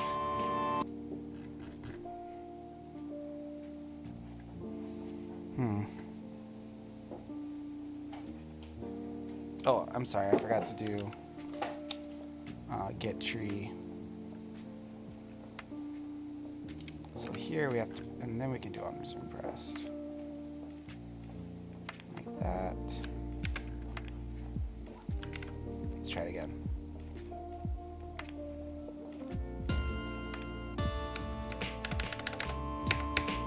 Fucking sick, bro. And then you can close it too.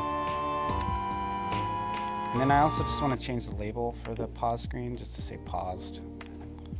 So we'll go over here.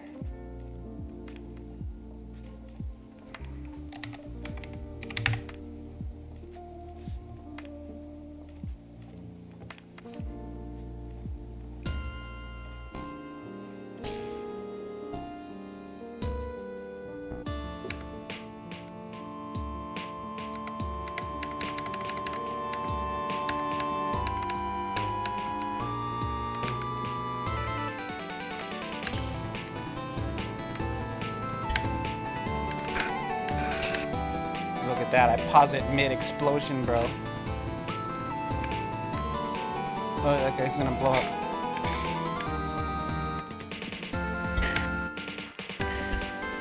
This is awesome. And now, in our main menu, or sorry, rather in our main So I scene, did it so totally let's open differently up than him, main, but it's okay. which is different than main menu. Open up that script. Let's do the following.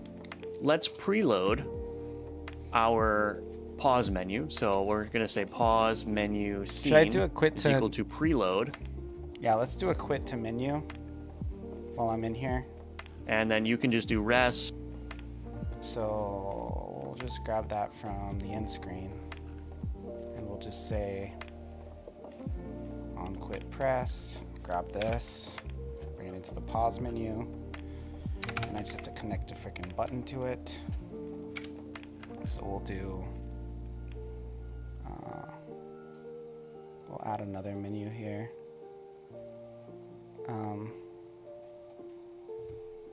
Button. Call this quit to menu. In fact, actually, I'll make this at the bottom. to menu. And I can do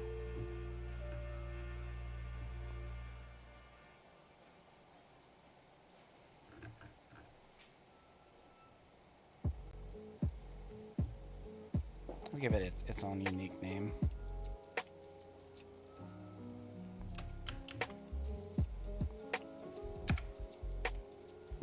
I'll copy this.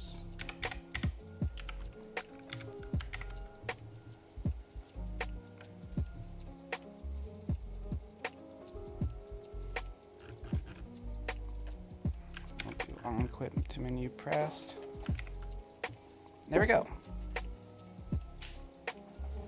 So now I can, because I didn't even look at it, I should probably make sure it doesn't look too bad.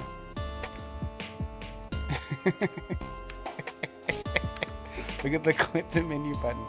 Okay, so we're gonna do some quick, we'll do fill, and then we'll do bottom.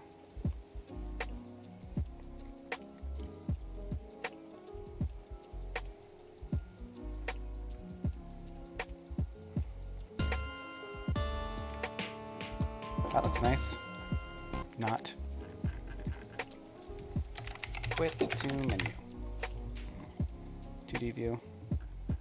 That's fine. That works great.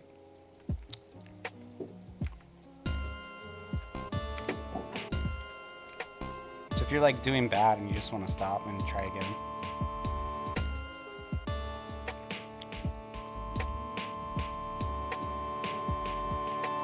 Okay. Awesome. I'll watch the rest of this Pause video. menu and load the scene with the autocomplete there. And then we need to override a function called unhandled input. So what is unhandled input? So input I watched all bubbles this up already. through what we're going to call getIs. You should see the options menu with the vignette around it properly. We can click back to go back to the pause menu, then we can click resume. And then let's just verify really quick that our quit to menu button works. So that quit to menu is just about working. However, there's one final thing that we need to do, and that is let's go to our pause menu. The problem is that when the quit button is pressed, we are changing the scene to the main menu here, but we are not unpausing the scene tree. So let's just quickly do that. Get tree. Bro, I caught that the paused first is time. equal to Dude, false. this guy's a nub. And that will be great. So now let's play. If I go into play and then I click quit to menu, I should be able to go back in. So I now should be able to go through this whole loop and select all the options and all that good stuff.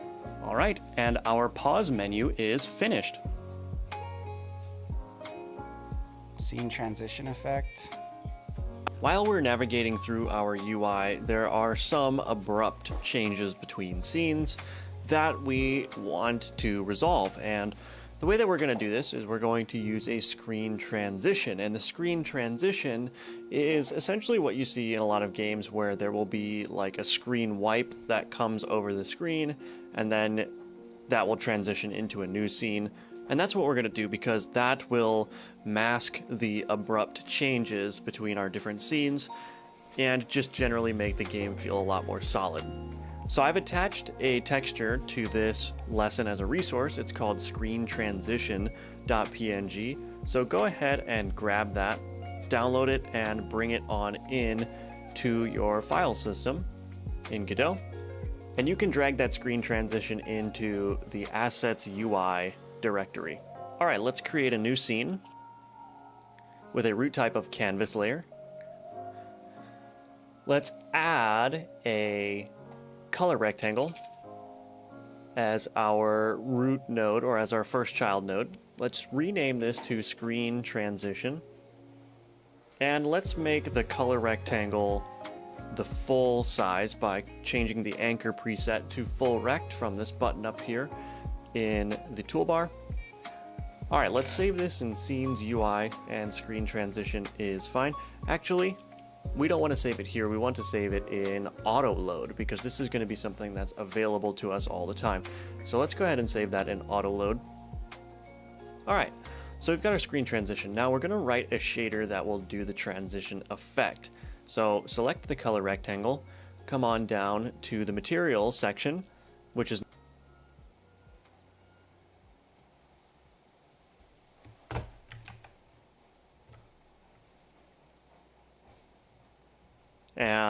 select the empty dropdown, and then new shader material. And then in our shader material here, select the shader resource, create new shader.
Place.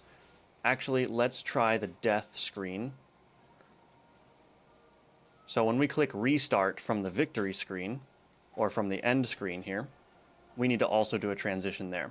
So in our on restart button pressed, let's do the screen transition as the first couple lines in that button. So again, end screen, on restart button pressed, do those transitions, and then let's do one final test of everything, make sure it's all good. And now I've got my defeat screen, I'm going to click restart, and the game is restarted. So yeah, that is screen transitions. Now that our game is in pretty good shape, visually and gameplay wise, there's one final mechanic that I want to add into the game, and that is meta progression.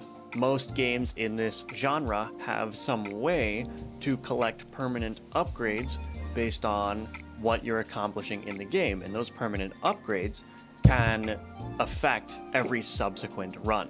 And so I'm going to walk you through the process of building out a framework that you can use to implement however many upgrades you want, and also how to save and load that data from the disk so that it persists in between gameplay sessions. So the first thing that we're going to want to do is let's just set up the code for supporting meta upgrades.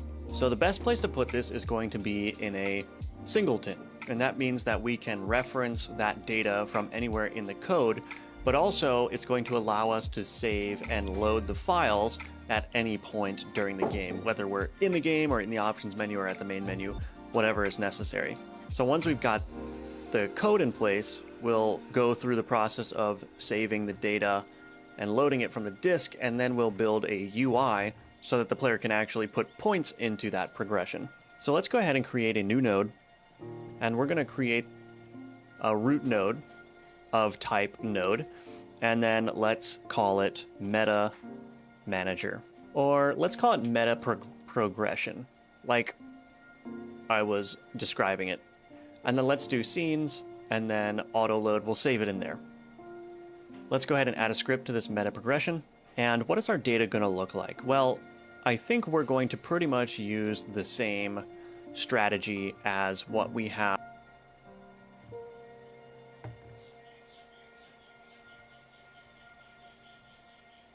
While we're never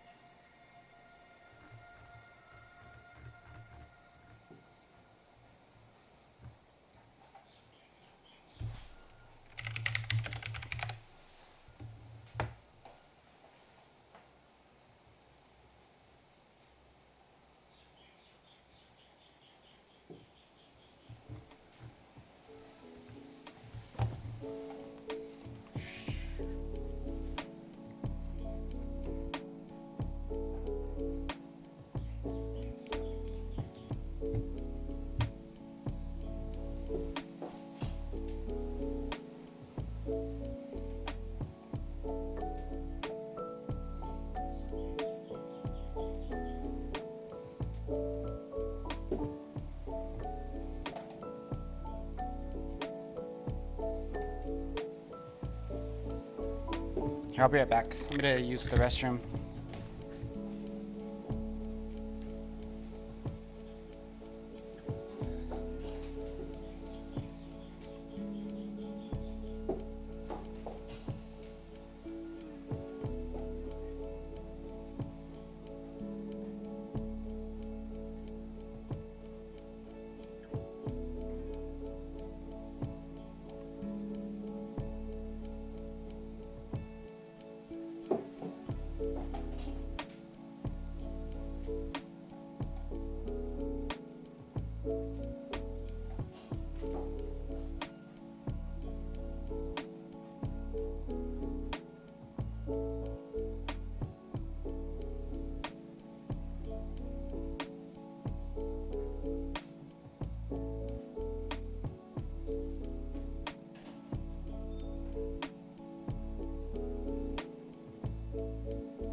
through our UI, there are some abrupt changes between scenes that we want to resolve. And the way that we're going to do this is we're going to use a screen transition. And the screen transition is essentially what you see in a lot of games where there will be like a screen wipe that comes over the screen, and then that will transition into a new scene.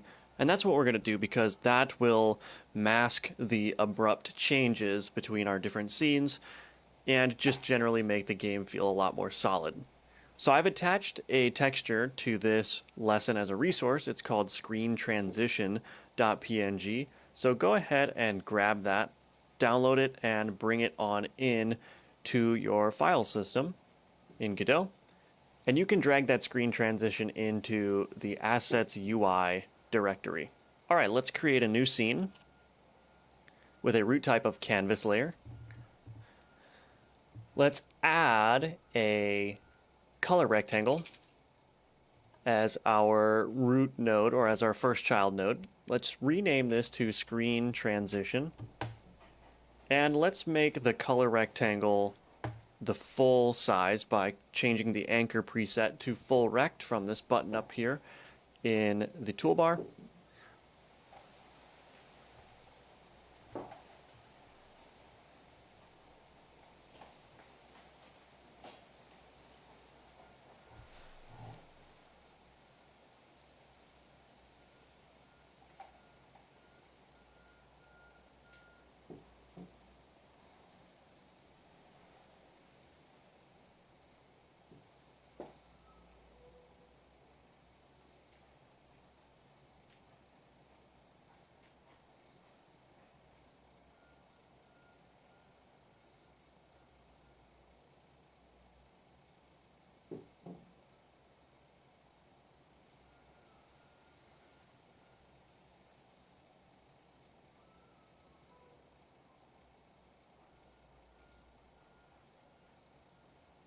And yes, I'm wearing my glasses today. Allow the giful comments to commence. But get this, scientists from Google and Stanford have created a virtual city inhabited by generative agents trained by, you guessed it, ChatGPT. It's like Pokemon in The Sims had a 200 IQ baby that can remember the past and plan the future with the elegance of an AI-driven Jane Austen novel. These agents have the ability to draw conclusions about themselves, other agents, and their city by storing new information in memory. At the same time, the agents demonstrated plausible human behavior. For example, they coordinated plans, had meaningful conversations, and even unwound in the evenings at a pool. I mean, just imagine being in there accompanied by 25 of these sophisticated agents. You casually mention Valentine's Day, and they're off like an impeccably trained orchestra planning a party, extending invitations, and even finding dates. There's love in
Okay, cool. So I re-implemented the analog movement. I'm just gonna erase this code. I'm familiar enough with what's going on to not need it. And then I actually don't need this whole bit right here now, so I'm gonna clean up my code a little bit. Let me just double check to see that it works now that I took all of that out.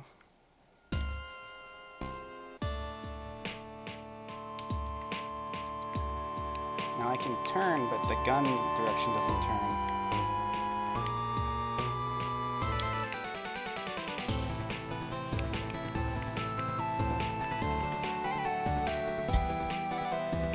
I can set that up later.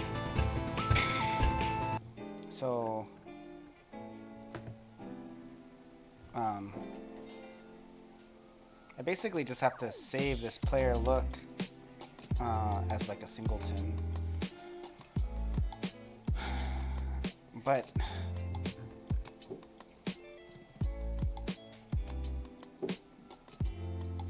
I can make a new input get vector.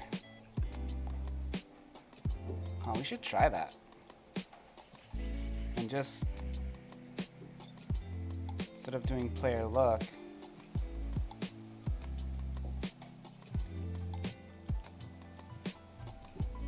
spam call.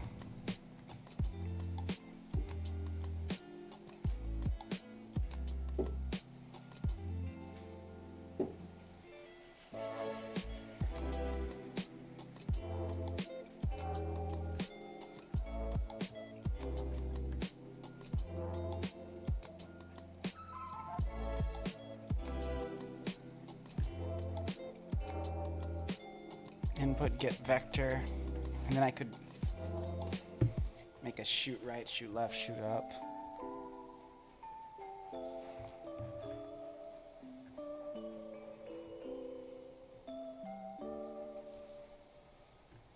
Let me just go back and the stuff I just deleted. So this basically makes a vector 2.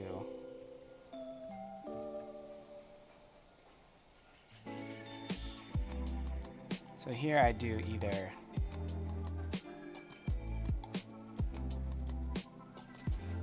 look look at position plus player look normalized.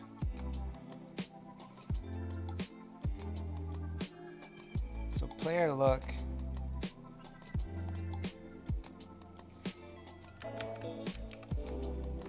Where's the other one?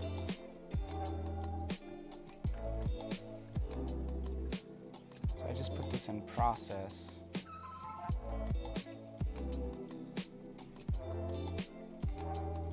Look at global mouse position. This doesn't actually control the direction of the weapon. This just updates.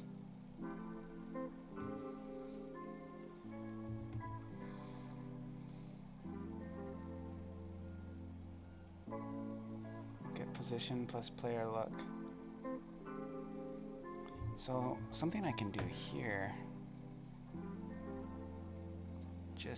Let me just entertain myself. So I don't have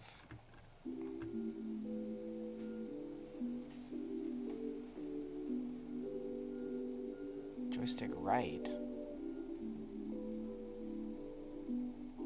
Joystick 1. So this is joystick 0. So I basically can just grab this and then I just change them all to aim. Position plus.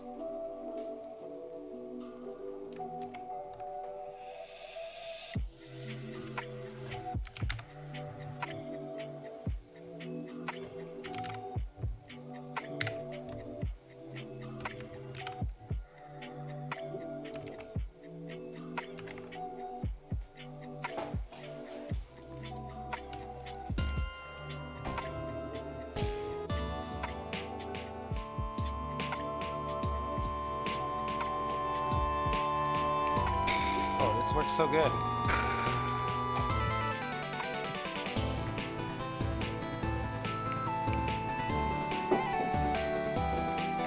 Now I just have to make something.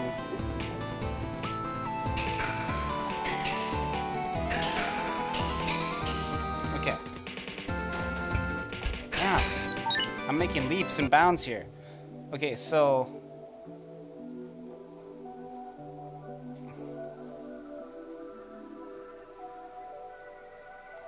this code's actually fine because what it's doing is it's checking the dead zone.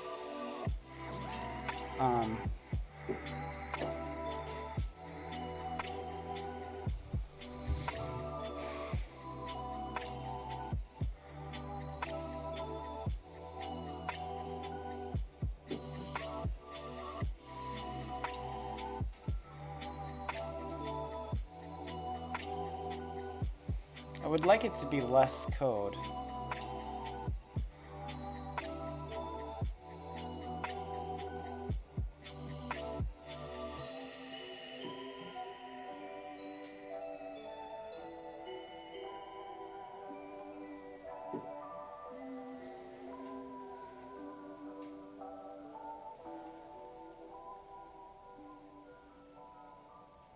I could probably just do this, right? And just form this into a vector.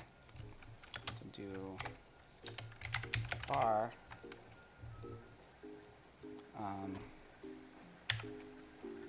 aim direction or something.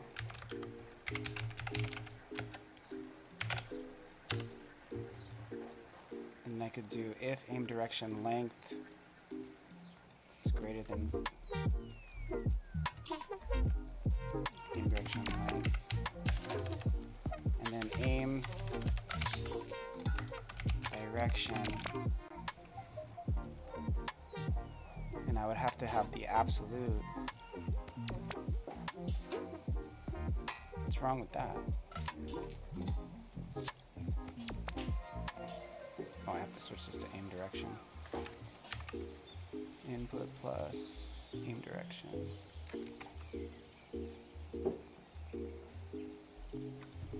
What is the value of aim direction? Is it a radius?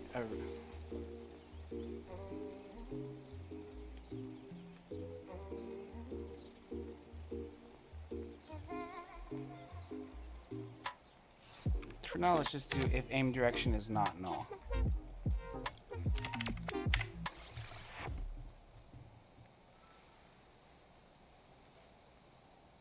Use space. Okay, so there's some indentation issues here or something.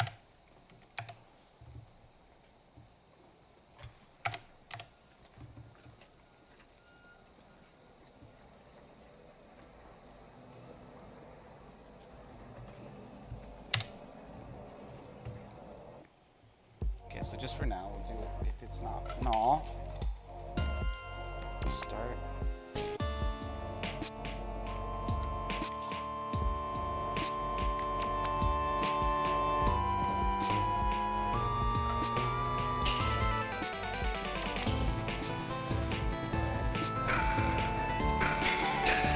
Cool. Okay.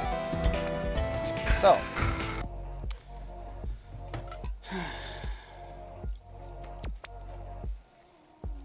We can pull those vectors separately.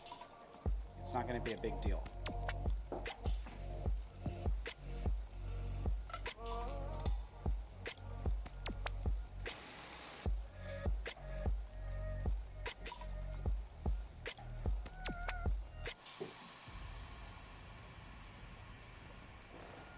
I feel like I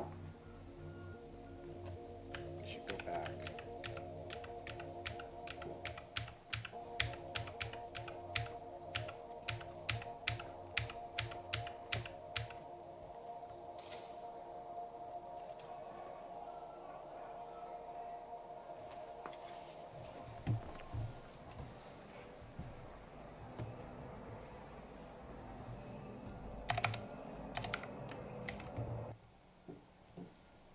So we could do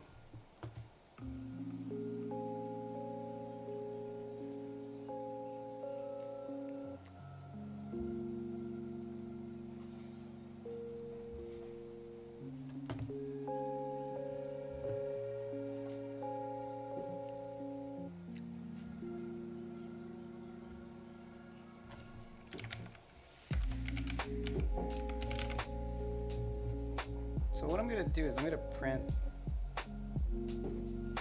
the vector just to see what it is.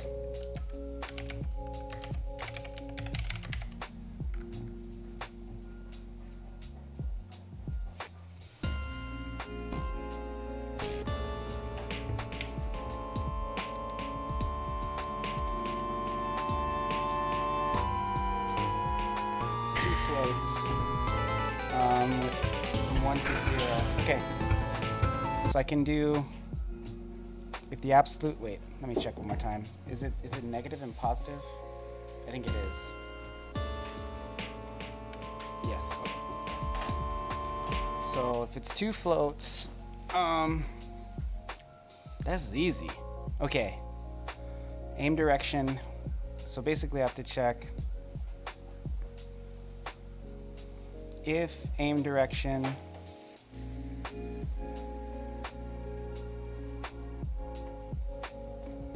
I can do like this, aim direction dot x is greater than dead zone.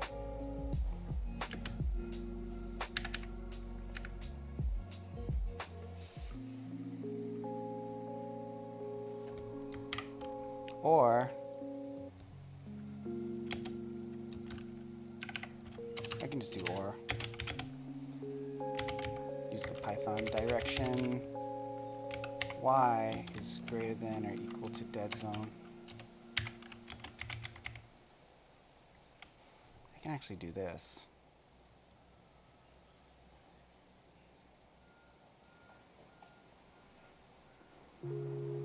Right?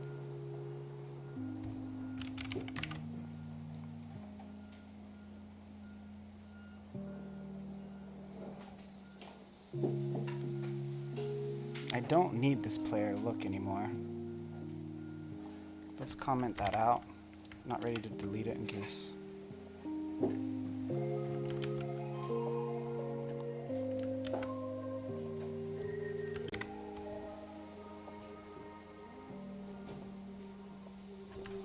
Okay, and then I also have to pull the absolute value. Now I think I can get an ABS off of both of these. I don't know, this is some wild code.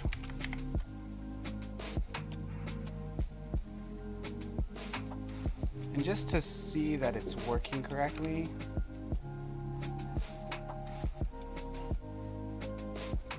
I don't know, let's just try it.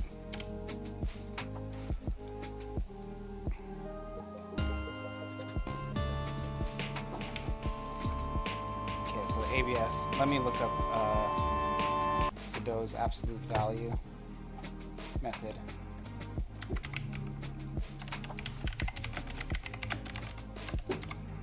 Method Godot 4.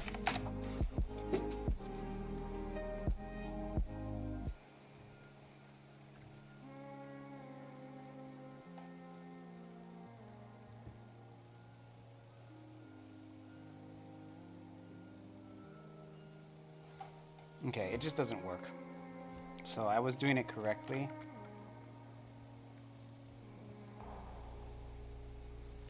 Just have to break it up. So ABS.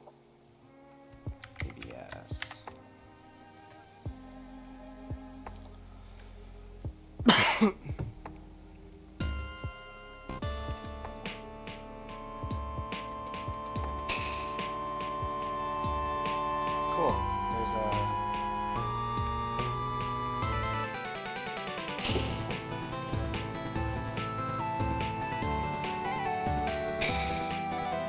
looks great.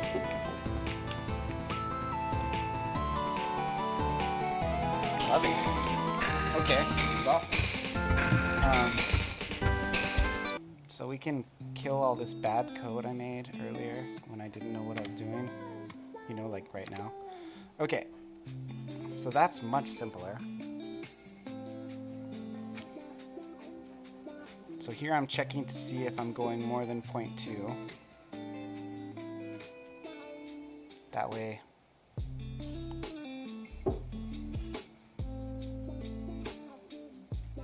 Okay, so now I have to implement something like this into the bullet ability.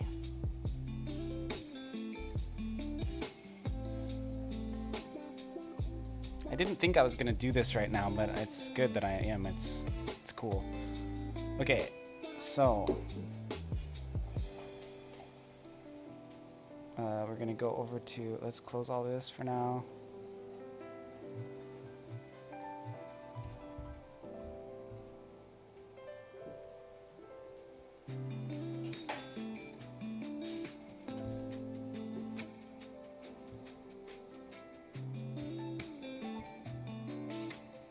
Okay, so I need to find bullet. I'm gonna use the same code.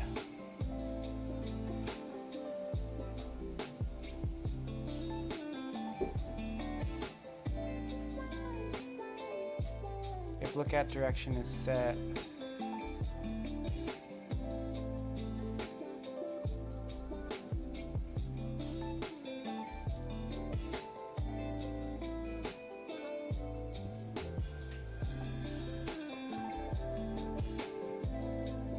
okay, so what we're gonna do actually is pretty similar to what we did here. I'm gonna grab all of this.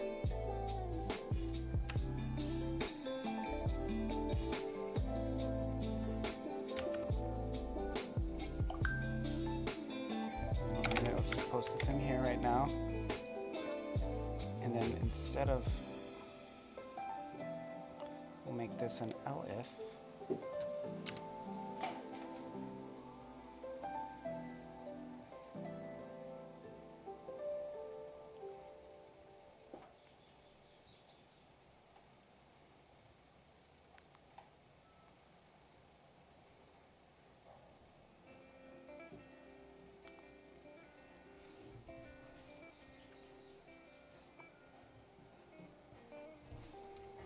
If this works, that'll be amazing.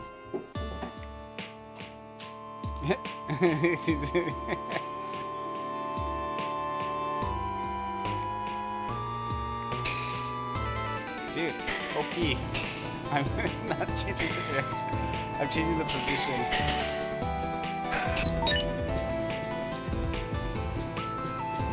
What the hell did I do? Bro, this is OP.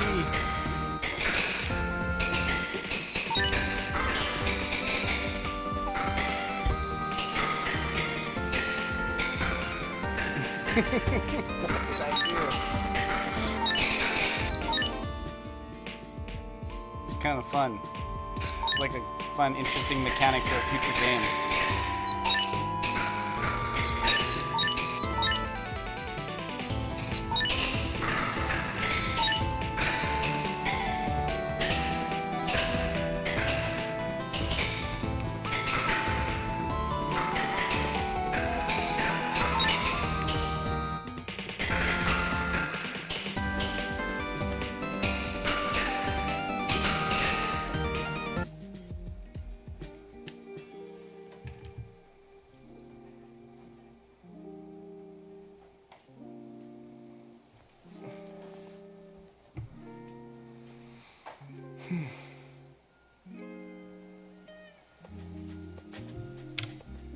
Does this work?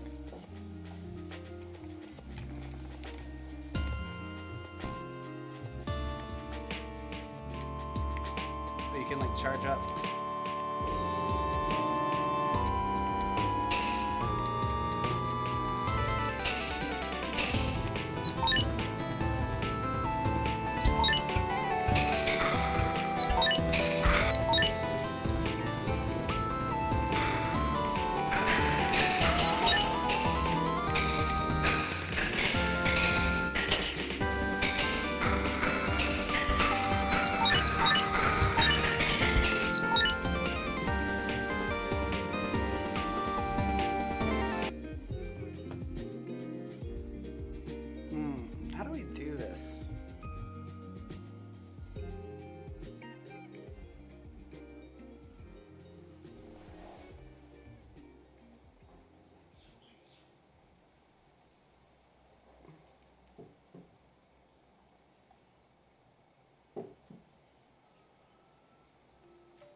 So it works pretty much. I just have to set it up so...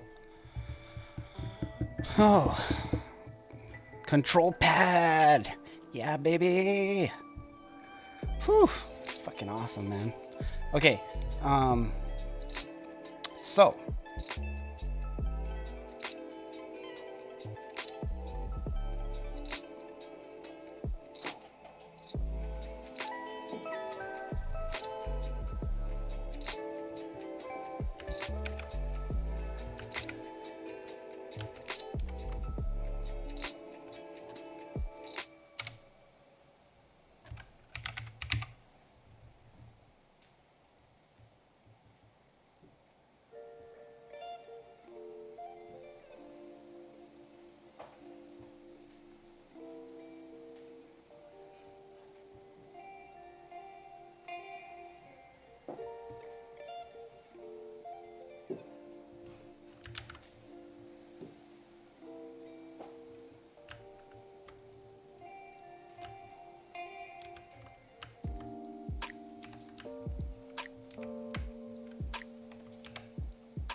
position to get the angle.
So joystick direction equals input, all that. Var aim direction equals outline joystick Y and D. If look direction is set, hit false. If ABS joystick direction is greater than dead zone, self rotation to aim direction.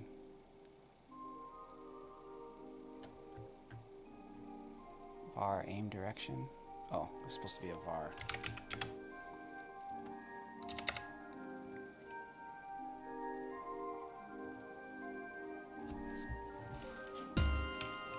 So this is like better, I think. Like this is a better way to do it. The outline is more smooth. I gotta do it to the movement too.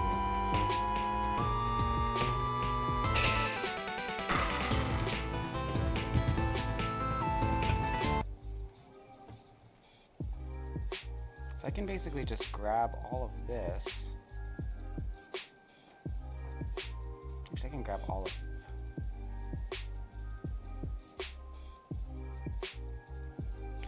this. Come back over here to player. We'll go put this all the way down to here. Take this out. This direction set thing, at least for now. Pull this in.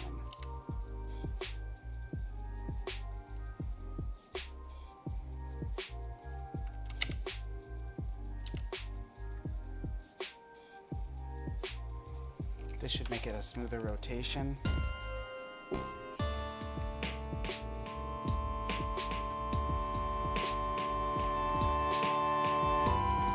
think the controller favors up, down, left, right.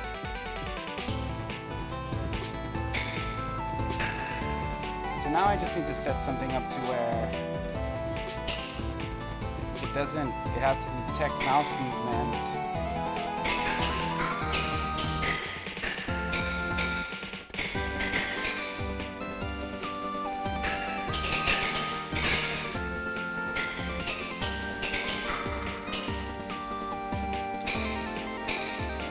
That it will just keep facing the same direction when you let go of the controller until you touch the mouse again. Okay.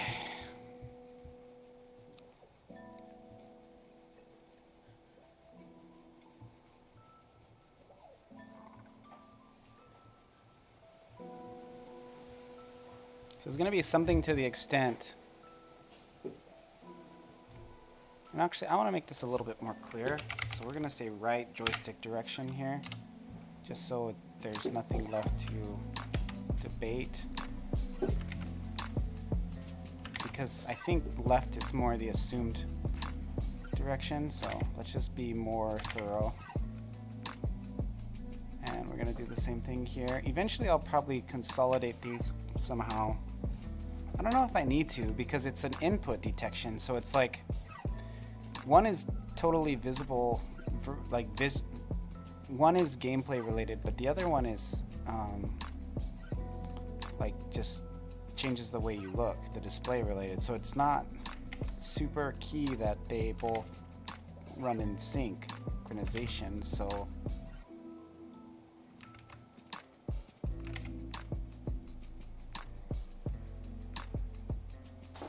you know, I'm not too sold.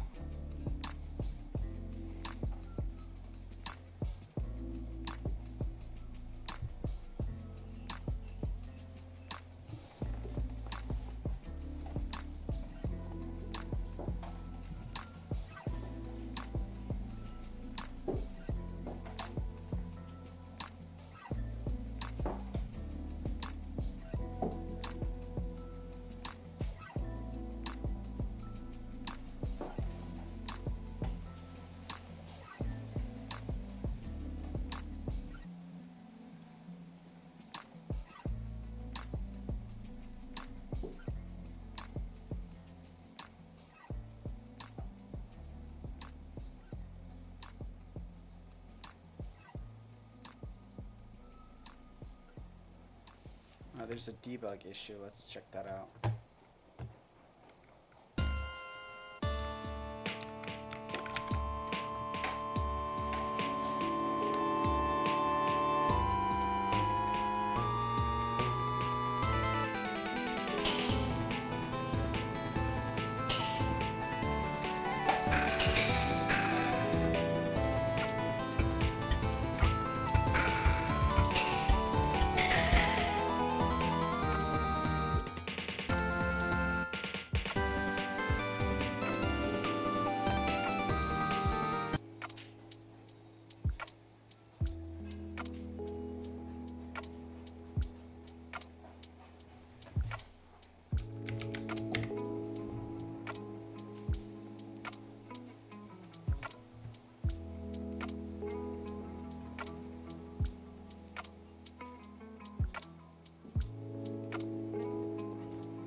this.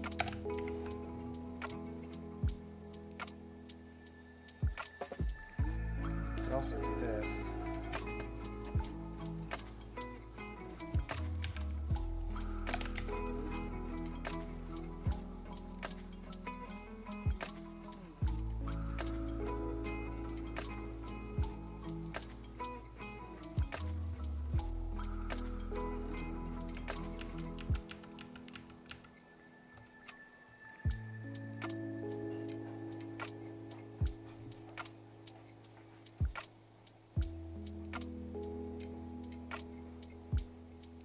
This isn't how I should do it. I should put this here.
there's something with the turning that I don't like, and it has to do with the way the dead zone works.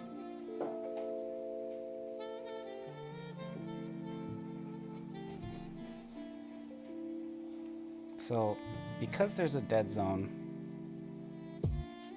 like if I comment out the dead zone, I'll be able to spin very smoothly, right? Oh, actually, let's just, instead of doing that, let's just make the dead zone 0, because the dead zone is part of the code.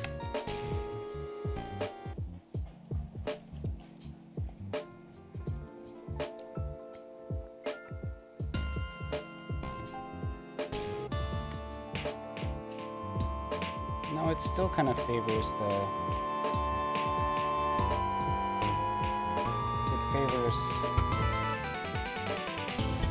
see how it kind of stops? I'm trying to go like smoothly around and it favors the top, up, down, left, right. Just fine, I guess. Anyway, I'll be right back. I gotta do some stuff in the house. But good progress. Got my controller pretty much the main loop of it working. I gotta implement it into all of the UI. So that's coming up, but you know, everything's going really well. And then now that I have the math set up for the analog controllers, it's going to be very easy to implement on-screen controls. Well, not very easy, but much easier than it was before.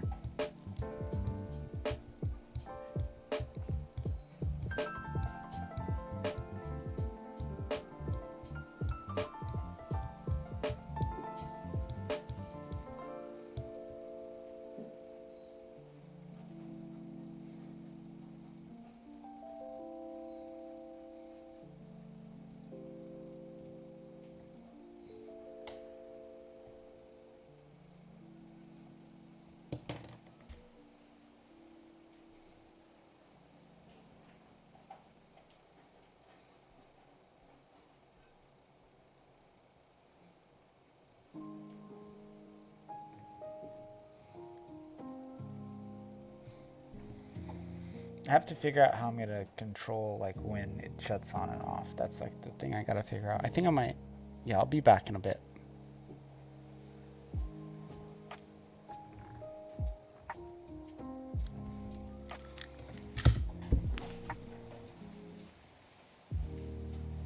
Hey, get out of here.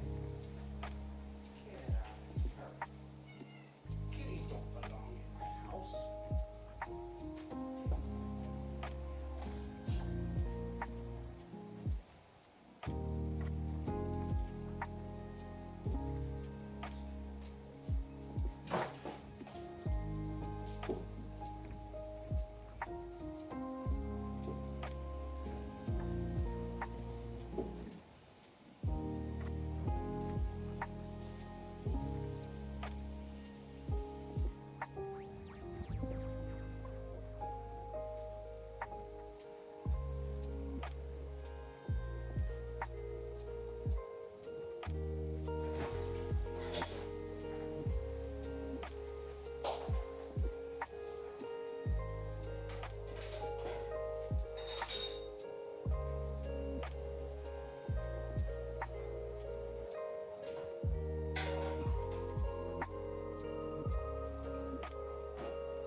Oh shit, I'm working. I didn't even know I had my screen off.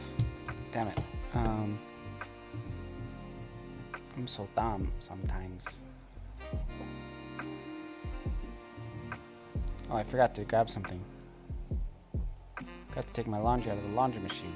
That's the whole reason I got off. This animation player kill is like, it doesn't work. I think maybe because of the... Let me try to turn that off. See if it still errors. Oh, actually, hold on.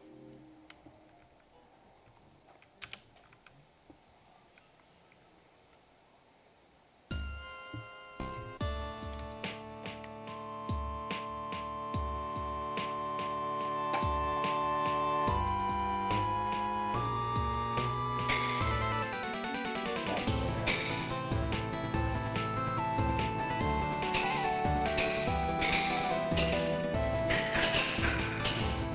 Okay, so it doesn't like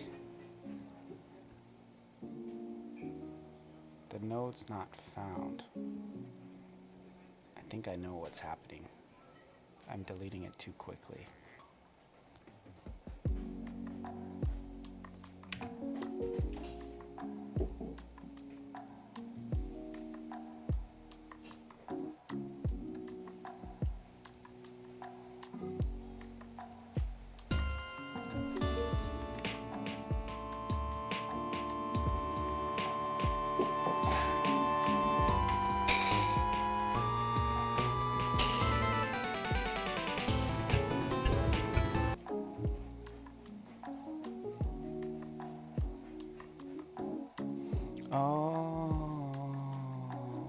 I see what it is. When I'm triggering it to kill the death component, it's looking for the sprite 2D because the sprite 2D is part of the death component. So what I can do instead of destroying it is I can, let me just delete this. I can do insert key, sprite 2D,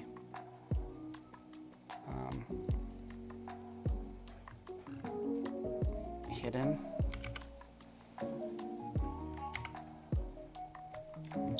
Maybe not. What can I do? I can do is visible.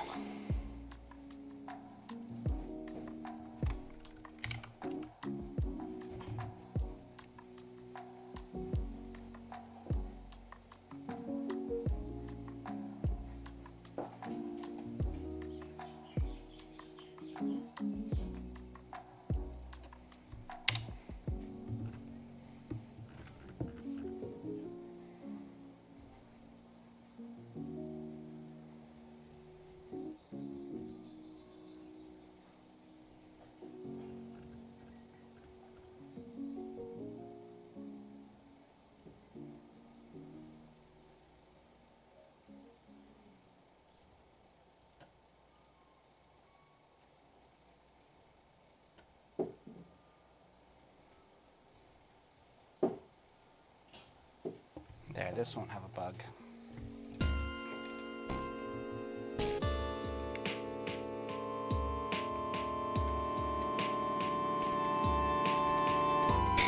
Yeah, baby. Oh, but they're not disappearing fast enough.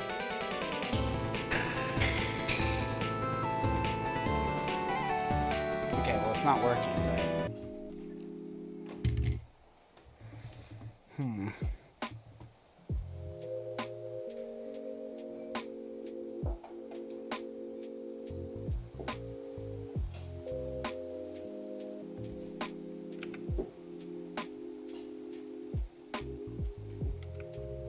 Let's try something else.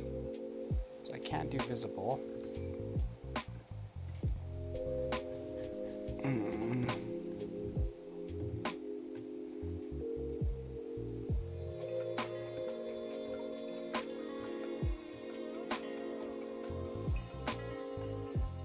I can do scale to make it turn small.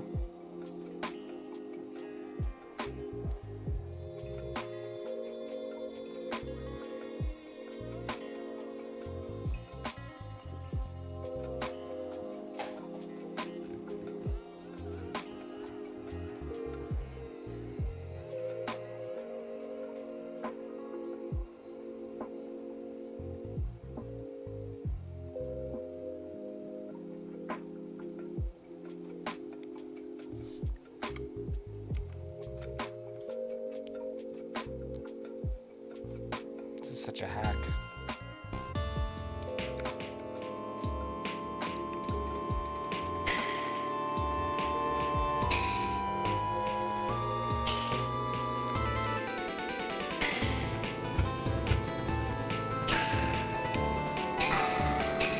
Setting the default to super small.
Okay, cool. So that's fixed. I can also change this a little bit to where I move this to here. And we can just make this a 1 second. I'll improve performance slightly. Let me just check to make sure I didn't break it. So what it does now, it actually is a kind of a cool animation. It like will grow as it blows up, which is kind of a cool effect. And it's very low key.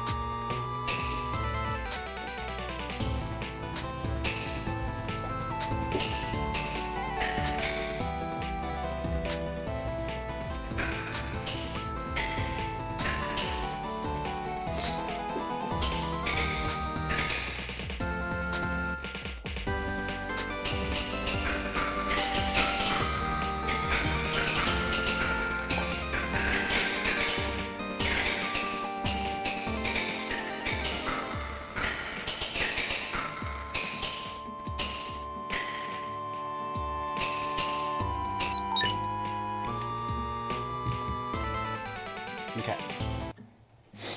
Very nice.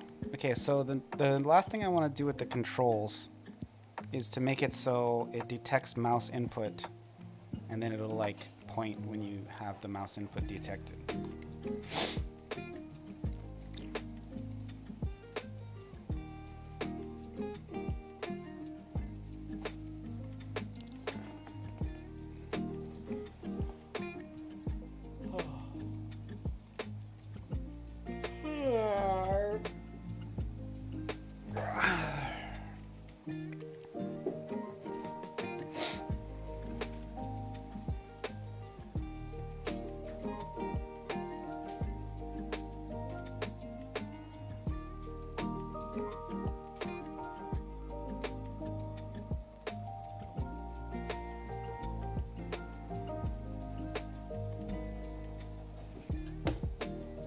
Hey, John Doe ET. How's it doing, brah?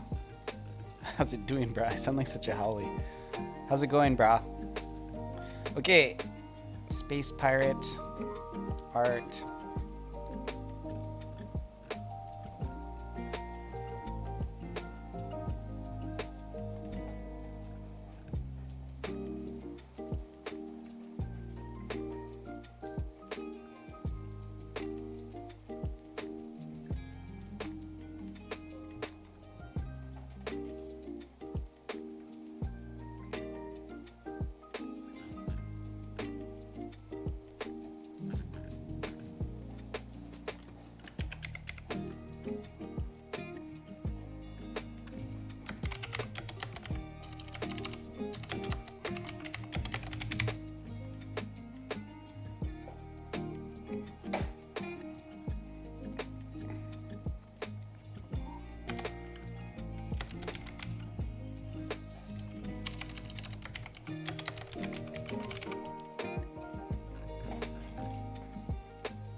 Okay, I'm gonna take a break and I'm gonna figure out how I'm gonna do this. I might go for a walk or something, but I'll be back in, 10 or so minutes.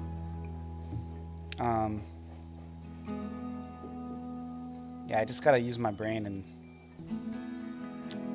think about how I'm going to figure this out.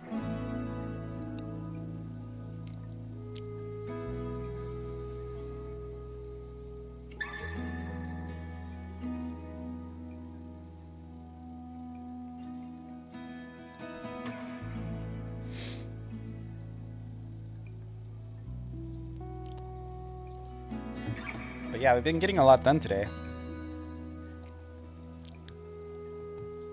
Controllers are like on the way, like it's gonna be soon. Okay. So what I have to figure out is how I'm gonna make it detect the mouse input so that you can seamlessly transition between mouse and gamepad. And then vice versa. So it'll be like basically when you push the controller, the control past a certain point, it'll switch to control mode, and then when you move the mouse more than like 10 pixels, it'll switch to mouse mode. And that'll be how it kind of works. For touchscreen, it's gonna have to just be like you click different mode. It can't be that seamless.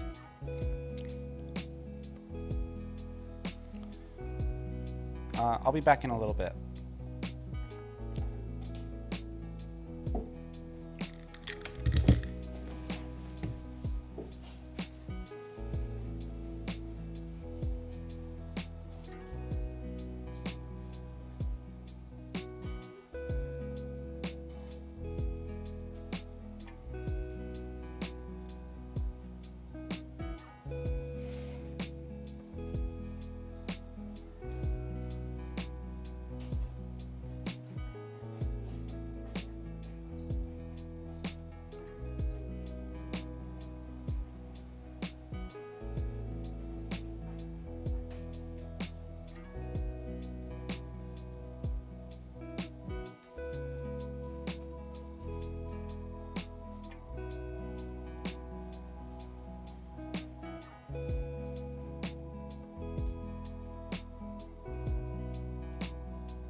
right, I'm back.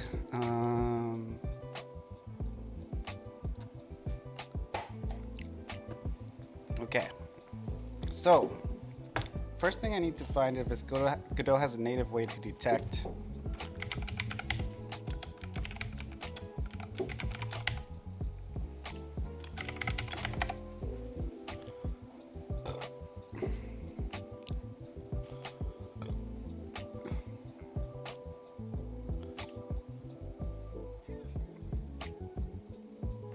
Oh, this is easy.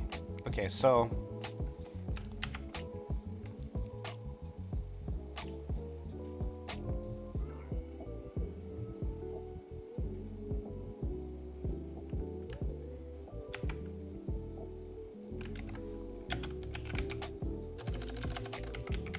it's not, I want to gauge it though.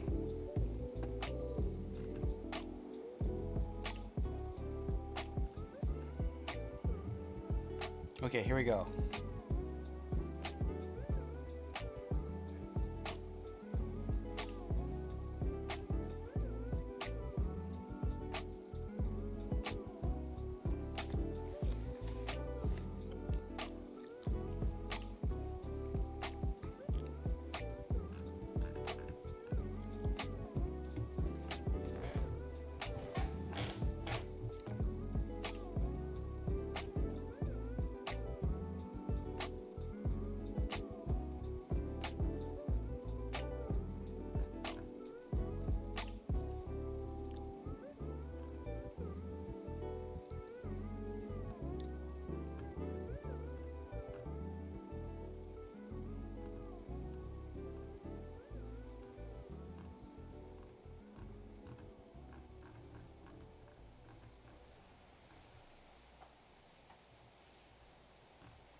Alrighty.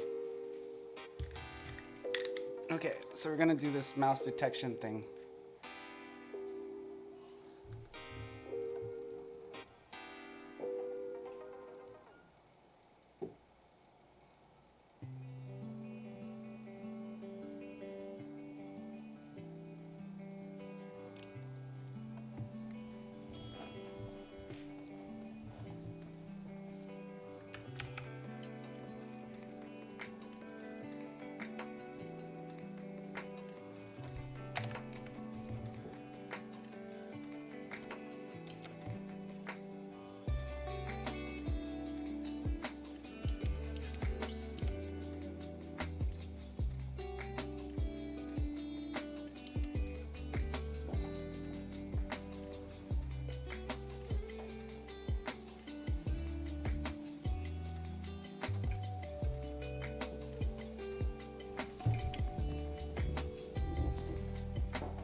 Print some bull.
Be right back.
Hey, Code.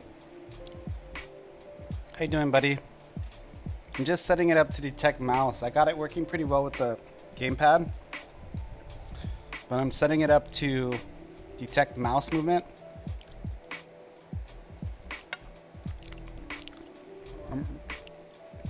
I'm basically just checking the global mouse position against like one that was recorded like half a second earlier. And if it's like beyond a certain threshold of movement, like maybe like 10 pixels, I'm gonna switch it back to mouse movement.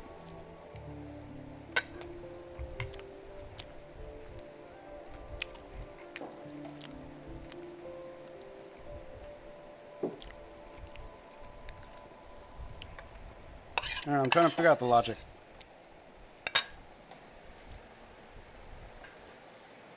It's got to be something where like you have the control and you use the control, it always switches if you go past a certain threshold on the control stick. I don't really know.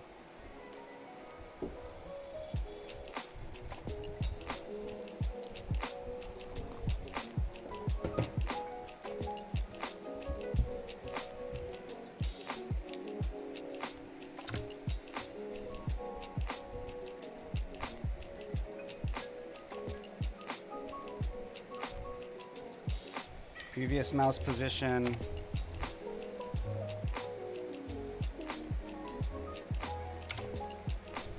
going to say current mouse position.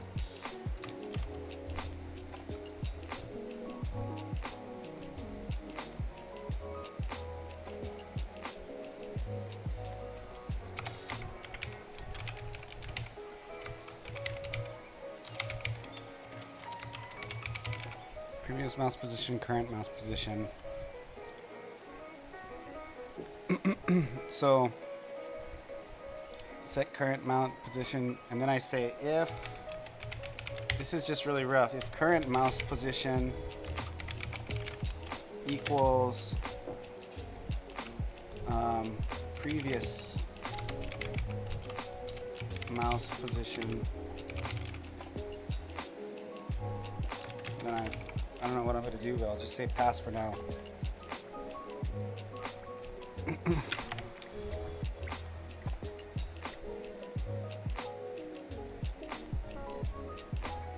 Inside an expression.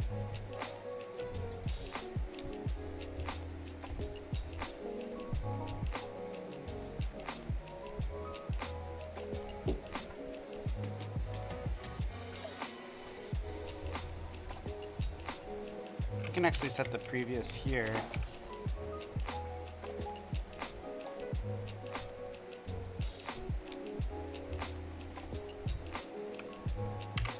Equals absolute equality. So the mouse timer time left is equal to or less than 0. And equal to or greater than 0. I can put this here.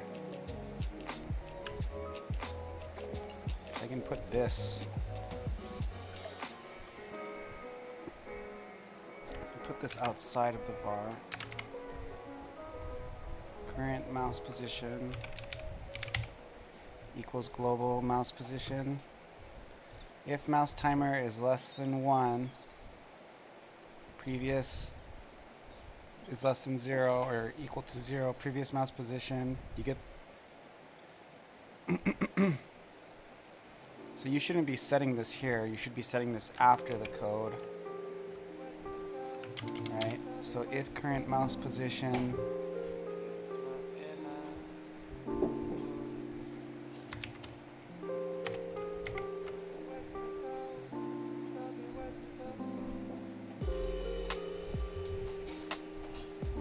mouse timeout.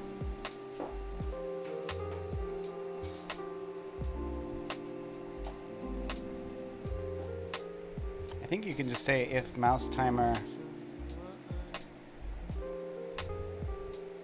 think I can just do this.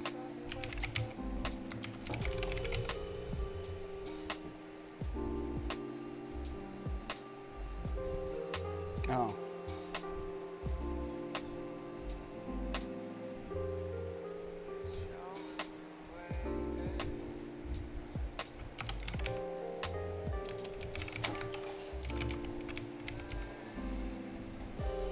Why is all of this below ready? That's weird.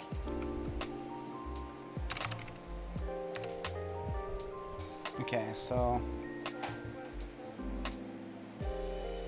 if mouse timeout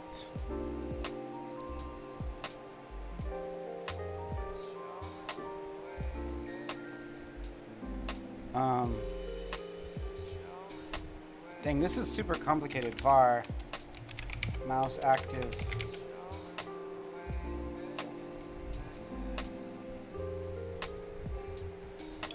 equals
oh, I see.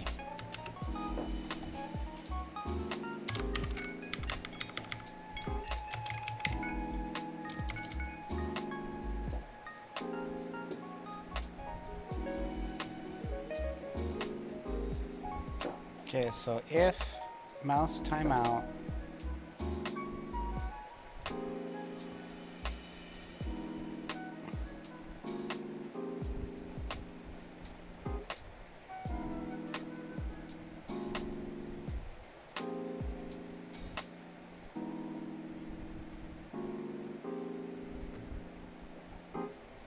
mouse active equals true.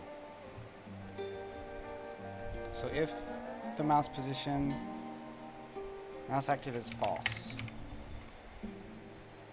else so if it's not equal, then mouse active is true.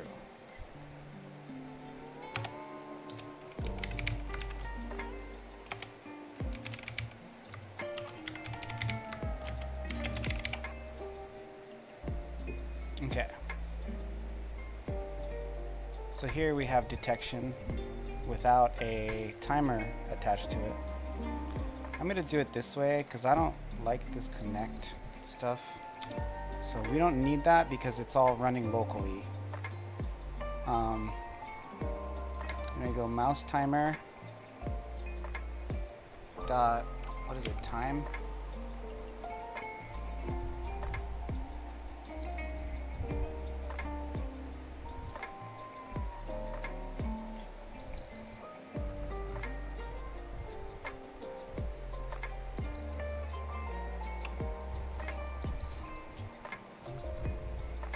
Time left.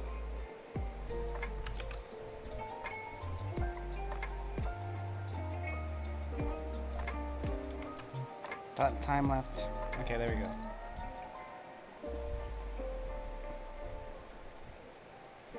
If mouse timer dot time left is less than or equal to 0, and if current mouse position equals previous mouse position,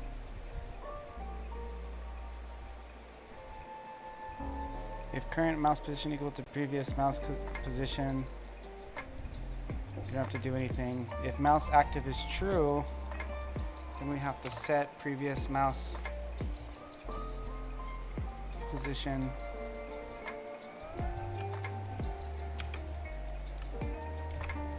to get global.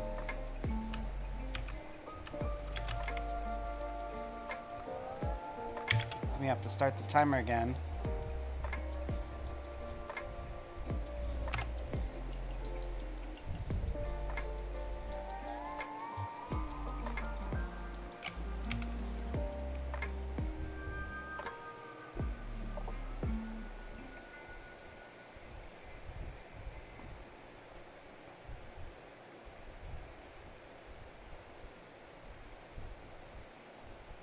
I wonder if you can do time left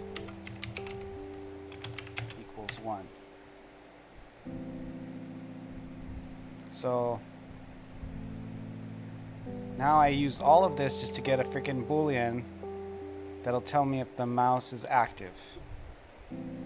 So if the mouse is active, it'll set the previous mouse position to the global mouse position, and then it'll set the mouse timer to equal 1 second.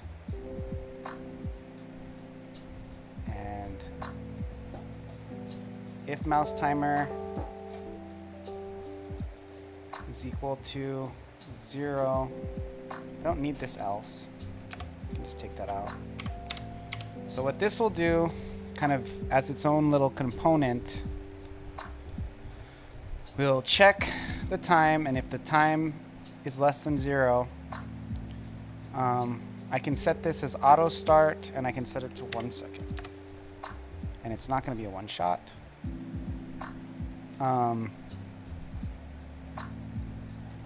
So now it'll detect, and what we're gonna do is we're gonna print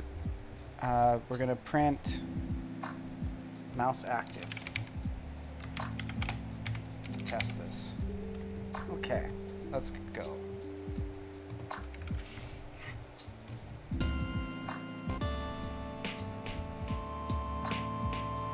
Time left is okay, so you can't set the time with time left. Is there a documentation for timers?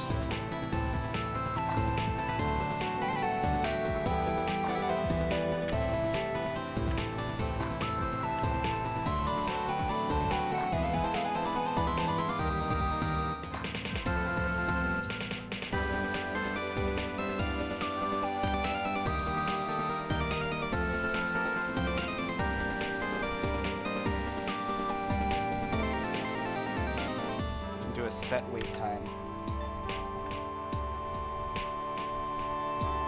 Okay, so we'll do that.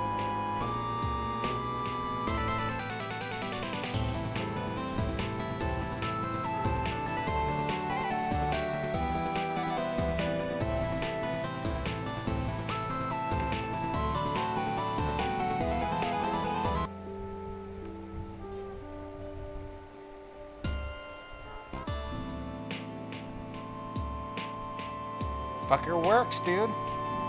Bro, Code, do you feel that this is like a complicated way to do this, or is this like an okay way to do it? It seems overly complicated.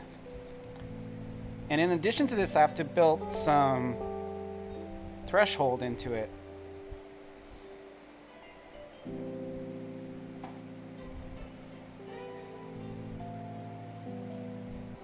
But this is fine for now. So,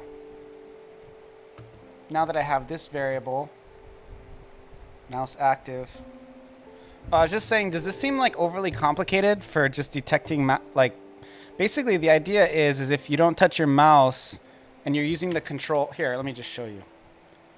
So, I got control working with the radians and everything, right? And it works good. It works great, right? But the thing is if you left go of the control, it automatically shoots in the direction of the mouse. So what I'm doing is I'm making it so if you use the control and you're not doing anything on the mouse, it'll just stay at the last direction you shot at. Right? The first thing I had to do, the first stage of that is getting like a mouse detection system. And this works. This goes every second. It checks to see if you've moved over the course of a second. But it shoots out your ass. Oh, don't worry about that. Don't worry about that. I already got that under control. I'm just doing this first. That's not a big deal. Got to focus on the issue that's in front of me. All that is I don't have it set up to turn, but I know how to do it. It'll work. I'm just in the middle of this, so it's not working right now. But I'm more asking specifically about, like, I'm trying to think, is there like a more simple way to do this? I don't think there is, because I've looked up a couple others, and this seems pretty light. I don't need this mouse timeout anymore.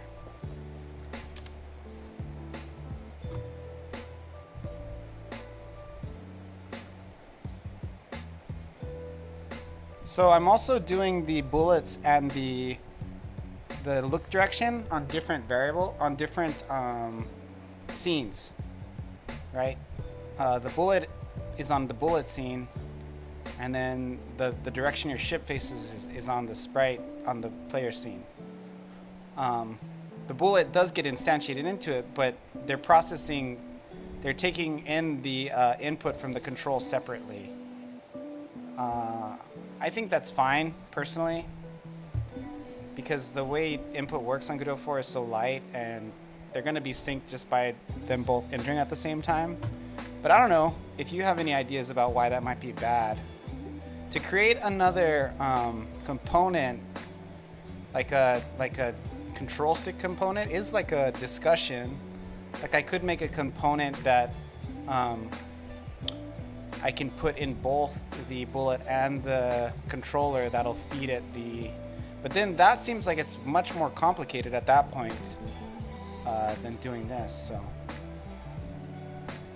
I don't know. It does not seem complicated? Yeah, okay. It's like one of those things, really what I want to know is if you think this is like an effective way to do this. Because that's like, I'm getting to the point where I can like execute, but it's more about trying to make it in an optimal way, you know? Yeah. Also, I just realized something. This is running too frequently. Yeah, it's not running every second.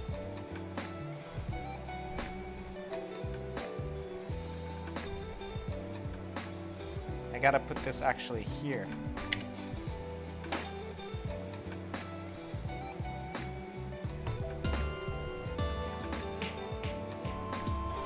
It's still running too frequently. Oh. Wait. We can put this inside of there, then it'll run. It's the print that's running too frequently.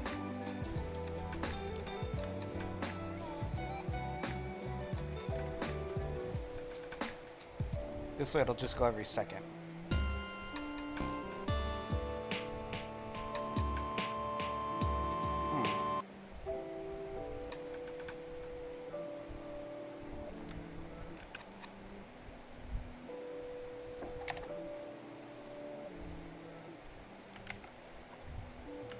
I want it to go like here, but it seems to still be going quickly, which is not right. Oh wait, no, this logic is wrong, because the timer should only start running again if the time is out. Okay, so I put that there.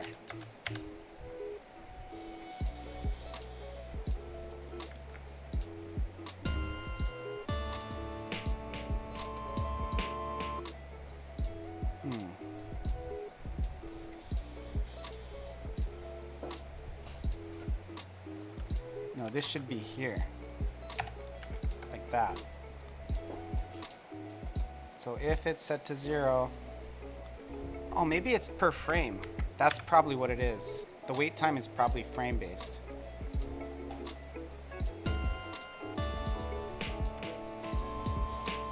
Doesn't look like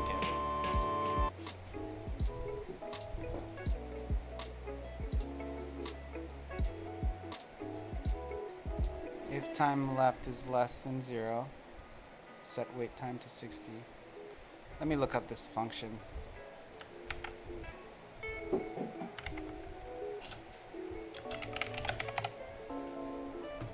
You're outside anything I've done before or needed. Yeah, okay.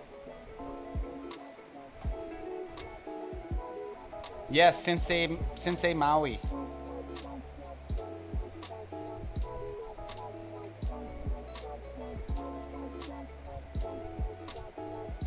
I'm a sensei now.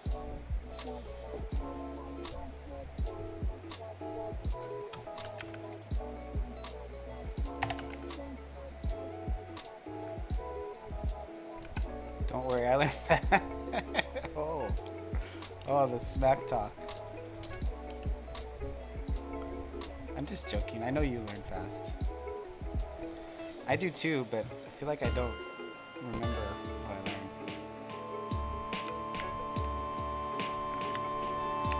Right now I have it set so the controller is setting the direction, but I can switch that off. See, I'm holding the controller now. And I also have to make it so you can do this with the controller.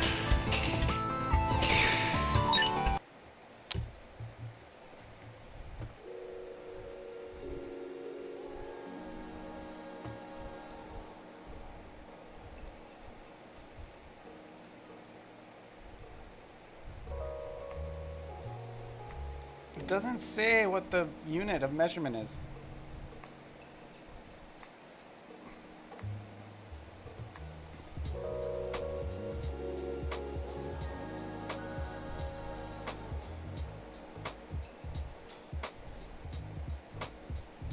Let's just try to do it like this. Wait time equals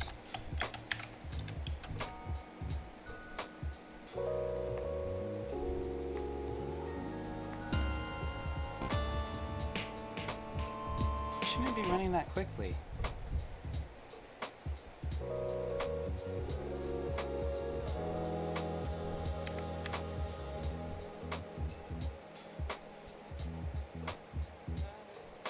Maybe it's milliseconds?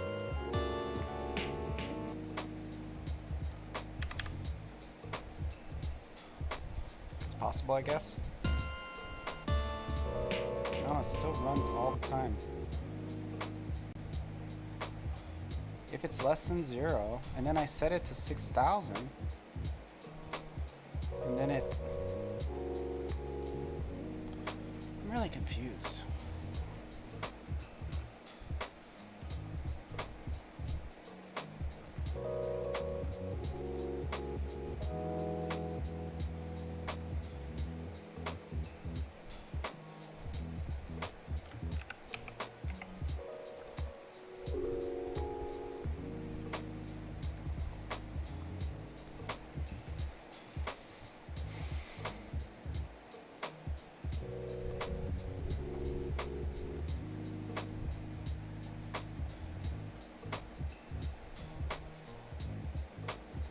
I'm gonna do this on timer timeout thing. We're gonna do it this way. Put it on the ready. And it's gonna be... Wait, this is the wrong place. Putting it in the wrong place.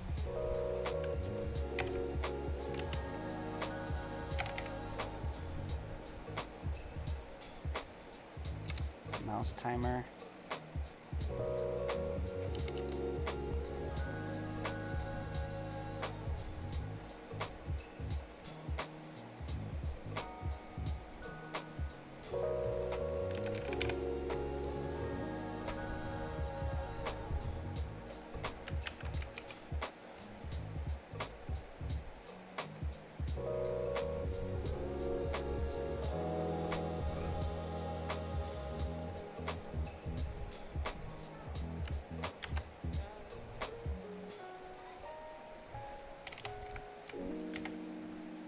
On timer, timeout. Mouse timer.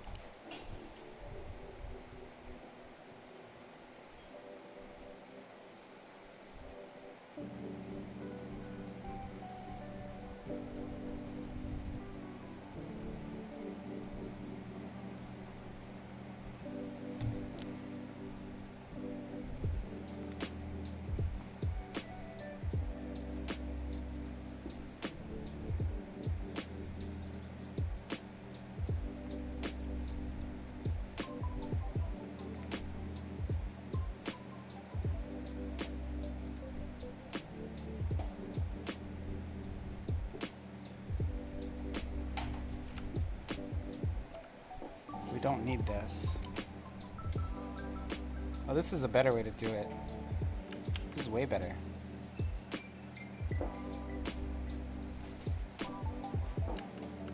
Wait, hold on. Yeah, okay, so grab all this. Put it in here.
Okay, let's try that. I think that's right.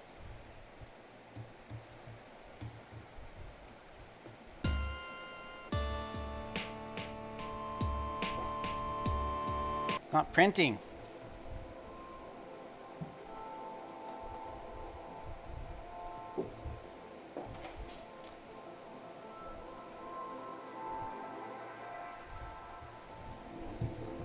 Oh, I gotta set it to auto start.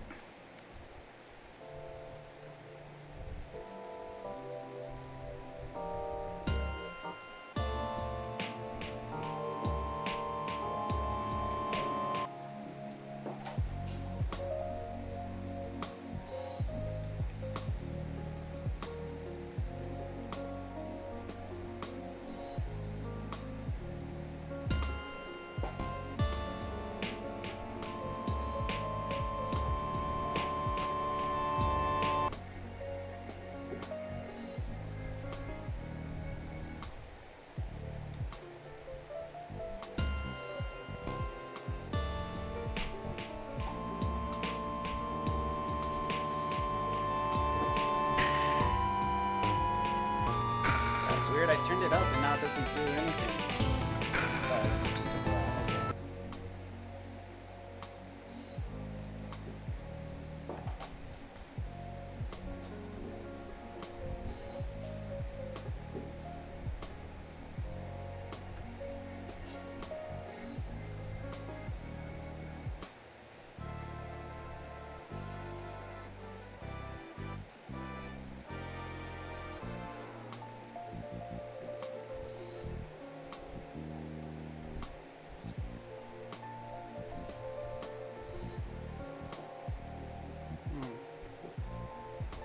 Does this still work?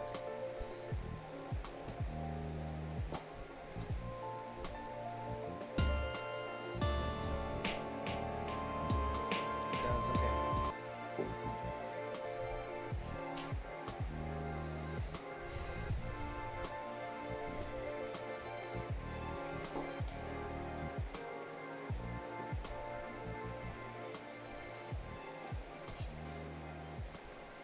I think I'm gonna make it for the bullet. You can cut the wait time in half.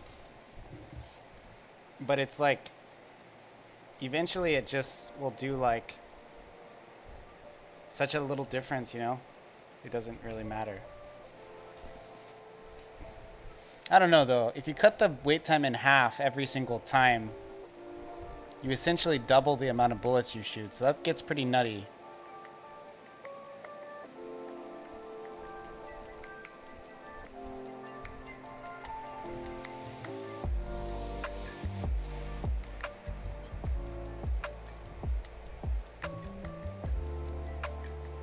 Mouse timer, timeout, connect.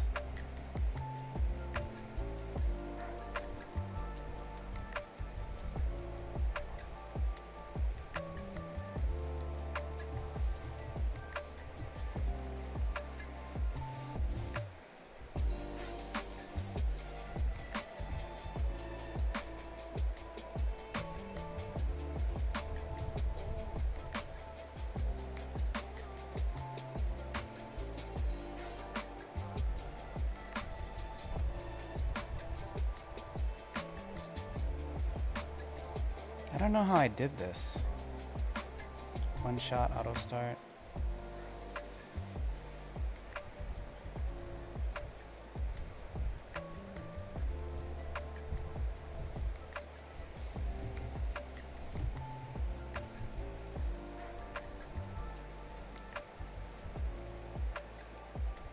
Add child bullet, instance global position, player, an ability upgrade. And I don't know how I did this.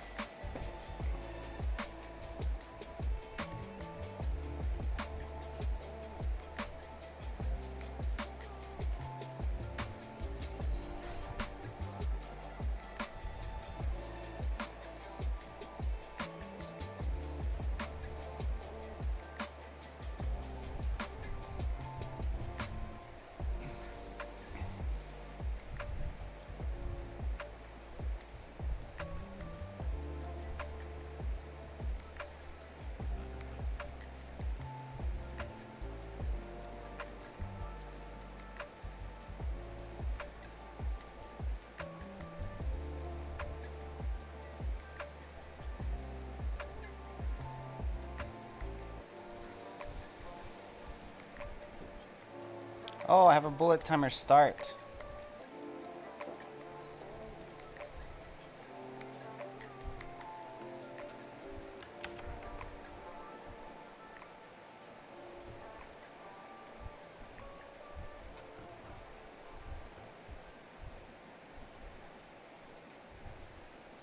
I guess when you start, it just starts it over.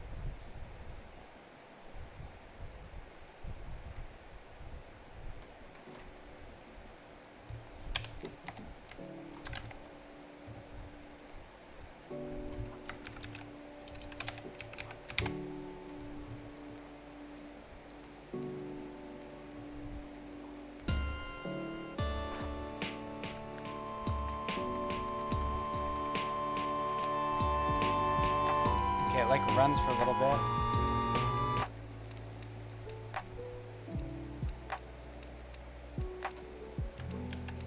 It's kind of weird.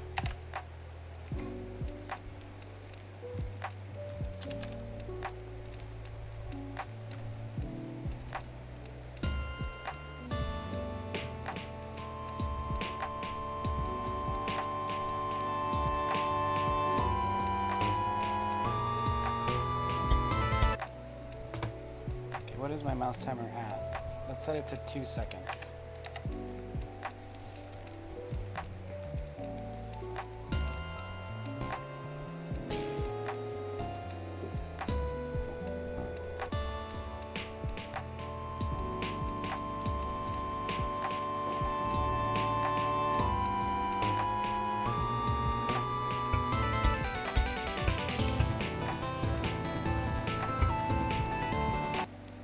So,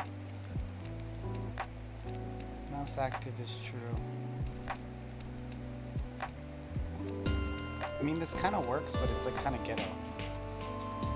So it should say, why does it say true? Why does it say true false? Okay, something's weird.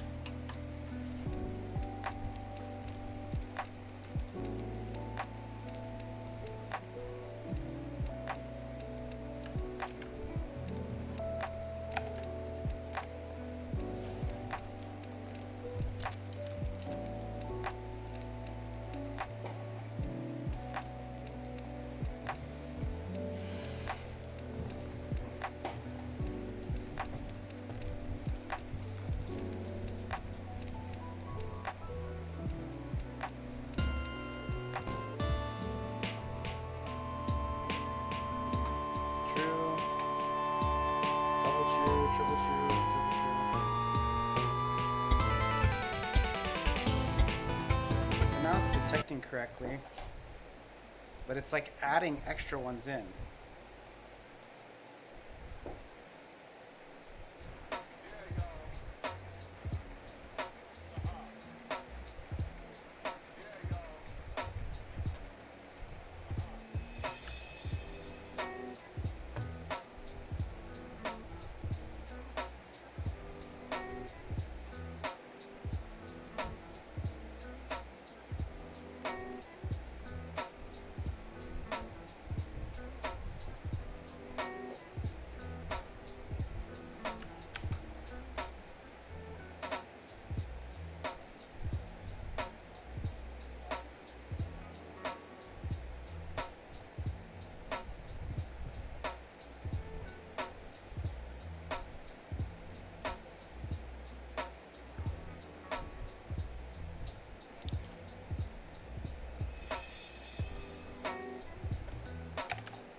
gotta set this to equal, not equal.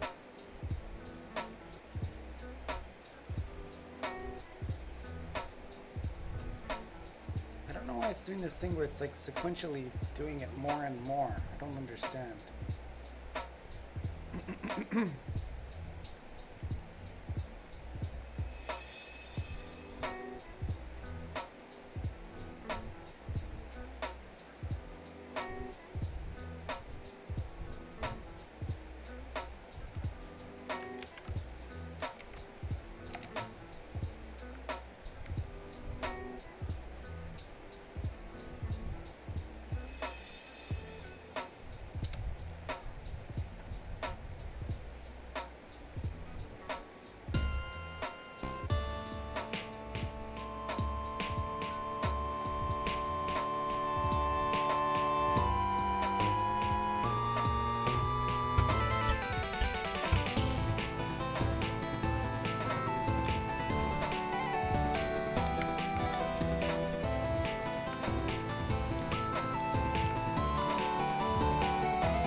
It's like, this'll work, but I don't understand what's going on. Like, it's weird.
Why does it increase as I get hit?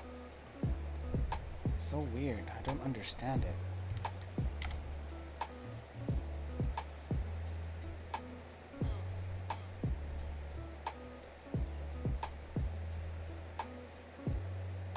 I think I have to put this start and set wait time at the top. So this has to happen immediately when it times out.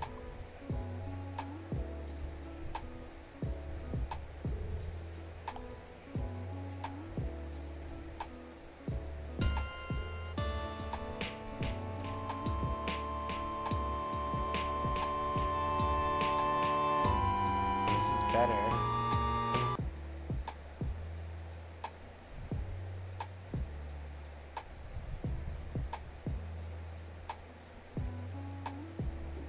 Do I need this?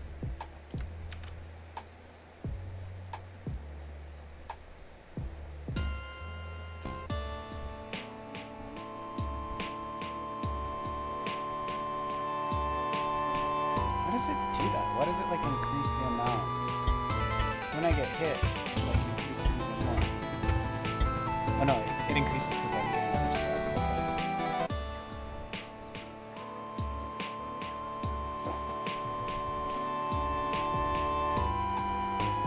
Okay. See, it gets like fast.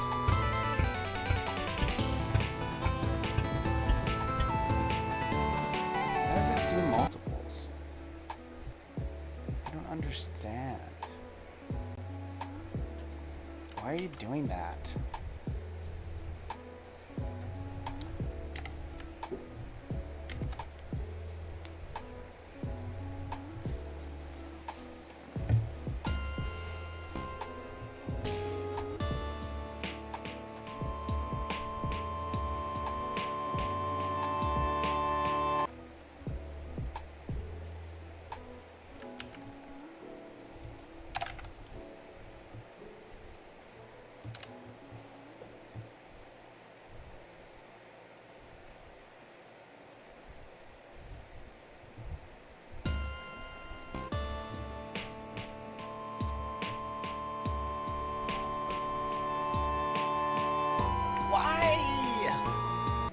Why do you like speed up? I think it might be because it's like not going at full speed.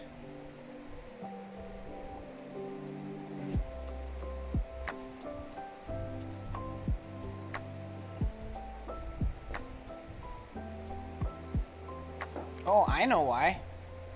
Because I don't have it on one shot. Because one shot will make it so it doesn't automatically resume itself.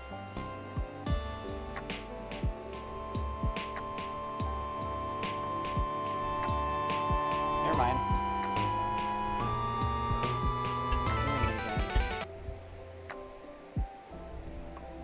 What the freak is happening? This must... If current mouse position equals mouse active.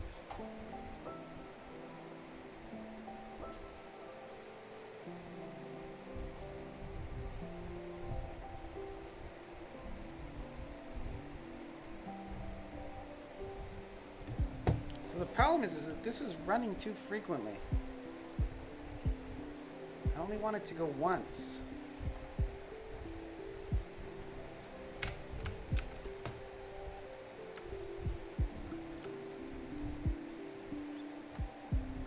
Emitted when the timer reaches 0.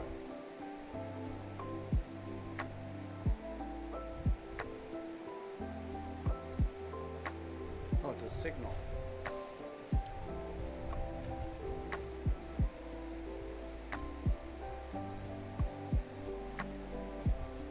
Okay, so I think I see something now. This is emitted when it's hit 0. So that at that point I have to automatically switch it. Once it hits 0. Back up. Because what's happening is it's hitting 0 twice.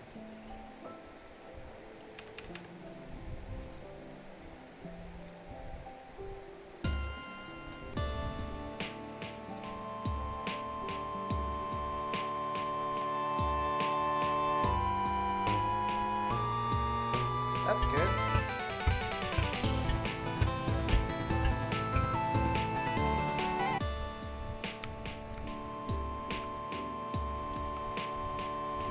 See how it's steady?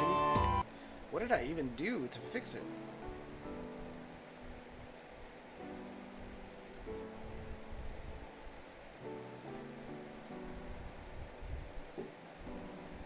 I think start resets it back. So what this does is it just makes it... Will they eventually blow up when they hit the player? Maybe. I don't know. I could just make like a weapon that automatically kills like anything that touches him. I might do that. I was thinking about making shields in the beginning, but I kind of decided not to for the purpose of getting on. But it wouldn't be that hard of a weapon to implement. So Biz already did the art for the shields, so it would be cool if I could do shields. I don't know. I'm probably not going to do shields at first, in which case they won't die when they hit the player, but for practical purposes, so they hit that and explode. Yeah. And it also damages your shield too. All good ideas. I think for now though, I'm not going to do the shield just because I'm trying to get it to a point where I can like get it out, you know? But shields are definitely a consideration for sure. That was something I was going to do initially. I wanted to do, but I don't think it would change like the gameplay. You don't really see the reason you had that idea was because I wasn't moving, and when you play the game you're actually like never going to play like that, you know, so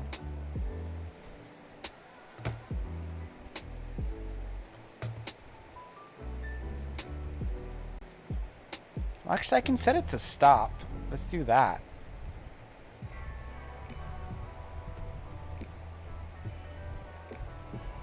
I can set it to stop and then start again. Yeah, let's do that. Let's try that. It's a little bit cleaner.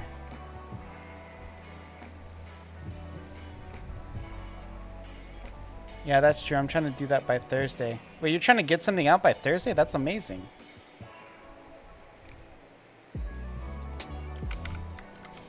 I don't want this to be a forever project. I want it to be like, if people like it, then I'll work on it more type of thing. If they don't, I'm going to move on to something else.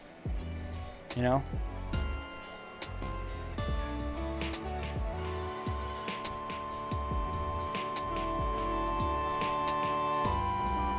Yeah, that's so weird. So, for some reason, when I set the wait time to like 200, I think this is seconds. Start, I think, actually resets it. Where's start?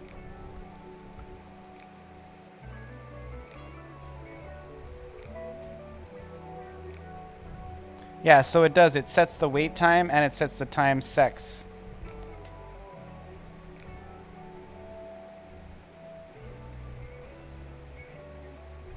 So it's like what I'm doing, and this actually works, but it's super hacked, and I'm just trying really hard not to be a hacker.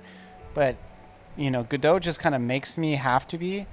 But basically, what I'm doing here is I set the wait time to like beyond what it'll be, and when I go start, it like resets it back to 1 again, 2 again. We'll put it 1. And then this works great.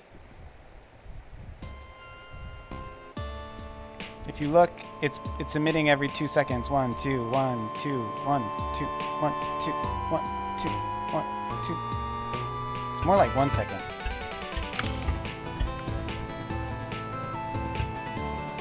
Four, 5, 6. It's supposed to be 2 seconds, but for some reason it's 1 second, and I'm like, fine, that's okay. It's because it's...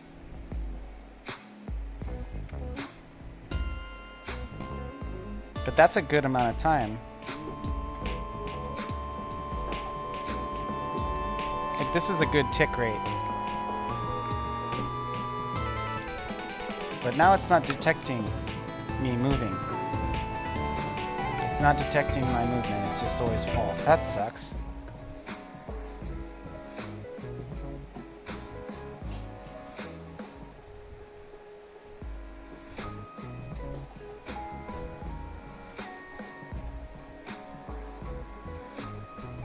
Yeah, this isn't gonna work.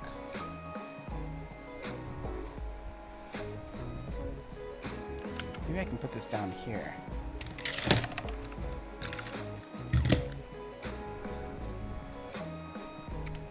I didn't think this mouse detection would be that hard, but once I get it...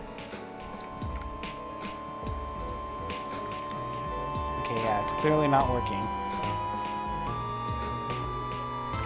It's just always fucking false. Great.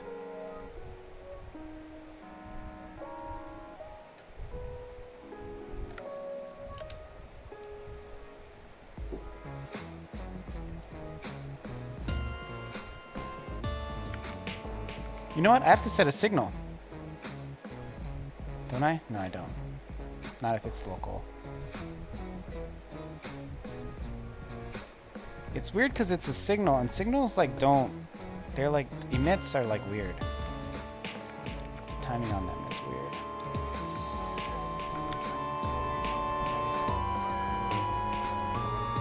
Why is it running true false? It's because it's running through this whole thing. And it doesn't stop. What the hell? Times 65? Where did that come from? Breaking my code.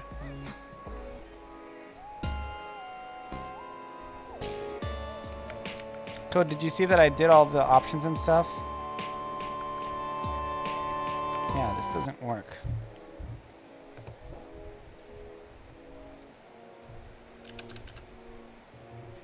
I have a pause too now. You can pause it. Check it out. Pause, close it. Quit to menu, start again. You can turn down the volume. You can turn off the sound effects.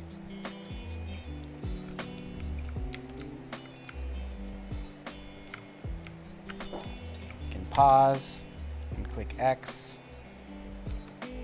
Quit the menu. Pretty sweet, huh? I'll be back. I'm gonna have a tinkle.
I think I'm going to do this with a variable. I'm not going to use the timer. I think it's not the right way to do it. So let's start over. We're going to pull this mouse timer stuff out of here. And what I'm going to do is I'm going to say, I'm going to put in a process, since that will function on delta. Not a physics process, but a separate process. And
this is some RPG Maker stuff I'm going to do right now.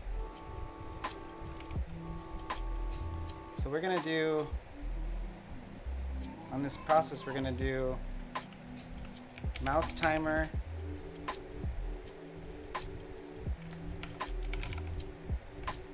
equals, since it's 60 a second, we'll do 60, let's do 100.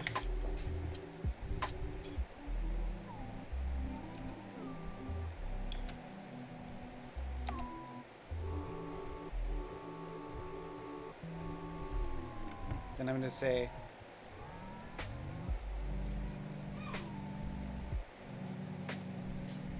actually we can do it here. Mouse timer int 100.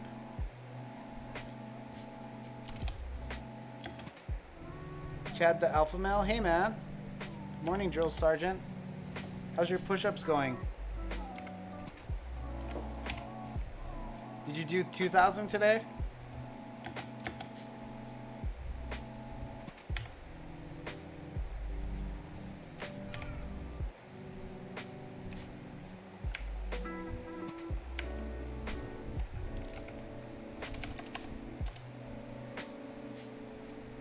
Okay.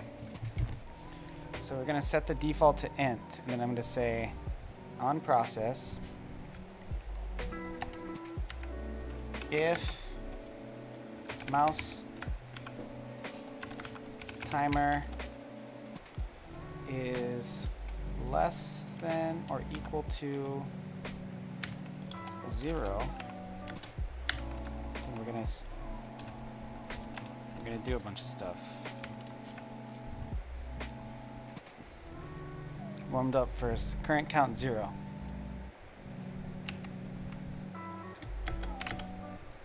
Mouse timer equals 0 or 100, so I'm going to reset it back to 100, and then insert.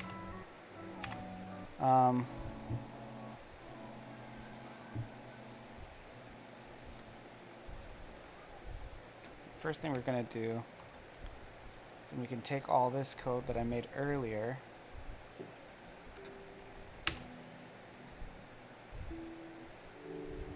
get rid of that. That's crap code.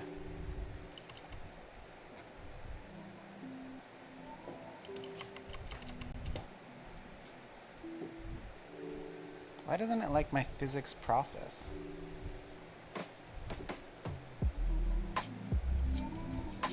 Oh, okay. So current mouse position equals...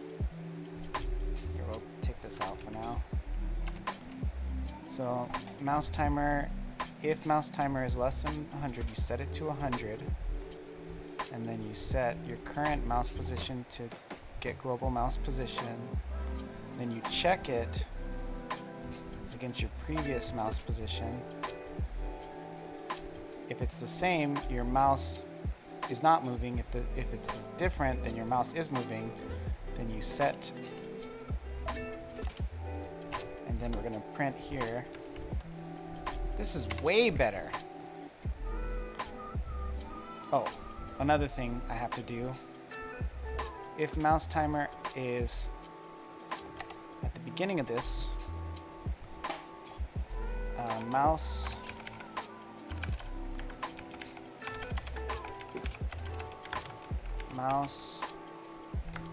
timer minus equals 1.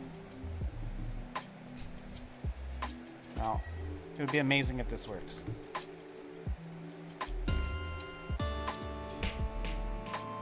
Print.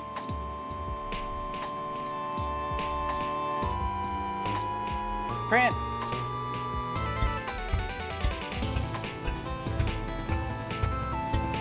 It's not printing. Okay.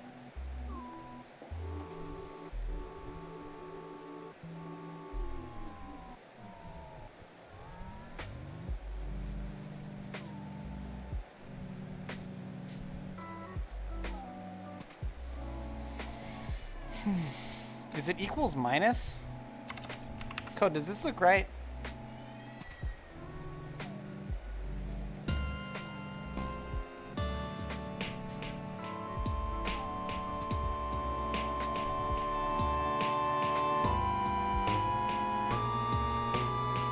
No? What? It's perfect. What are you saying? Minus equal. Okay, well, that's what I had at first.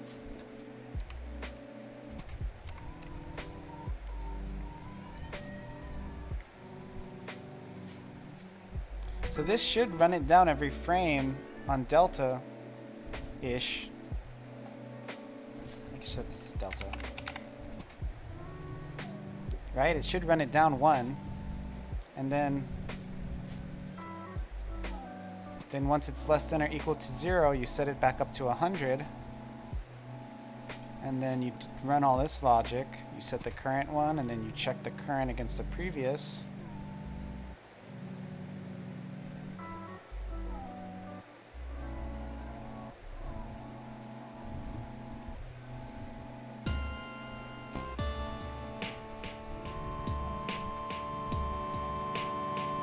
But it's not printing anything.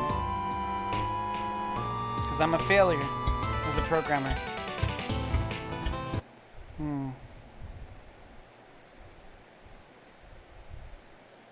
Let me try just for kicks. Pass here and drop it in the physics delta. Let's just comment this out. And see what happens. Hey, what's up, Ramble? How are you doing, man? Long time no see.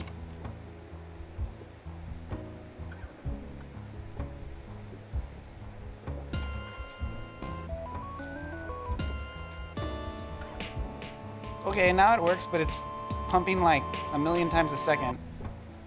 Can't win, dude. Can't freaking win.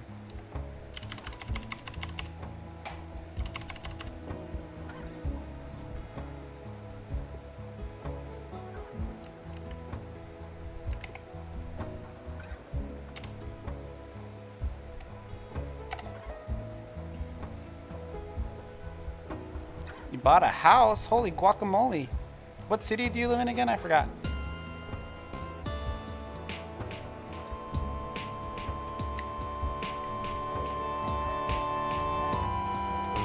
Kobe. Very cool. Very cool.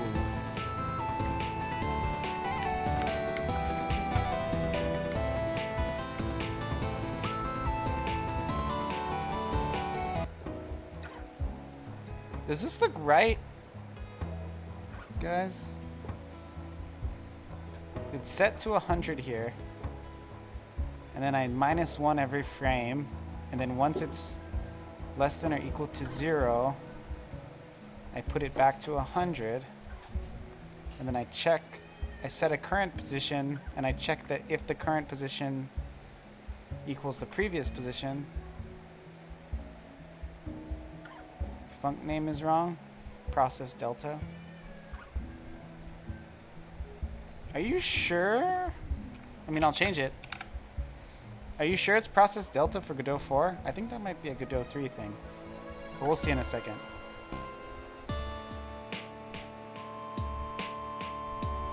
Still not emitting anything.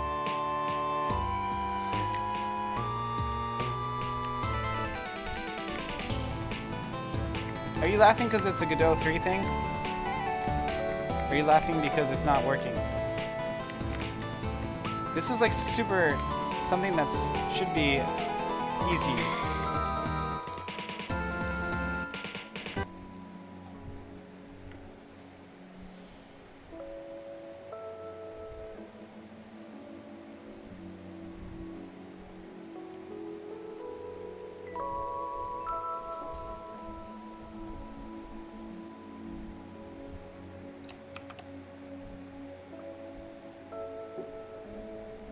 Oh, it's because this is a float. That's why. That's why it just goes so freaking fast.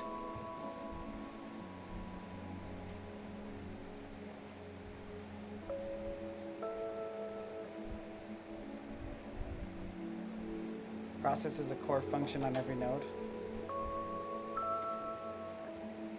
You know, I'm not going to use the delta flow.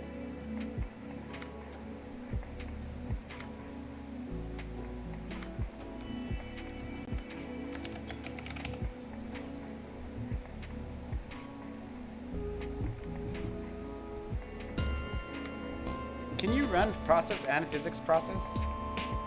Okay, so now that I set it to a float, it's like happening a million times a second. Oh, I have to put this inside of the conditional, that's why.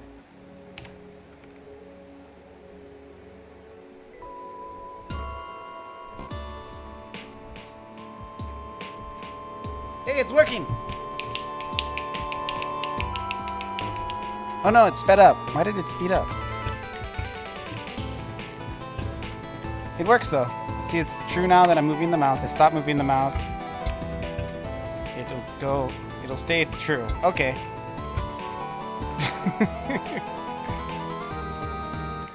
Yeah, I'm taking a break from Familia. I do want to go back to it, but I'm just kind of wanting to do something else for a while. This game is good.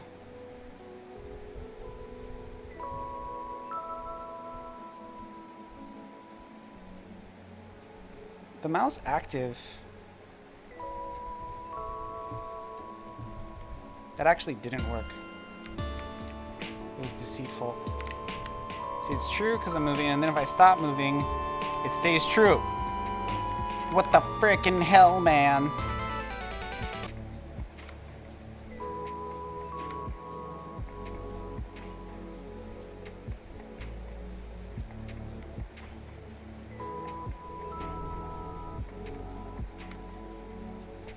Current mouse position.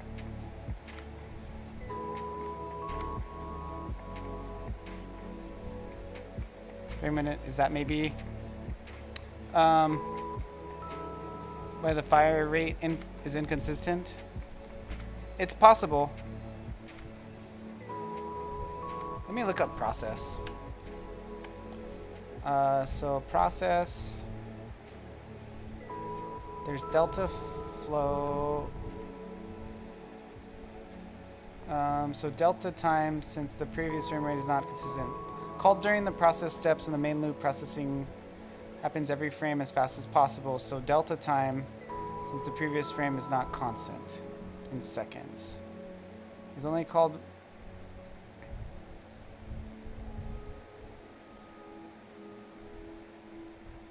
what does that mean? Called during the processing step of the main loop happens on every frame and as fast as possible. So delta time, since the previous frame is not constant, delta is in seconds.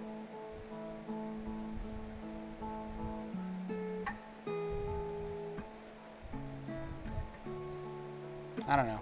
I don't even know what that means. So the delta time, since the previous frame is not constant, delta is in seconds. Since the previous... So is it in delta time or is it not?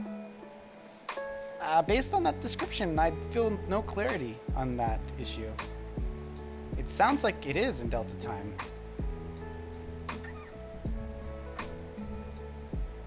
Let me try and increase the weight.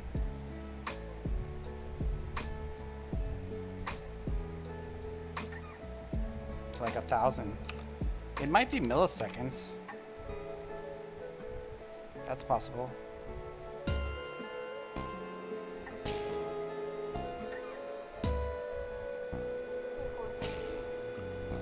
You should decrement by 1, so you decrement by delta.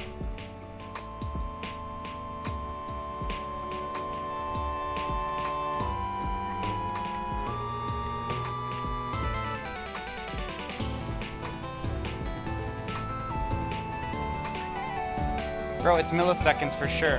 This is freaking milliseconds. Look. No, it's speeding up here.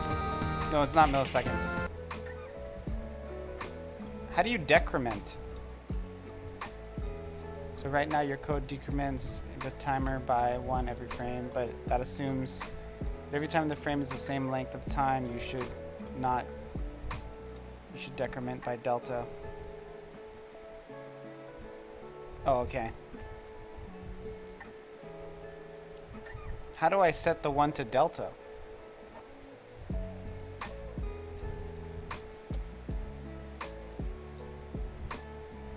It is seconds, however, the time between frames is not always the same from one to another. Yeah, I kind of get that on a conceptual level, but I don't know how to fix it. I get the idea that it's running faster than 60 frames a second. It's the one with the word delta.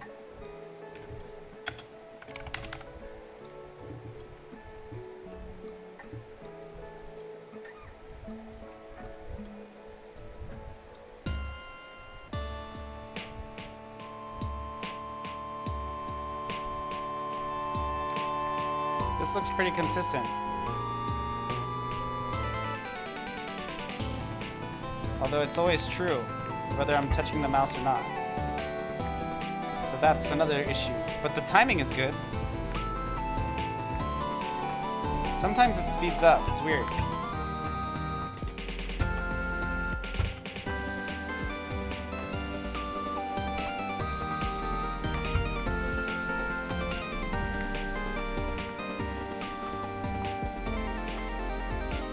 Very strange.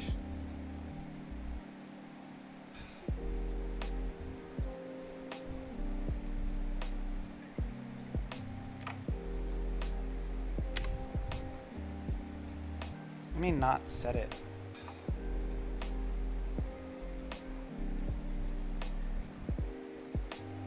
Is passed in the variable delta.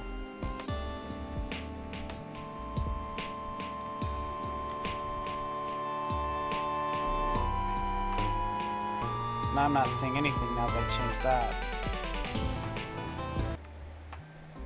Maybe I should just set it to 0.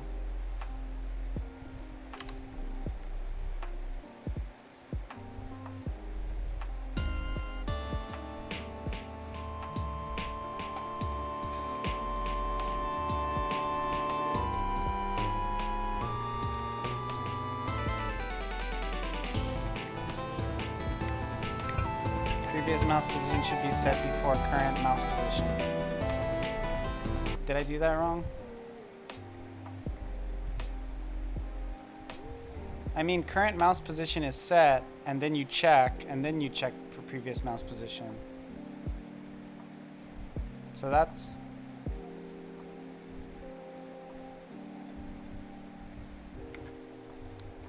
So the first one will always show up as...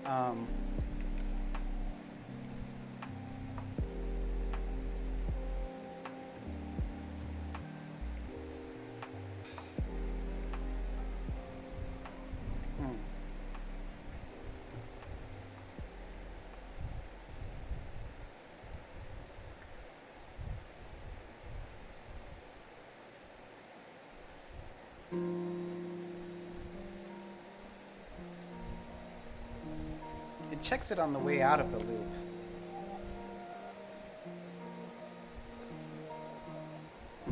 Here, let's do this.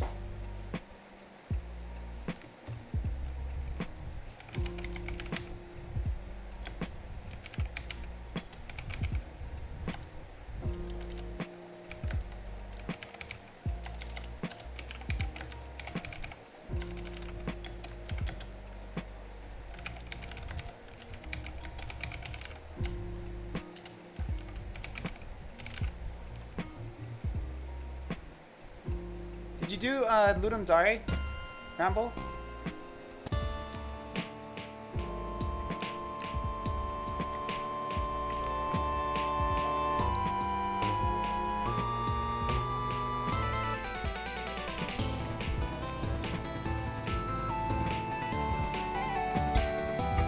Okay, that's weird because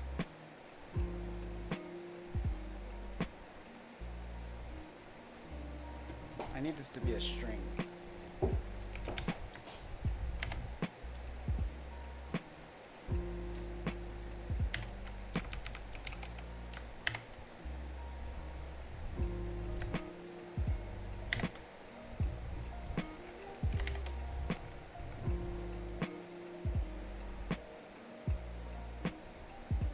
Five different sets of relatives visit that week? No, I didn't do it. I didn't do it.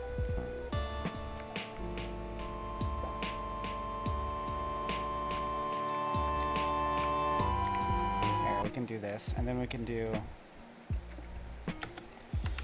plus mouse active.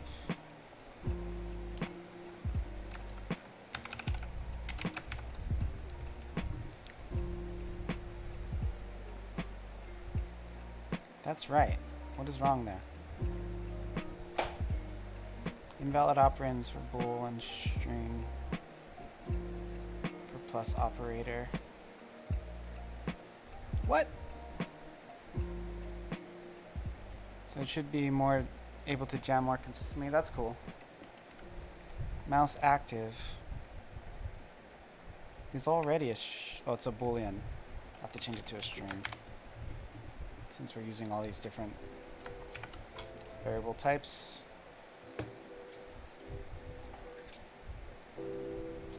What?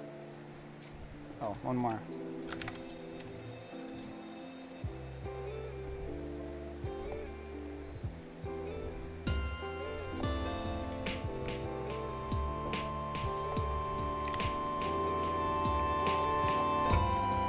See, why is it showing as true when they're exactly the same? Something fishy is about.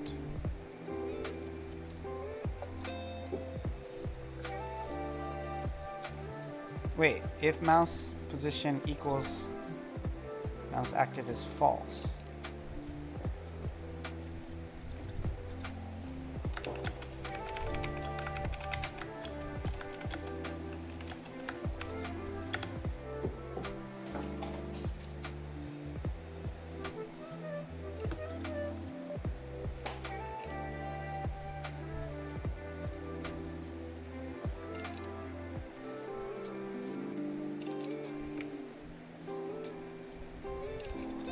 Let's take off the default value maybe.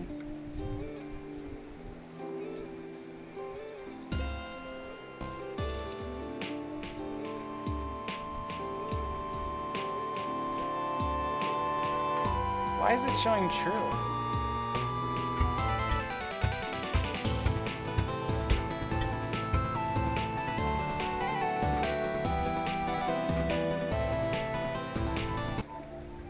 I'm very confused about this.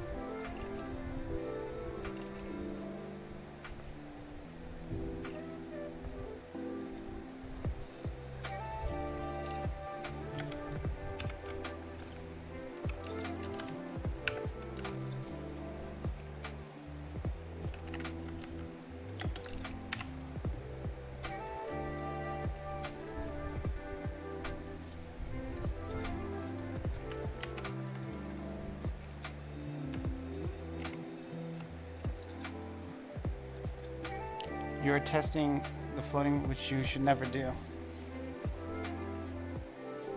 Do you have a suggestion for how to test if these are the same?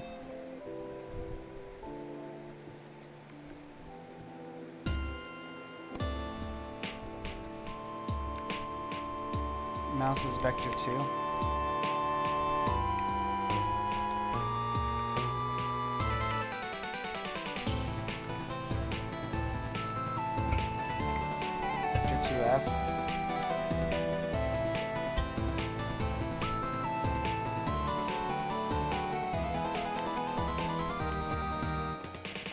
Yeah, I thought about eventually getting to that point where I test for a threshold, but I just figured I would do it where I try to check for the same first, and then I don't know the syntax for setting up a threshold. Like, I was just gonna do like, if you're in this range, then do it. But right now it's not even showing false.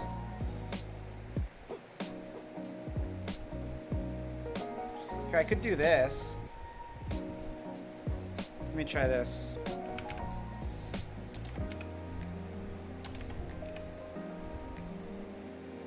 Check the X and the Y value.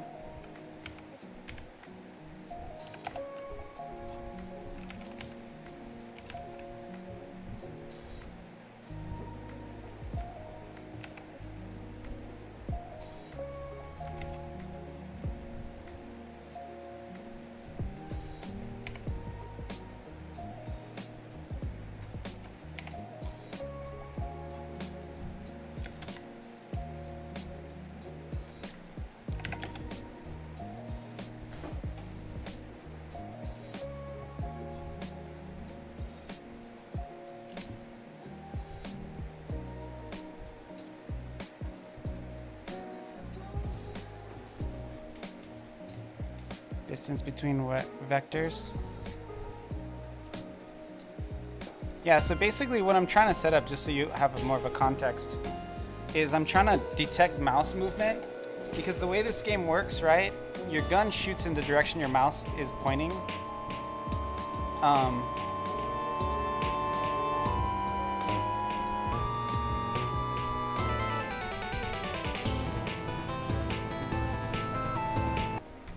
Vector 2, distance to vector 2.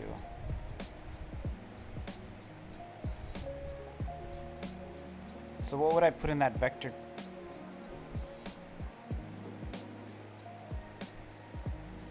So I would do like something like current mouse position dot vector 2 dot distance.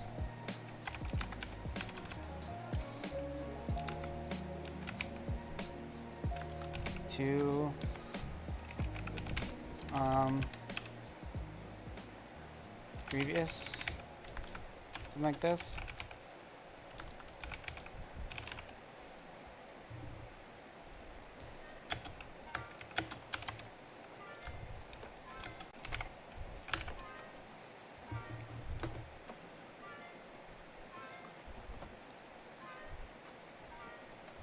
Something like that.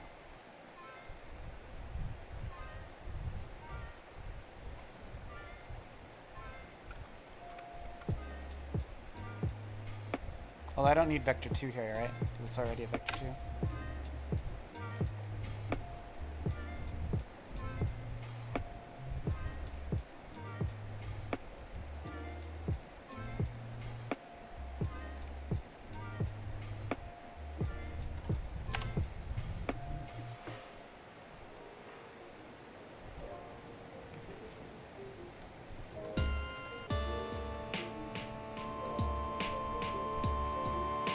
Distance to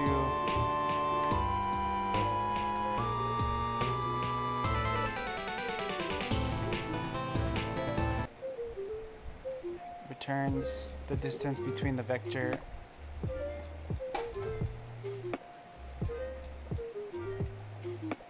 sorry, that should be greater than, not less than. Okay, let me look at my code. Thank you for helping me, Rambo. I really appreciate it.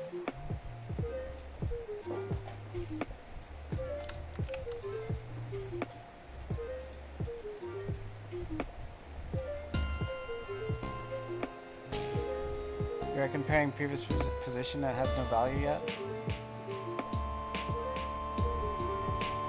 Oh, yes. I see.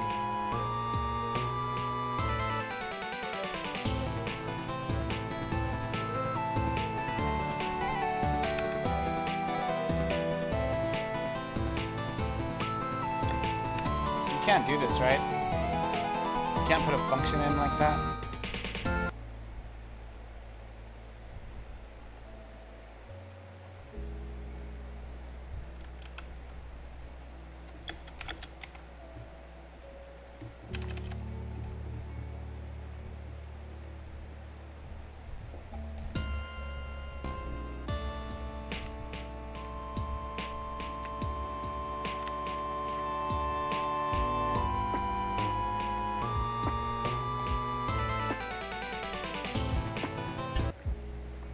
Fuck, our vectors reference type in Godot. I don't really have context to understand that, but code says yes.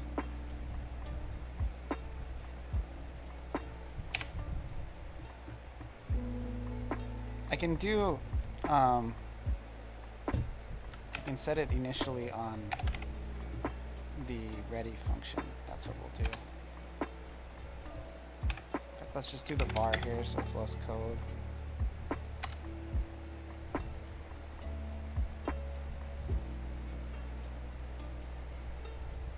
Maybe I have to declare it.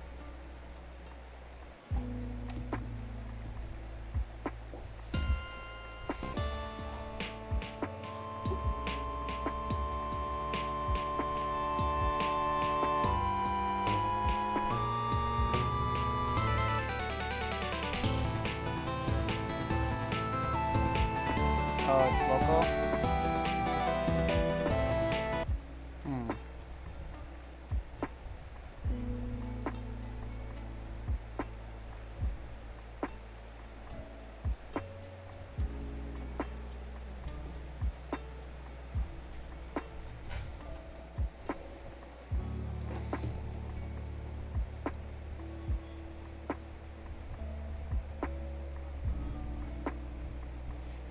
So what was the error?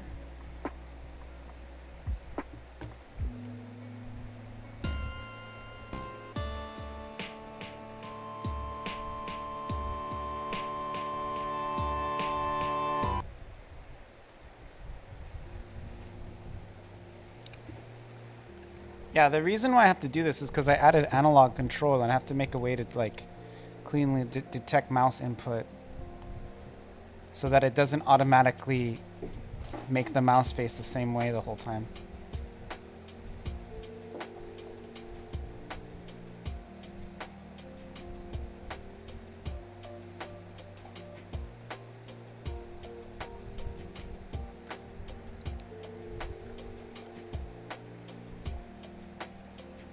You had it when you set it in ready. Or just remove the previous. Oh yeah, that makes sense. Oh, I see what you say. I see what you mean now.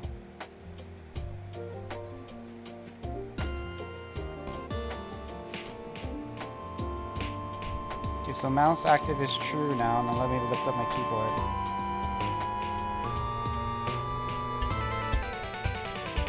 Still saying mouse active is true.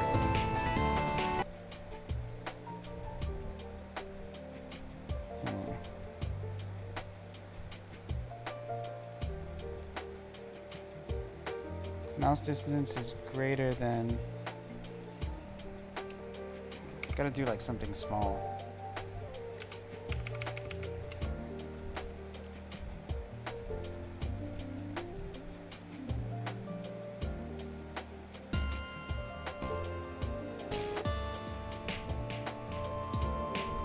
See, it's saying mouse is active. I'm not moving it.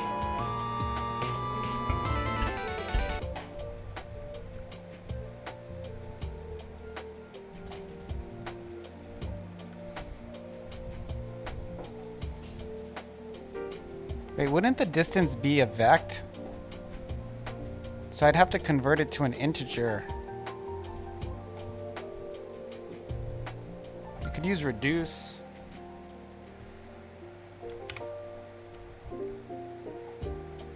Distance is a float? Okay.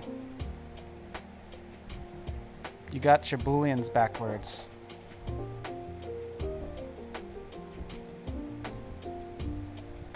Oh, is that what it is? The old booleans backwards?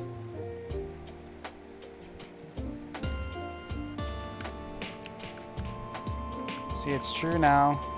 False. Still false. True now, kind of.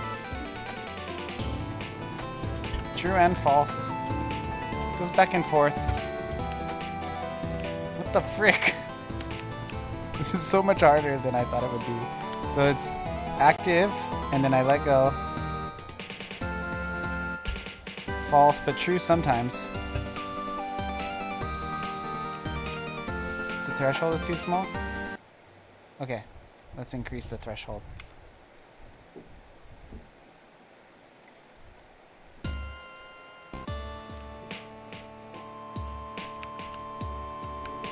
Okay, mouse active is still false even when I do this. Now too big? Bro, make up your mind. Make up your mind, dude. What is a good threshold? I don't even know what unit I'm using. Is it like a pix? I assumed it was like a pixel, but now I have no idea.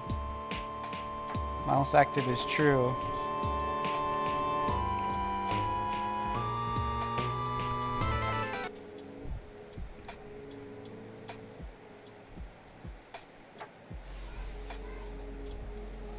Oh, 1 is the max. So basically 1 is like the whole size of the screen. Is that how it works?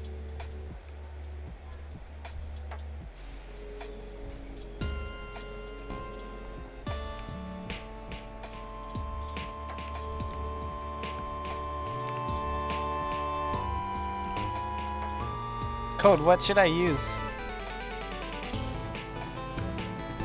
Mouse active, false, kind of true. It seems just like random.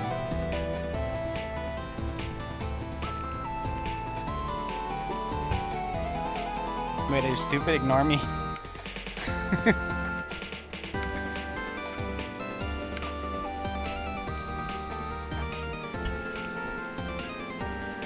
I thought it was a pixel. See, it's just like randomly changing what it was. You never said okay.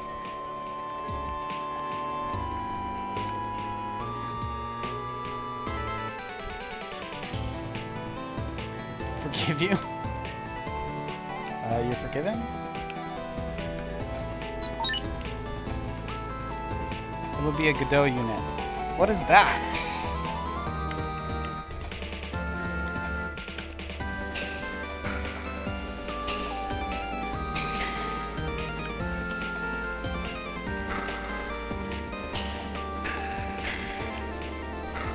So no, it's not working. Not really. It says true when it shouldn't.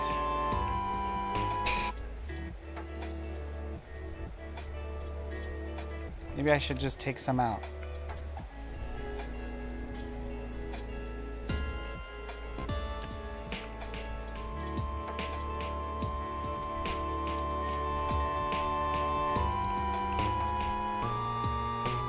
False. True. I think this is a sweet spot. False. I kind of went false when I was still sort of true. True, true, true.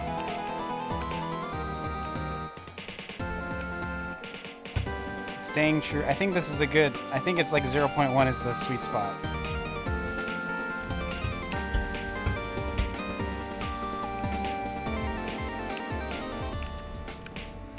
True, and then if I let it go, false. Oh, there's a true in there. There's still some trues in there, and I'm not touching it.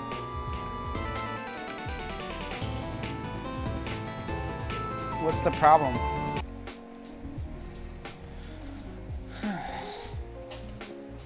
You're getting global mouse position, not screen mouse position.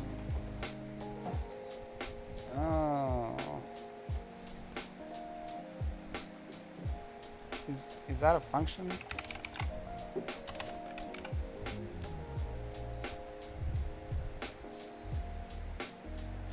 It's probably next to the global one in the docs.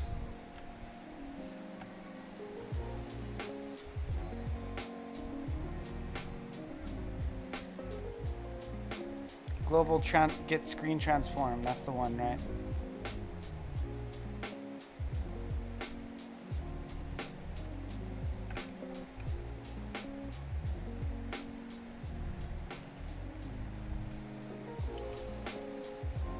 Mouse position?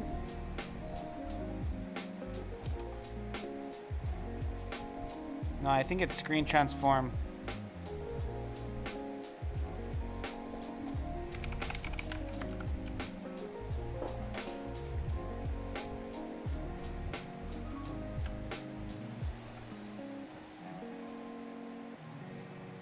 I think that's what it said in the doc.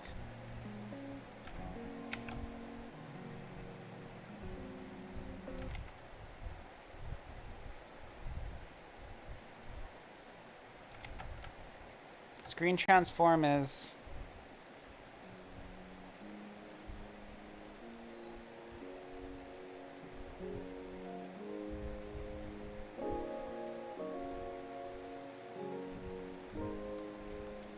no, that's not right.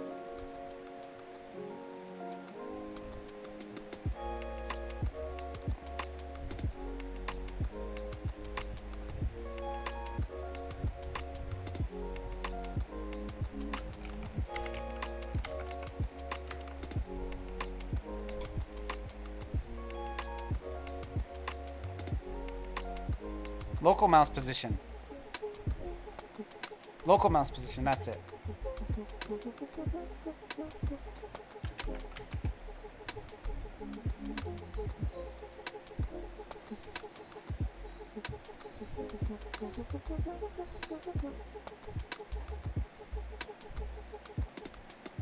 Get mouse position.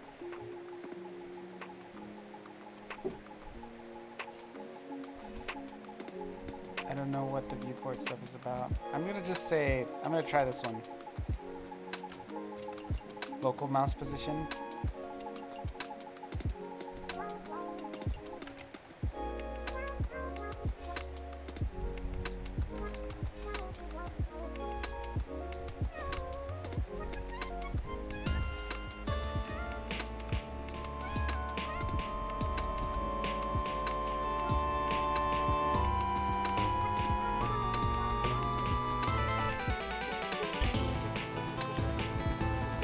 the same and it's still saying true.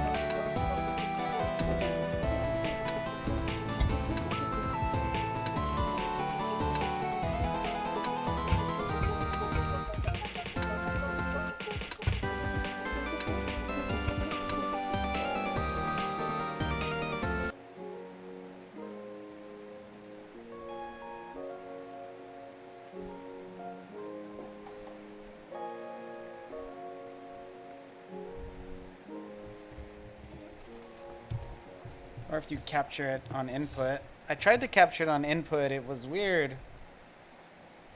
Input doesn't really have like movement mouse detection. It only has like inputs. It doesn't like the way Godot is structured, it doesn't like think of mouse movement as like an input. There is an on input function, but when I looked at it, I didn't see anything for moving the mouse. It was all like buttons.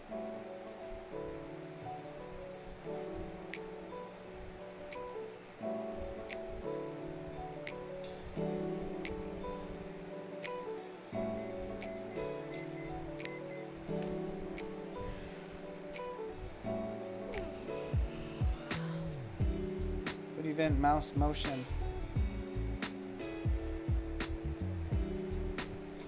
Oh my gosh, you want me to start a totally different function? Kill me.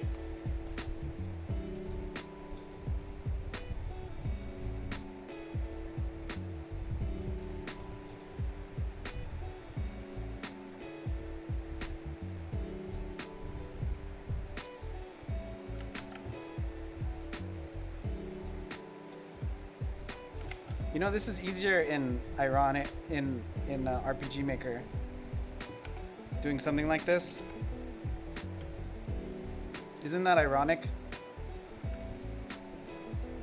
Not even like coding it in with JavaScript is easier.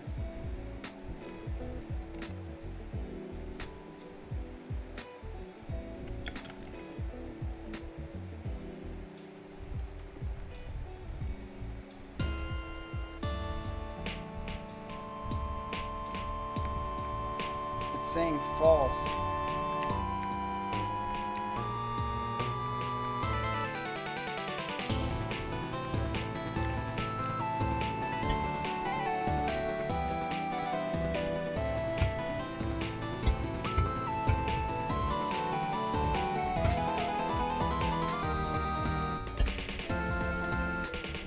Yeah, it's I'm looking at them. They're like the actual pixels of the game, which is cool. They're like the actual resolution of the game. Just make it 1, dude.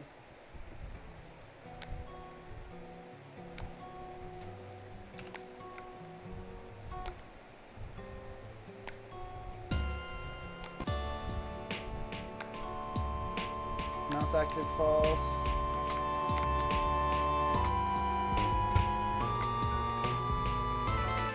Yeah, it's showing the same numbers for both.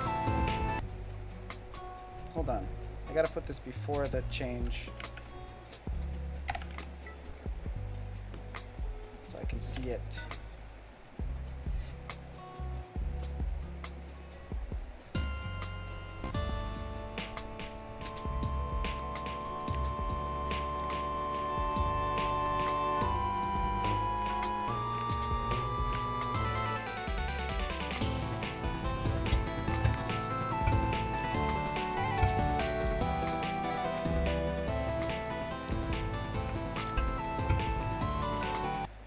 I think 1's too big. Like, it kind of works, but I don't know what the distance 2 is doing. Let me actually look that up. Distance 2 returns the distance between vector and 2. I wonder what it returns it in. Like, what unit of measurement does it?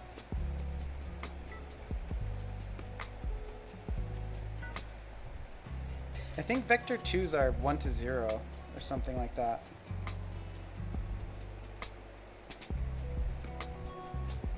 You have to do like 1/100th or 1/1000th.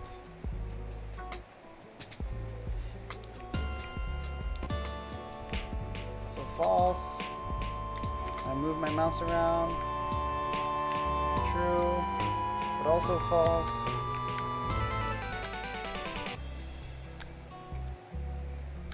Turn another 0. Scale independent. Vectors are weird like that. False. Okay, yeah, this mouse is definitely not false.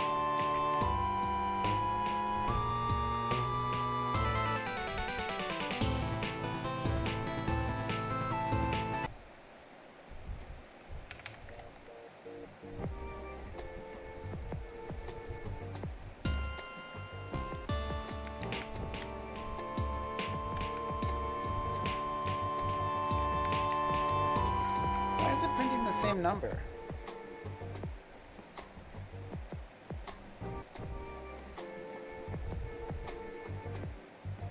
It's weird, like, why is it printing the same number?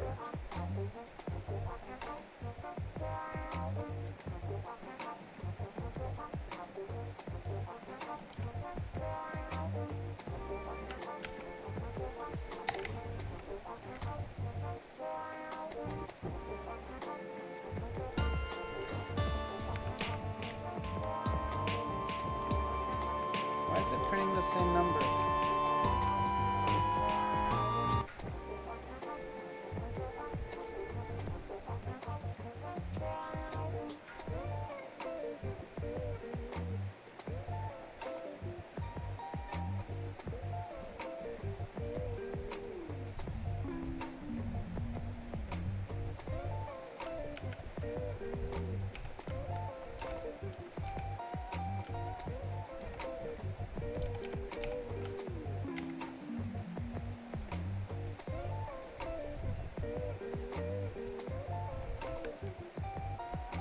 Wait, I have an idea. Let's try to use a return.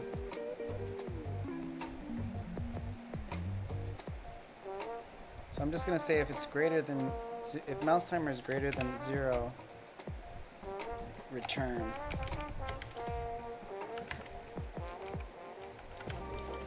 This might help it to only run once. What's the shortcut key to just like move everything over? Is it Alt left?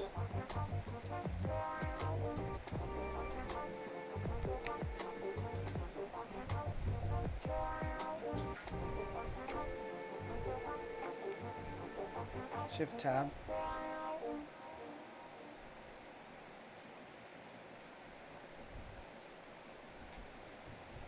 Where am I? I'm in the wrong.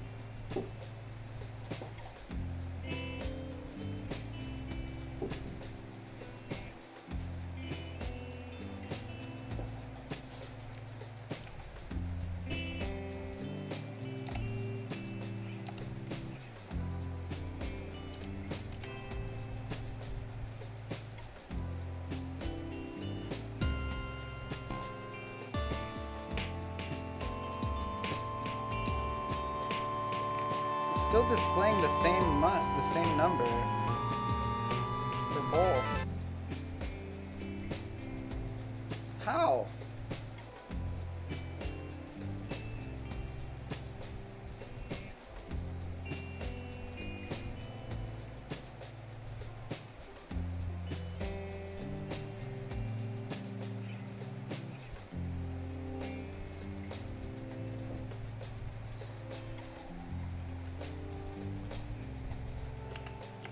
Can I just manually enter a vector here? I can, right? Just do like 0, 0, just so there's something.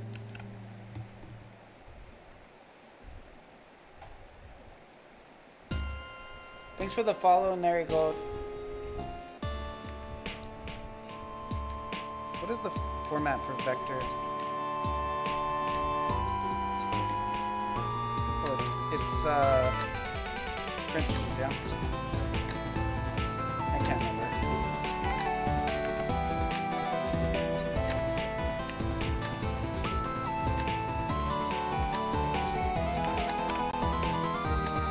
Something like that. Wait, what?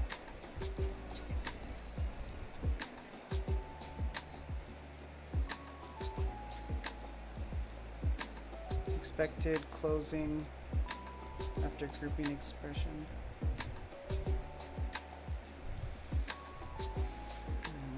Hold on, I just need to look at what the format looks like for vectors.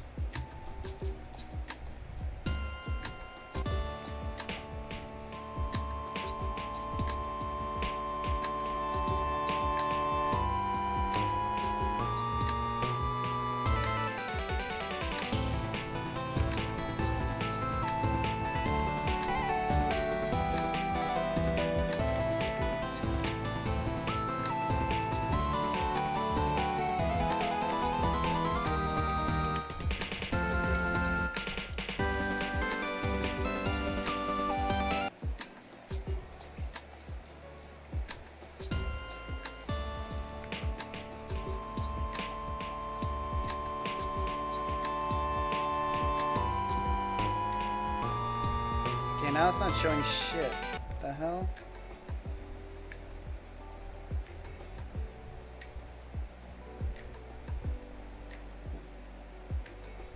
Oh, I see. Because I have to do less than or equal to.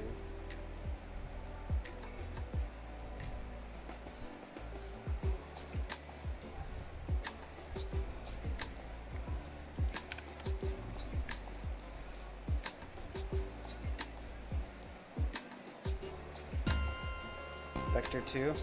Okay.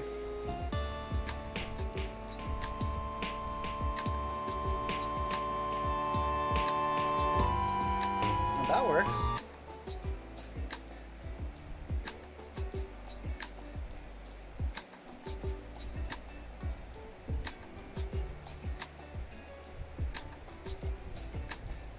Oh,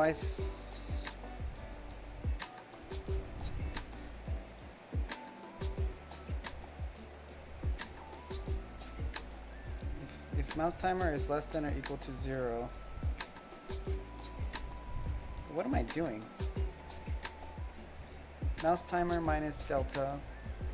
If mouse timer is less than or equal to 0, then you run this code. Mouse timer equals, and you set it to 1,000 again.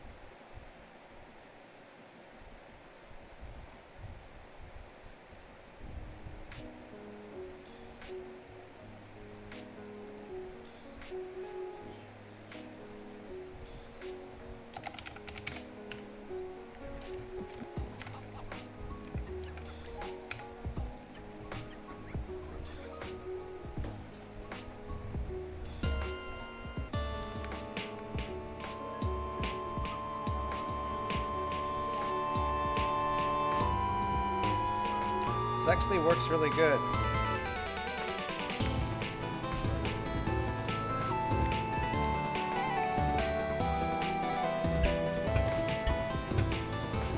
But it's happening too often.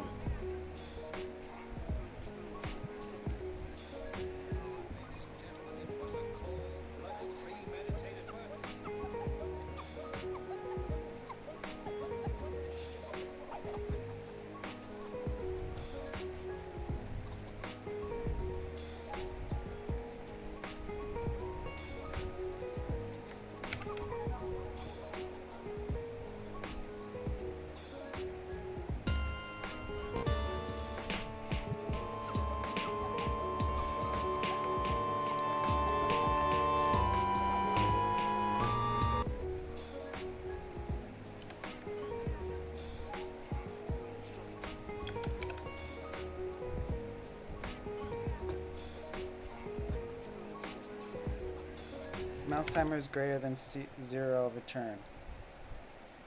Once it's 0, once it is 0 or less, you switch everything.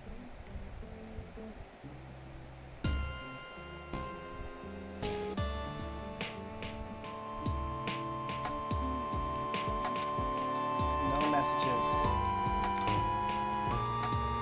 Why?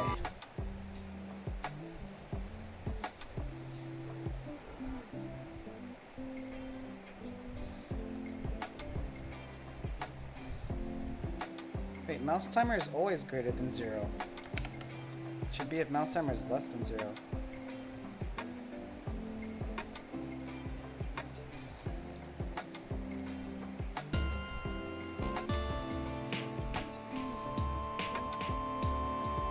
See, like, this works really well, actually. But it's running too often. It's strange.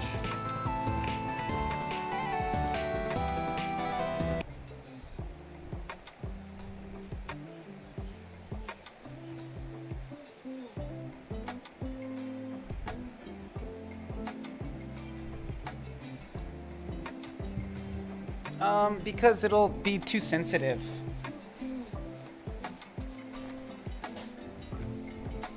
I want it to not be super sensitive. That's the whole point of making it. I could have just made it so it just detects anything. But the whole point of setting the timer and everything is...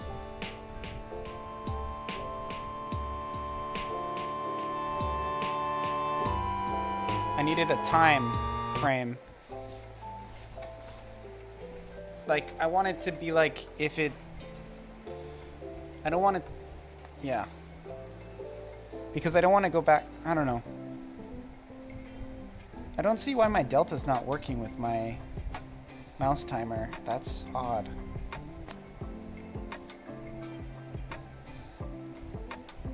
What is it supposed to do every 1,000?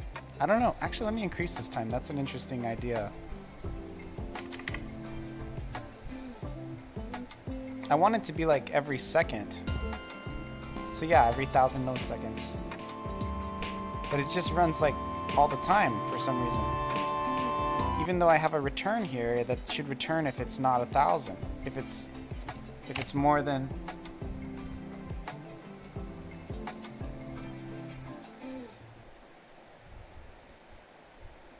Yeah, let's try this. I'll put it with the return. So it only runs...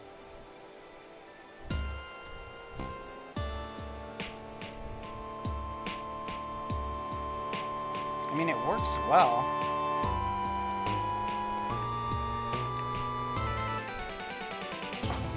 What happens when mouse active is true? So that's like the next thing I gotta do. I'm gonna make it so I'm using the controller, right? And what I wanted to do is, if you use the controller, it automatically will keep shooting in the last direction you shot with the controller. But then if you grab the mouse again, it'll seamlessly just start using the mouse. But as it is right now, for example, here, let me turn up my bullet frequency so I can give you a better idea of what it's like.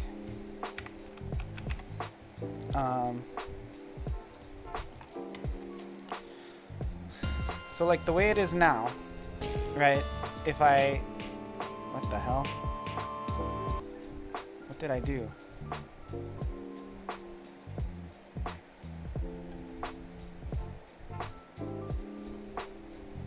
Confused.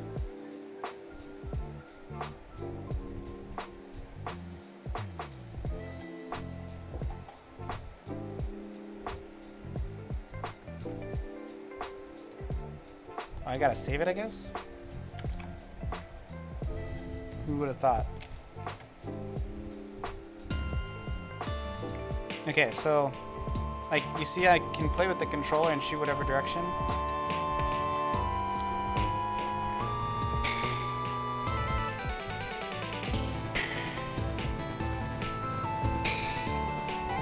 Just ignore the graphics, but if I let go, see, it automatically shoots in the direction of the mouse. See that?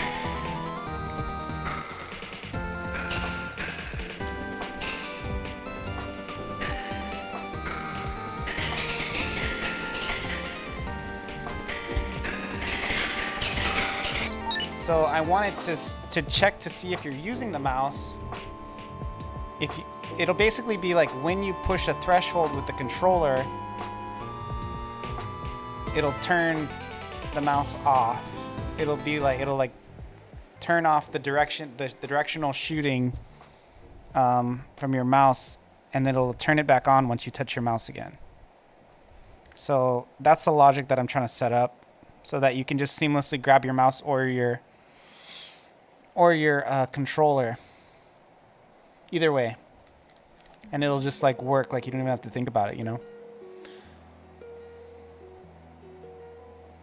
But I need it to have a little bit more of a delay because I don't want it to pick up mouse input if you're just like shaking the desk.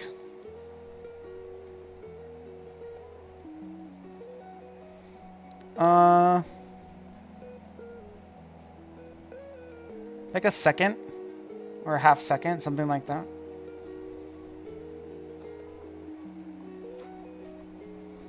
I mean, it might be okay that it runs so frequently. I don't know. It's working well. Timing issue is the threshold. Yeah, I could probably just leave it. I don't need it to time it. I guess then I could simplify my code a bit. Because I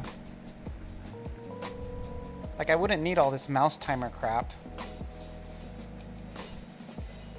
if it just ran all the time.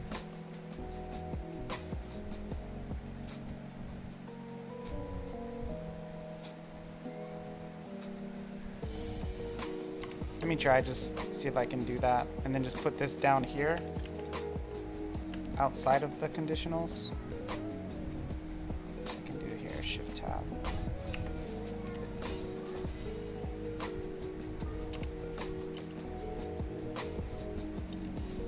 I could make my code a lot simpler.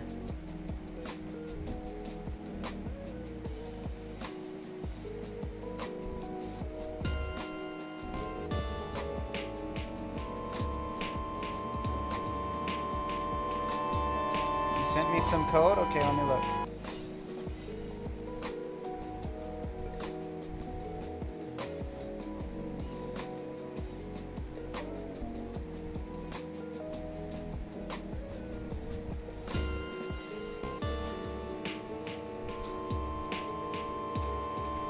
Telling me I'm printing too much text. You know, I'm getting errors from it.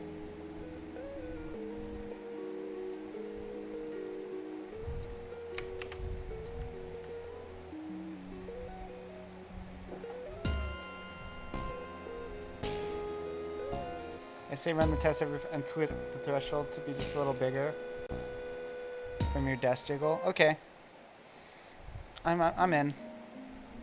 Let me look at this code that Code Morris sent me. Thank you for helping me, guys. Oh, I got some new sounds from my sound guy.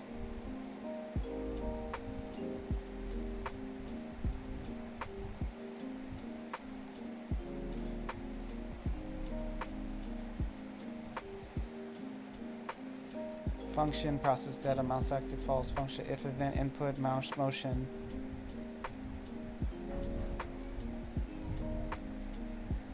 Will that work, Code? Yeah, Godot is actually pretty awesome. Especially for you, because I don't know if you're still using that laptop from like 2003. Because if you are, Godot is your best bet.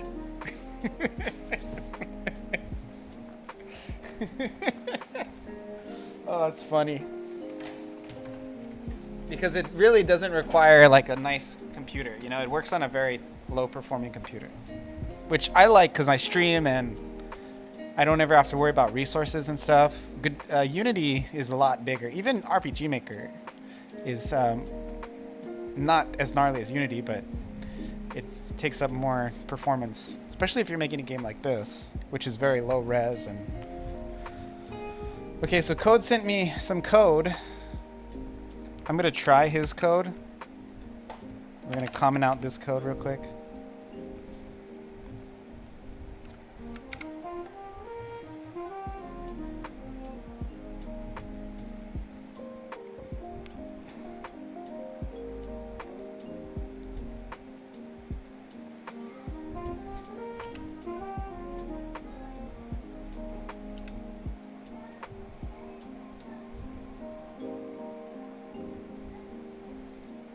Oh, it's like the indentation's messed up from copying it from Discord. This is a common problem. You know, have you, Quinn, have you ever used a strict language? A strict white spacing language like this? Like Python or something? I don't even know if there are any others. Are there? I mean, I'm sure there are, but like common ones.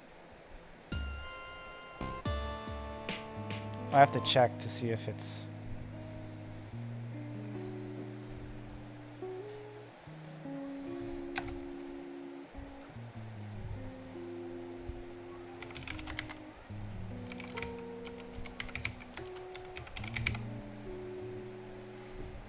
College year Python zealot? Oh, cool. A lot of people do Python when they're in education. So it's just always showing false code.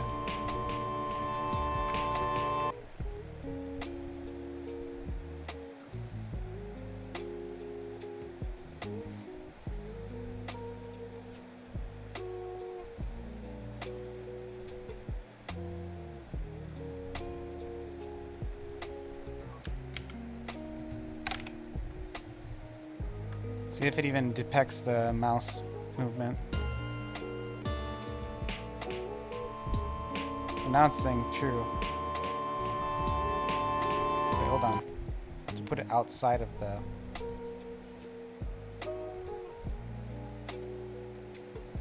Wait, this code does not work. This is bad code. Because it's in process. The mouse active has to be in false.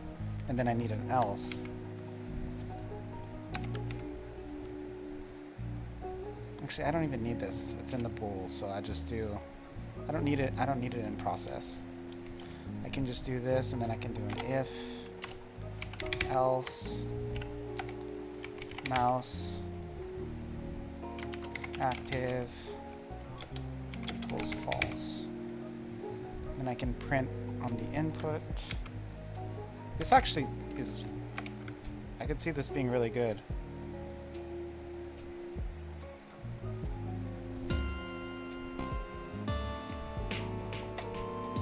It's not going back to false.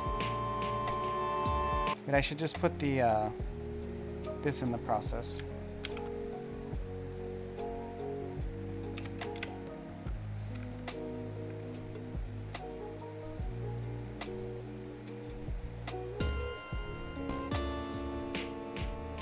Oh, this works.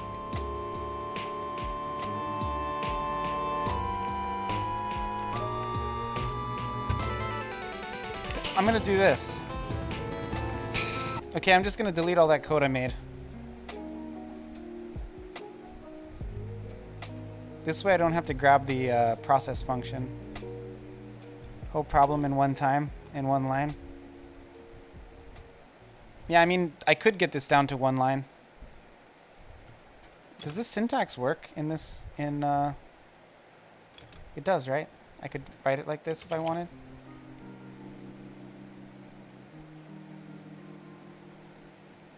Just for one-line stuff, right? Yeah, it works.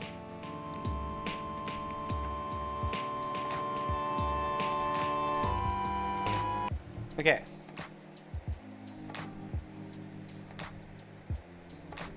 The thing about this is, though, code, is there's no way to check threshold.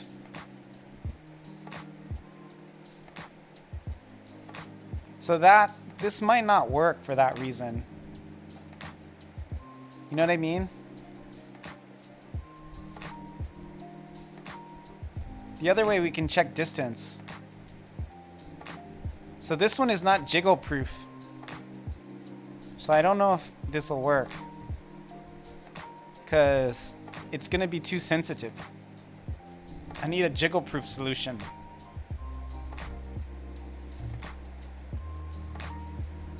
Run the game and jiggle my desk. It's going to move the mouse, dude. False. Maybe Godot has jiggle compensation. Why would it have jiggle compensation? No, Codemora's code is really nice and beautiful, but it's not gonna get us there. We gotta do this one. This one has a threshold, bro. You need the threshold.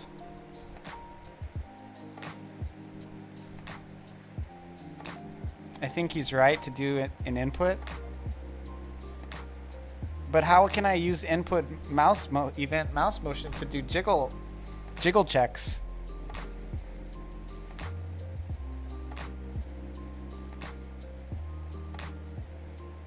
Chicks dig thresholds? I guess so.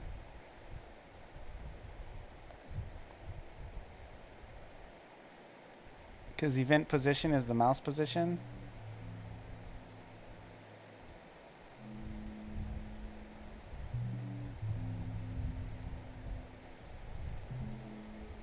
What? Well, I don't know what to do. If event...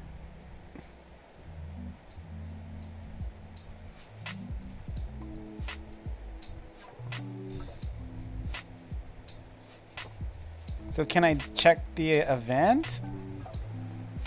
I don't know, bro.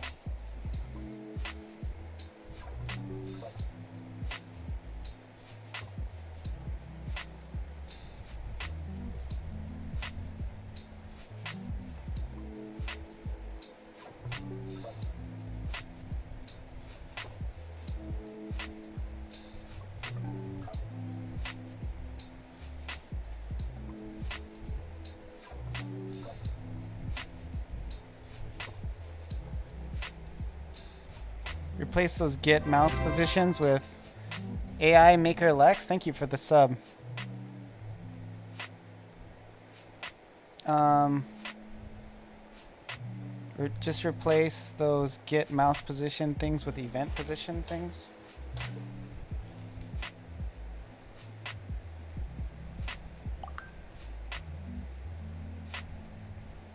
No, but events are not just mouse input motion. Like, events is anytime you push anything.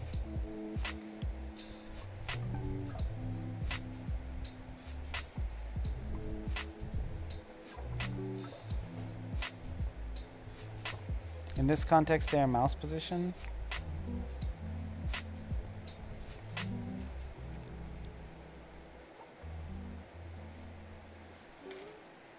Well, I guess because you can do event position, event.position.get mouse position, like this. Is this right?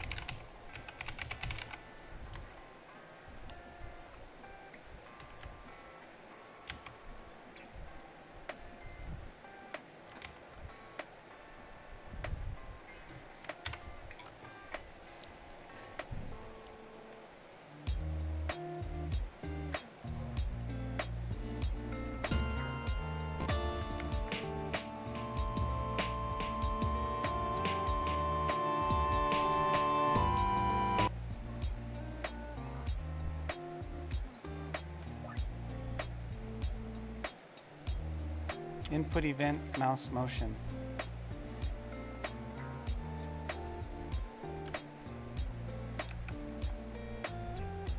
I don't understand. Like, I don't know. I don't even have any context to do what you're asking. Like, I don't understand at all. I would need an example. I'm like getting really sick of this. I'm ready to just abandon ship and just put it in the current most position event. I'm ready to just abandon ship and just do the get viewport. Current mouse position equals event mouse position. That's the whole line?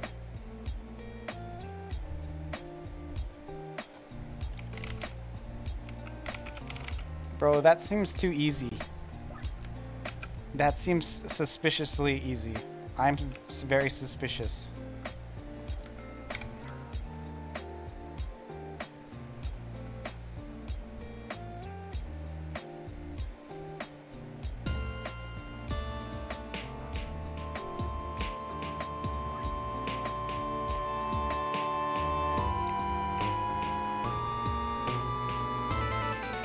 Input event key. Invalid index.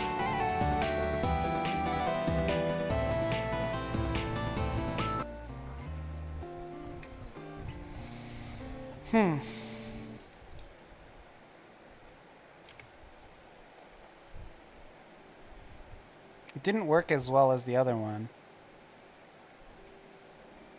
Am I missing something else?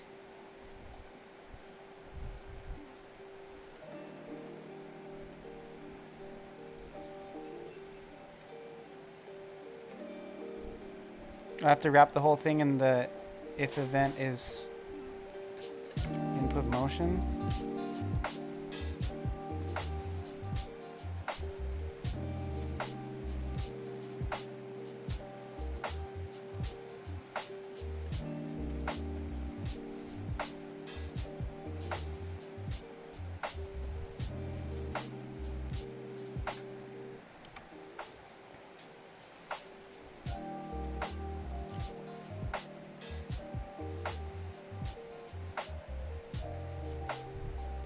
But it also won't break it.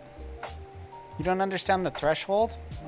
So I want to check a distance on the map, on the mouse. The mouse, I want it to say, for example, move more than, like, say if it moves this much, it won't say, it'll basically keep the gun firing on the mouse, right?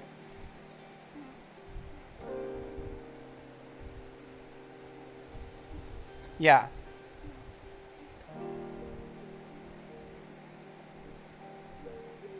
I would like time between it though, because I feel like it's going to go off really fast. But it's okay if it goes off fast because it'll remember the last point at which the mouse was detected. Like the code can easily do that. And then I can just make it so the controller will always override it.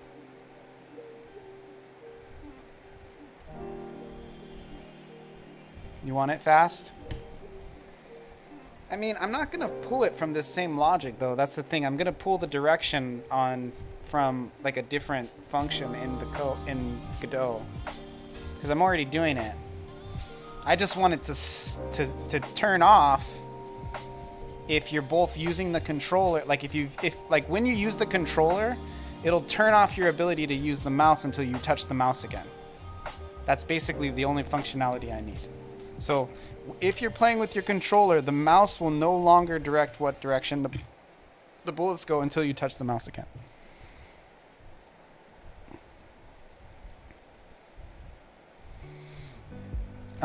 So this isn't working. I'm going to comment this out.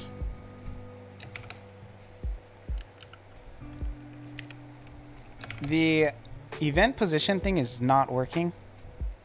I feel pretty confident in saying that the other one was better for whatever reason. Maybe it's the threshold. Oh no, it's working now that I took it out of the conditional. But then it does this weird crash. Input event key.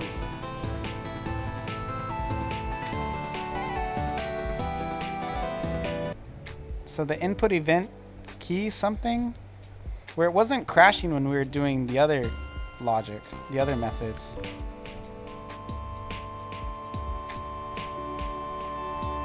I'm gonna go back, man. I really think detecting the screen position of the mouse is a better way to go about it. Because once you start talking about inputs, I feel like it's just like a whole different thing.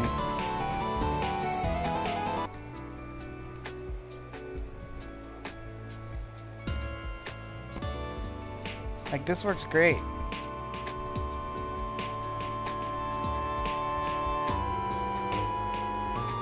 The thing is sometimes it registers as true. And that's not okay.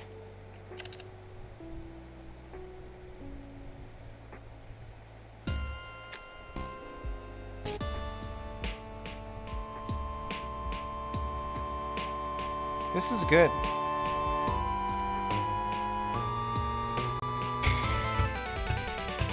How come it goes back and forth?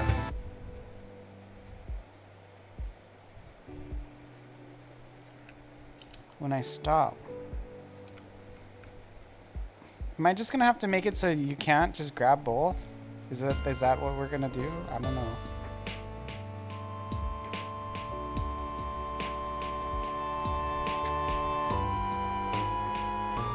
See, look, here on the false it goes back and forth.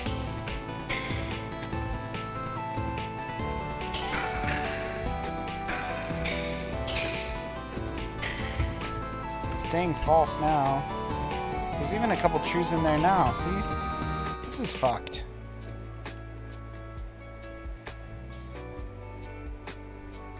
Honestly, I did something like this in RPG Maker and it was so easy. You just did like on, you can do like input X, input Y.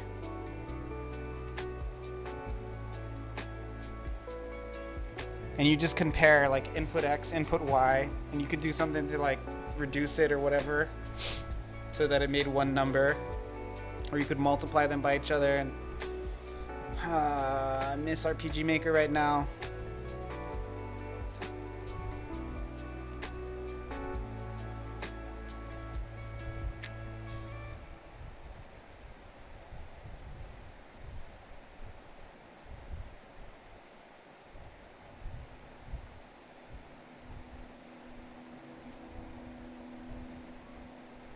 Finding the right threshold? I mean, let me just make a crazy threshold, right? Like that's a super duper small one.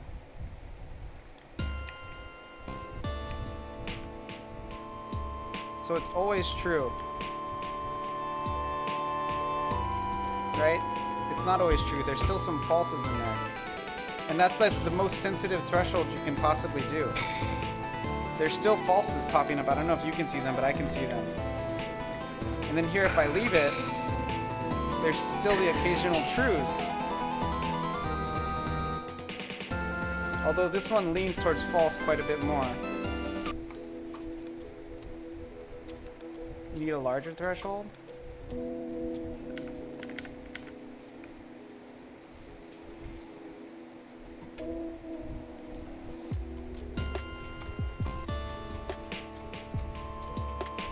You see how it like still goes?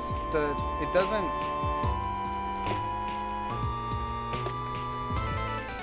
It still throws falses in there. That's gonna really fuck up the control loop. Like it's not worth it. Because it'll make bullets randomly fly in directions you don't want them to.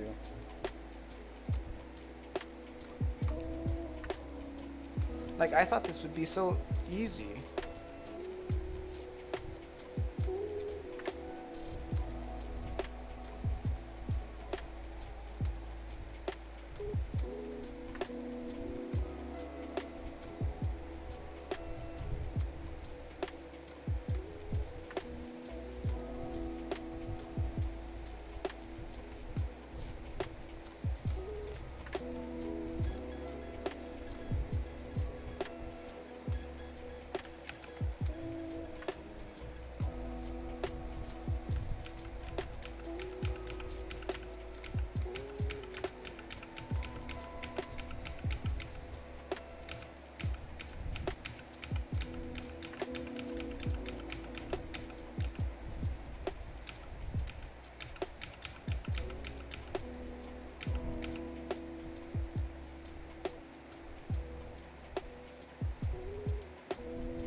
Why can't I slow it down?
See, this is working pretty good.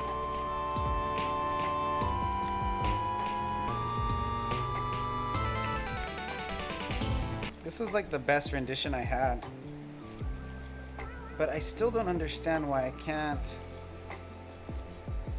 control the delta timing.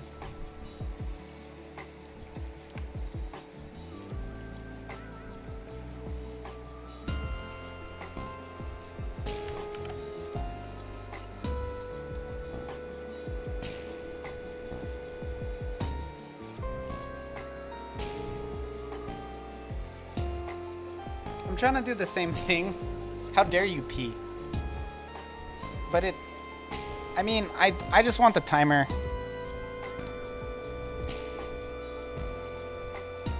But this actually works pretty good. This works better than anything else I've done. The way I have it right now.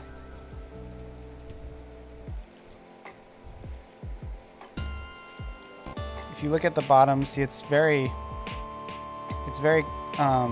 consistent where it says true. That little error, don't ignore that. That's just...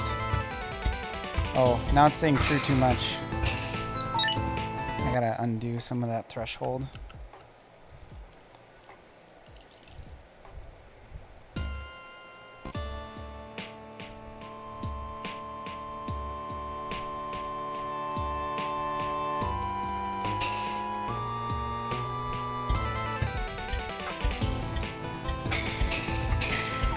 I'm gonna try to do it with this just as it is now. The timer doesn't work. That bothers the crap out of me. Why can't I use this freaking timer? What, minus equal delta? I'm just gonna put it to 1. 'Cause for whatever reason that worked.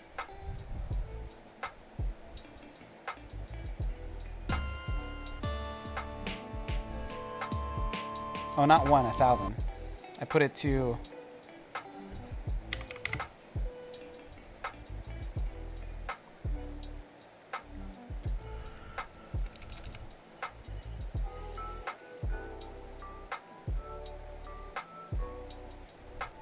And this should be if mouse timer is greater than 1. Then return. Really needs to be delta? I'm just trying it.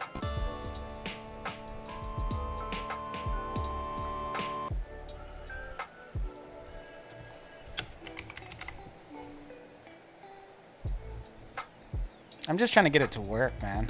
And then I'll go and try and make it the right thing. See, mouse timer is greater than 1. Return. And then do this again. I can probably even put... I think last time I put this in here.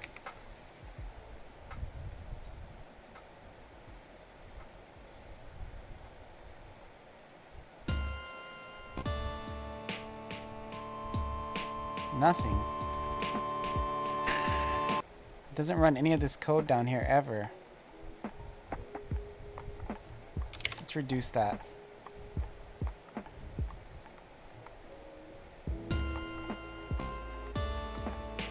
Okay. So now it's doing it. Is it frames? It looks like it's frames. Based on that, what I just saw. So now this would be like once a second-ish. Oh, that's way faster than once a second.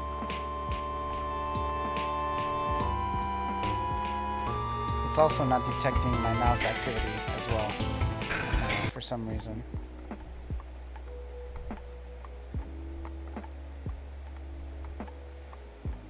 Oh, because I turn it back up.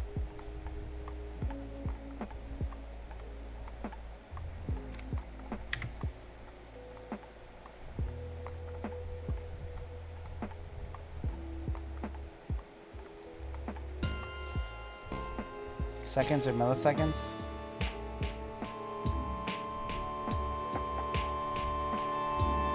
Mouse timer should be float. Oh yes, you're right.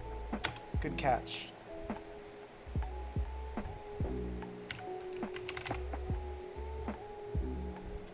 That could be the whole deal.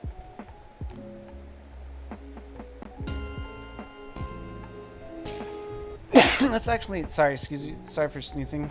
Let's actually switch it back to 1,000 now.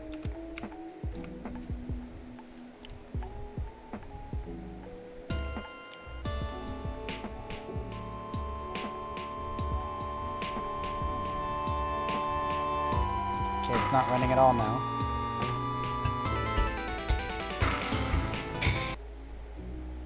Let's decrease the amount of time.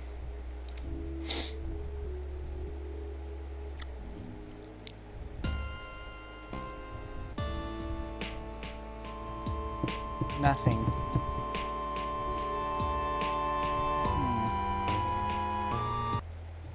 If mouse timer is greater than 1, then delta minus equal 1. 1 sec with the code. Like that? Okay, that works, but it goes freaking too fast. What unit of measurements are we working with here? This is bonkers. Try 11. Seconds? But that was way faster than seconds.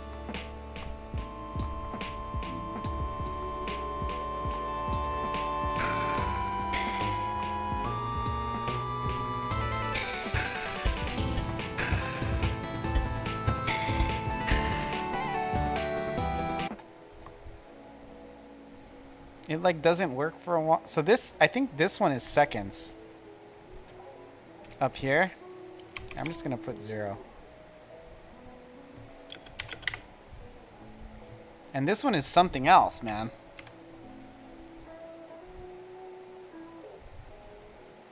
It's weird. See, it's still going super freaking fast. Now it's not detecting my shit anymore.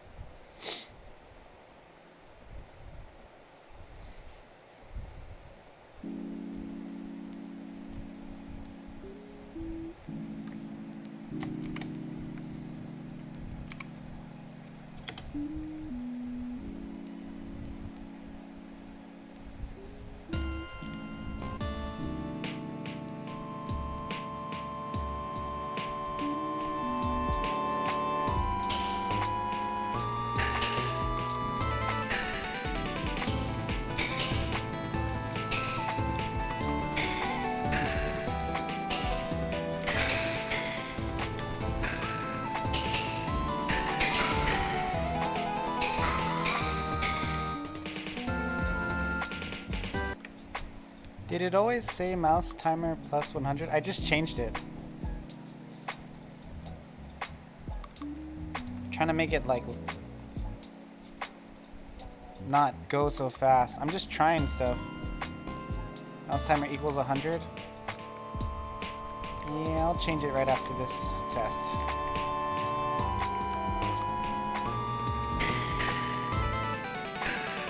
No, I had it on equal before. I'm just screwing around because I'm having no luck. So I'm just trying random stuff, you know.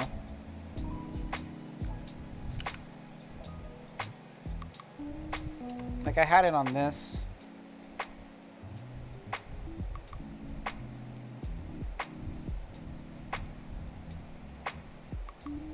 Minus equals delta.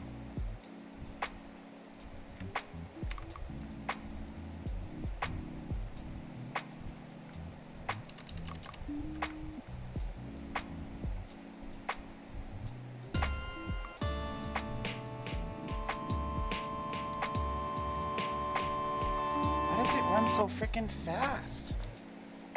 I have this timer that should be raising up to 100.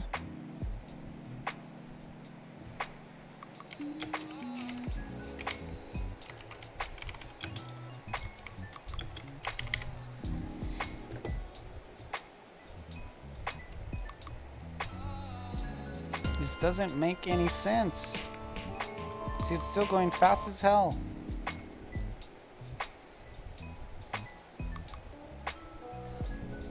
Oh my god. No. This return should be blocking all this stuff. It's so freaking weird.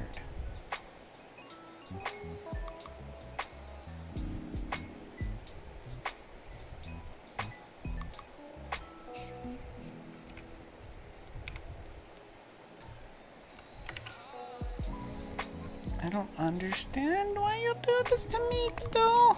I think the engine's broken. That's my claim.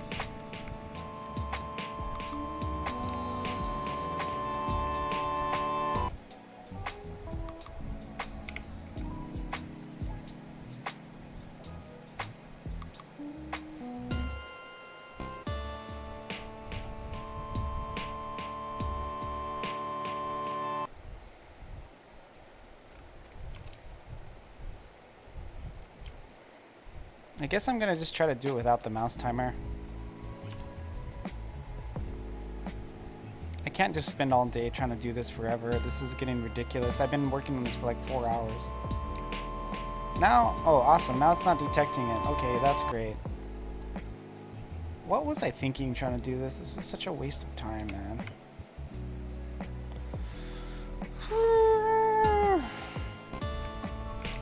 Yeah, there's no detection now.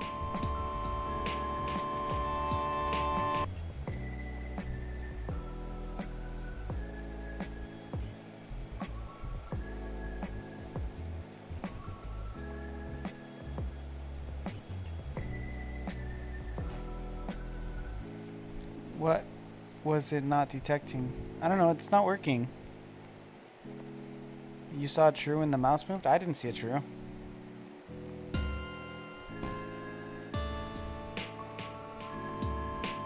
Oh, it is working. It just stalls every once in a while. Okay, well, I'll just use that for now like that. And so basically what I have to do is if look direction is set, so this right here, if the joystick is greater than the dead zone, it sets the aim direction. So for here, I'm going to put a conditional if, oh shit, sorry, if mouse active, look at mouse. So okay, this will just work for the bullets, not for turning the ship, right? So it's like, so I'm, oh no, it's still making me go back. Oh no, it doesn't. No, it does.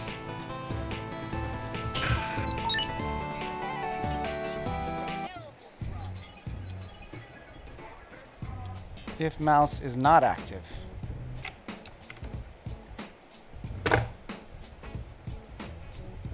No, if mouse is active. If the mouse is active, then you look at it and you get the global mouse position. Otherwise, you could do what the joystick's doing, which is what this is.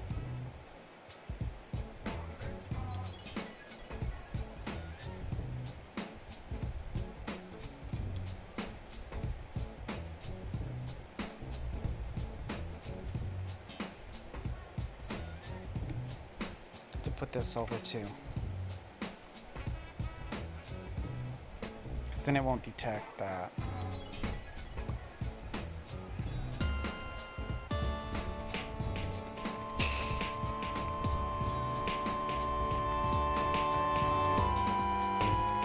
Oh, this is cool. Look at this. What the fuck did I do? Oh.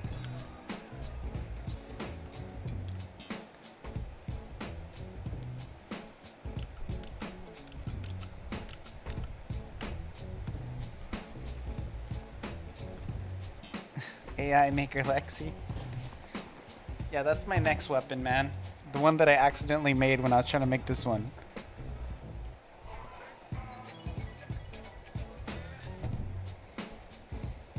Okay.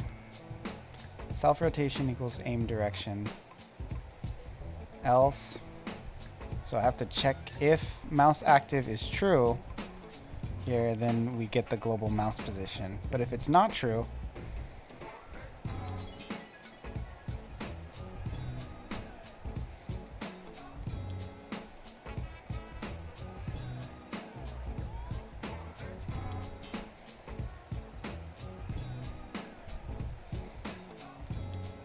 look at get global.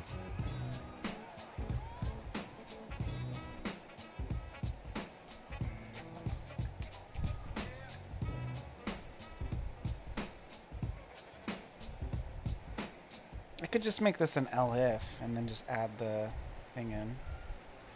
I'll just try that, even though it didn't work last time.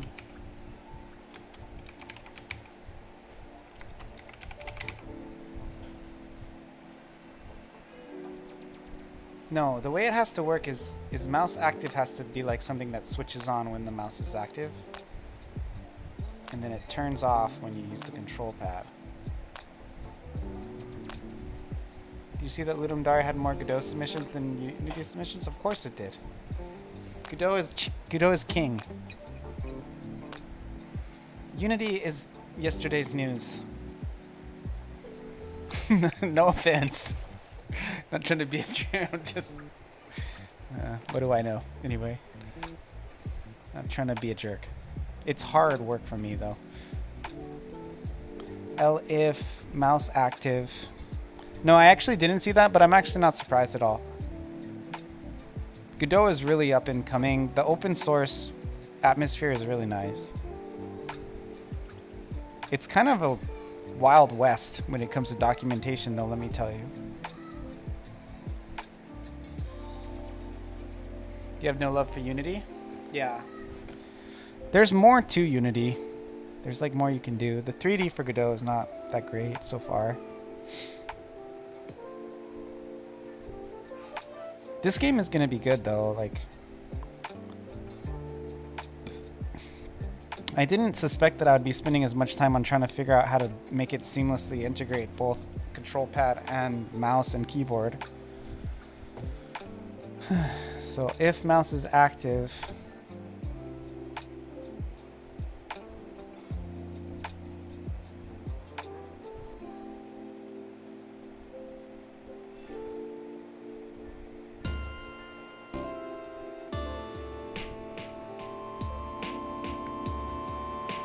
so this should keep...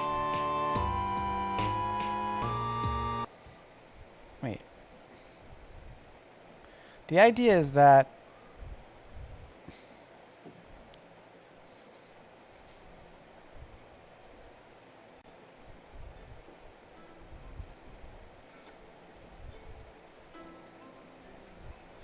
Oh. I need that to go over.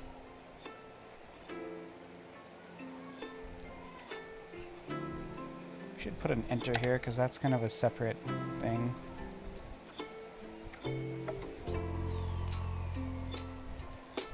If direction set is bullet timer start, this should actually be here too as well.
So indirection set is set to false by default. Then it checks if it's false there, and then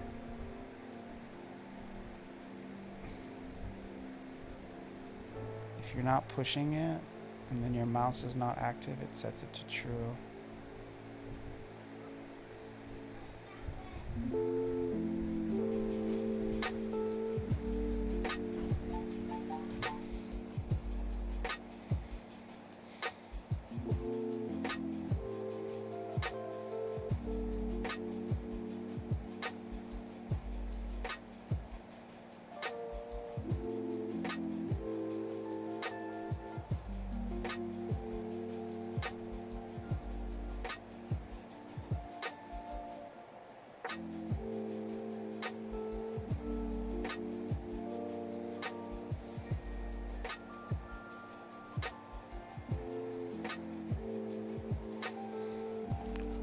Best cross-platform support. Yeah, I don't really know.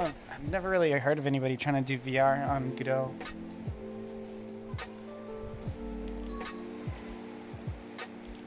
I mean, you could, but it's just, it's probably not as much stuff ready to go.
Yeah, that's what I'm trying to do now. It is surprisingly frustrating for me too.